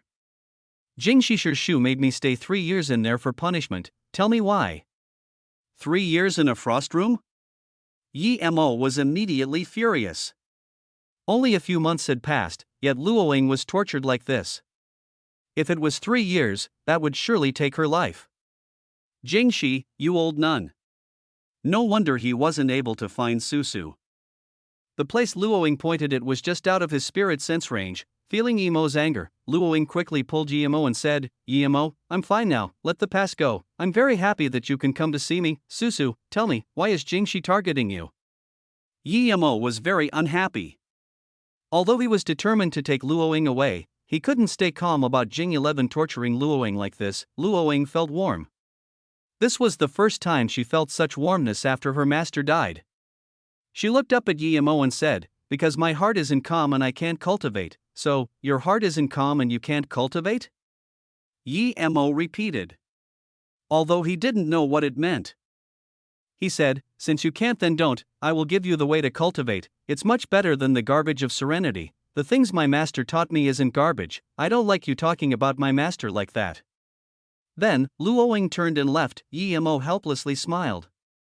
He knew his words were a bit over the top, so he chased and awkwardly said, "Okay, my bad, but I have a way for you to cultivate." Luoying didn't say anything and just walked into one room at the furthest. Yimo awkwardly stood at the door, not knowing whether he should go in or not. "What are you standing at the door for? Why aren't you coming in?" Luo Ying's voice sounded. Yimo rejoiced and quickly went in, closing the door on the way. The moment Yimo closed the door, Luo Ying's body shook. Yimo saw it and immediately remembered that Jing Shi didn't seem to arrange a place for him to stay, but he didn't mind it. As long as he was with his master, it was fine. Luo Ying walked to the corner of the room and lit an incense. Yimo looked and quickly said, "Susu, you can't light that incense." Luo Ying looked strangely at Yimo. "This is serene incense, it can calm you down. We disciples of serenity would all use this incense to clear our mind. Why can't I light it?" Yimo awkwardly opened his mouth. He didn't expect the aphrodisiac incense to look the same as the serene incense. He couldn't help but look down on himself. How could Luo Ying be the same type of person as Jing Shi? Because it was a bit awkward, he could only say, "Master, your state is very bad, let me treat you." Luo Ying looked at Yimo in bewilderment. "Why do you call me master? You called me that just then, why did you say it again, huh?" Yimo looked hesitantly at Luo Ying. He realized that Luo Ying didn't remember anything except for her name, or perhaps there was a hazy image of him in her brain, that's why she treated him differently. But how was he going to explain this to her? This explanation would be too bizarre. "How about I treat you first, then I'll tell you later?" Yimo played it off. Luo Ying nodded, but for some reason her face blushed a little. Yimo looked at the incense. It smelled very similar to the aphrodisiac incense, but it didn't seem to be too similar. He was confused. Luo Ying sat on the mat and didn't say anything. She knew Yimo's medical skills were great. That time, he had even saved her in the desert. Yimo nodded and took out a face-preserving pill and passed it to Luo Ying. "Eat this first, then I'll do acupuncture for you." Yimo didn't doubt the face-preserving pill at all and ate it. Soon, she closed her eyes while waiting for Yimo's acupuncture. Luo Ying was just a little weak, and the situation wasn't too serious. Yimo helped her recover the meridians that was damaged by the frost chi soon. And then he used a few clear water shoe to clean away the impurities brought out by the face-preserving pill. In less than an hour, Luo Ying looked at her hands and skin. She couldn't even believe her change. Her skin was white on the surface but red underneath. Her whole body seemed lighter. "This was like last time in the desert, but I seem to feel a lot lighter," Luo Ying casually said. Yimo helped her cleanse her impurities in the desert, and this time with the help of the pill, it was more complete. Luo Ying's face suddenly became more red, making Yimo's heart palpitate fast. A burning sensation rose from the bottom of his heart. He also felt something wasn't right and subconsciously looked at that incense. It was about to be burnt out. Obviously, it was different than the one Jing Shi used, but it seemed a little similar. Yimo felt his desires become stronger and stronger. Was it because he saw Luo Ying? He subconsciously looked at Luo Ying. Her snow-white neck seemed a little red. The faint fresh aroma of a virgin emitting from her shirt made it difficult for him to breathe. His eyes moved to Luo Ying's face and found Luo Ying staring right at him.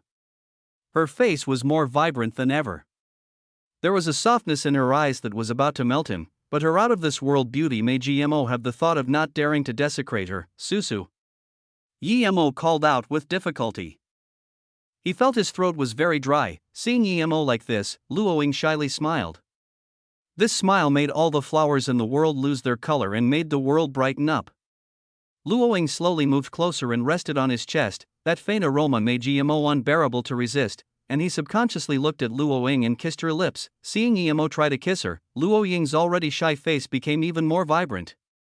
She wanted to move her head away, but there was a desire in her heart as she clumsily kissed Yimo's lips. When Yimo felt that soft and wet sensation, his head buzzed and couldn't control himself anymore. He desperately demanded more while Luo Ying followed up clumsily. The curved moon rose up as a harmonious moonlight shone through the wooden window, falling on Yimo and Luo Ying. It made things extraordinarily calm and placid, as though depicting this love couldn't be stopped even by space and time. Chapter 250, Jing Shi's killing blow. After a long while, Yimo exhaled and parted with Luo Ying's lips. Luo Ying didn't dare to look at Yimo, so she just buried her head in his chest as though those clumsy acts were irrelevant to her. However, her body was still warm and soft and her breathing became faster. Yimo looked at the incense in the corner of the room that had ceased burning. At the same time, he used his qi to remove the effects of the incense in Luo Ying's body. Luo Ying's breathing calmed down, but she held Yimo tighter. Yimo moved her away from his own body too before he smiled, then said, "Susu, I feel the incense you lit up is problematic. It seems to be a type of aphrodisiac." Luo Ying looked up and smiled sweetly. I realized that after. The smell seemed different than the serene incense I used before.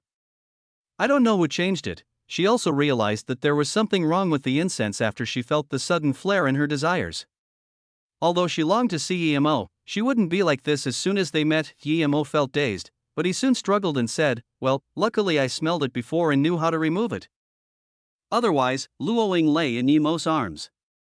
Her soft voice seemed to be coming from the heavens. "It should likely be Jing Shu who changed it. She wants to catch me for not obeying the rules of the sect and kick me out. But I've been wanting to go with you for a long time, so it doesn't matter if she kicks me out, but..." Before Yimo could speak, Luo Ying's pearly white hands touched his lips to stop him from talking. "Don't talk. I was willing. If I didn't want to, even this incense can't change my thinking. Susu, I will leave that for the night we marry." Yimo had this excitement of being accepted and couldn't seem to be himself. Luo Ying agreed softly, and after a while, she said, "Dummy, you always call me master and it's too late to change now.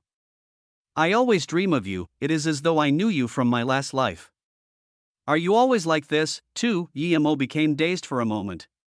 He didn't expect Luo Ying to not only remember his name but also his figure. "Why aren't you talking?" Luo Ying's voice was like the soft clouds. I also remembered you too, you were my master," called Luo Ying.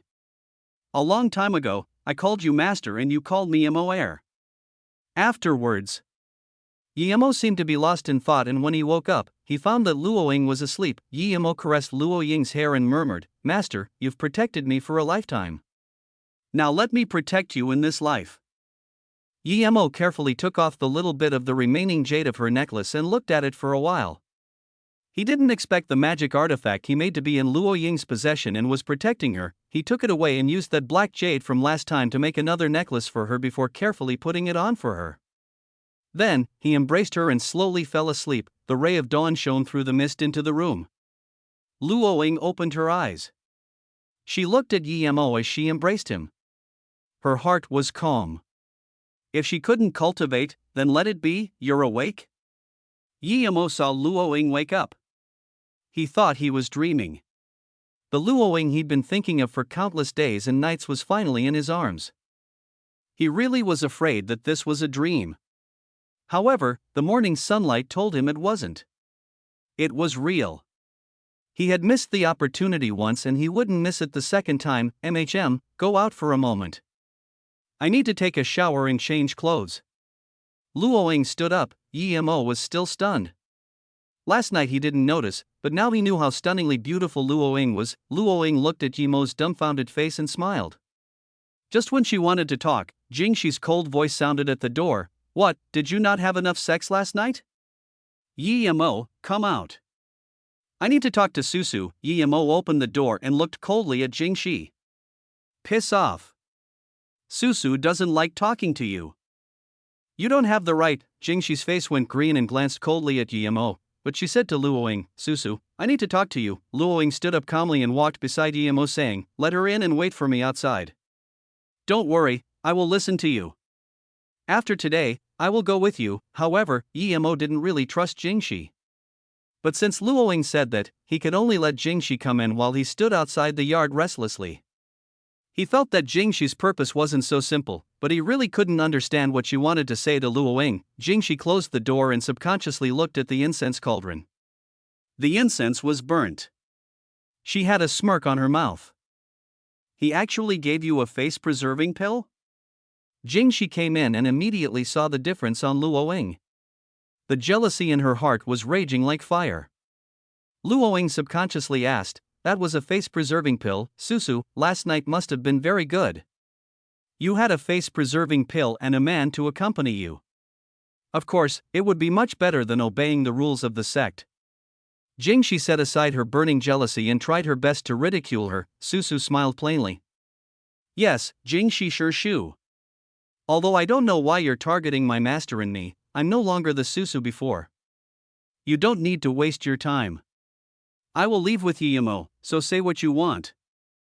Jing Shi's eyes showed a ray of jealousy. Didn't you see what GMO was like to me yesterday? I trust him. If Shu is going to talk about this, there's no need for it. If you don't have anything else to say, I will go find Yimo. Luoying was calm like a windless lake. Jing Shi felt very annoyed.